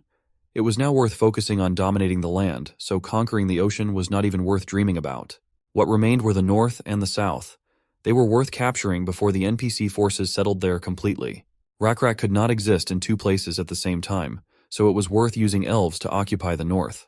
With elves on hand, there was no need to make his tribe suffer while cultivating barren land. Sunwoon immediately decided to contact Eldar and discuss all the details with him. Far to the north, the elf tribe displaced from their village still hadn't built regular dwellings and were living in tents. They moved from place to place, looking for a suitable place to settle, but never found one. So they moved farther and farther north. The winters here were too long, and the elves needed to work the land to grow food. During this time, they were easy targets for the ogre and goblin gangs prowling around. Doubts crept in among the elves about their god. Why should they suffer so much? They asked the new chief Leonor many times if the god of the dancing shadows had sent any news. Surprisingly, this time his chief did not have to answer them with silence. He actually received a prophecy. Someone was to come from the south and help their long-suffering tribe. Just then, one of the elves came in with the news. A group of humans were approaching their camp. The elves immediately assumed it was a sign of prophecy, which came just in time. Leonor also hoped that these were the ones mentioned in the prophecy and ordered a greeting for the humans to be prepared. The elves lined up to greet the guests. A delegation led by a familiar character arrived. Those horns were quite recognizable. The Lord of Automation himself honored the elves with a visit. Hui Kyung even forgot that she had met Leonard before, all because he had lost a lot of weight since then. The elf leader immediately invited her to enter the tent for negotiations, but learned from her own experience, Hui Kyung was in no hurry to enter. Instead, she called for her loyal bodyguard, Saren. He was to check the tent before the Lord went in, to make sure there were no assassins hiding inside. Leonor had nothing against it. In the plight of the elves, they were not at all concerned with contract killings. When everything was checked, Hui Kyung entered and the meeting began.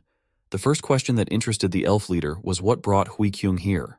She was sure that the elf already knew this, since he also believed in the god that she was brought here by a prophecy. Their blue bug god wanted them to help the weak and marginalized. Of course, Lanner didn't like that the elves were considered as such, but now he had to put his pride away. So, in order to help, Hui-kyung brought weapons and farming tools with her, and more importantly, grain seeds that grow well in cold places. Leonor was about to thank her for such valuable gifts when Hui-kyung said she was willing to sell them all cheaply. Poor Leonor didn't know what she was talking about. Didn't her god tell her to help the poor? What kind of strange logic does she have? Then Hui-kyung explained that her god had told her to come and help the elves, but still doing it without profit would be difficult. It sounded strange to the leader of the elves. They didn't have anything of value that they could trade right now. They had spent a lot of their resources and supplies just to get here. In that case, Hui-kyung pretended that she couldn't help in any way and was heading back, since she firmly believes that time is money. But her performance failed and the elf's patience broke. Lanner knew well that she would not have come to such a remote land for nothing. Surely the elves must have what she wanted. Hui-kyung only smiled. He had just told her that the elves had nothing, so what could she want from them then? Lanner then pulled out and placed a map on the table. Even if they didn't have anything right now, there are rich iron mines in this area, as well as tall trees along with fertile soil for grain. In return for helping them now, Lanner was willing to sell it all for a cheap price just to Automation Castle in the future. Hui-kyung then asked if he really wanted to sell something he didn't have yet, the price of which was not yet known to pay for the real thing today. That was exactly what Lanner was offering and had personally guaranteed it as the leader of the elves. Hui-kyung thought for a moment and agreed, but with one condition. They couldn't just make a deal on words. Proof of their promise had to be made. Lanner had no choice but to agree, even though he realized he was selling the future of his descendants. No matter how you look at it, the value of iron ore and wood in the future was far greater than what Hui-kyung was bringing now. But if he doesn't make this deal, there may not even be a near future for his people. Surely the dancing shadow god saw this coming and gave him this revelation. God simply could not abandon them to their fate. So the trade treaty or contract was made in blood, and the chief of the elves swore in the name of his god that this contract would be kept no matter what. Hui-kyung liked that phrase and did the same. At the same time, a notice came for Sunwoon. The first credit trade in the third continent's northern shore had been made. Now their world was even wider. Until now, for every creature in the perished world, the entire world revolved only around their own tribes. Other species were just potential threats and wanderers. So no normal trade deals were made with those who could disappear who knows where at any moment. But now that the tribes were settling down in specific places and the wanderers were moving along certain fixed routes, that changed. Tribes began to make agreements and write them in text form. Soon, the value of the intangible and the value of the future, being bought and sold, will become commonplace. Civilizations under Nebula's control have passed the period of simple business transactions and are now beginning to practice economic behavior. Now how will Sunwoon be able to rule such a wide world?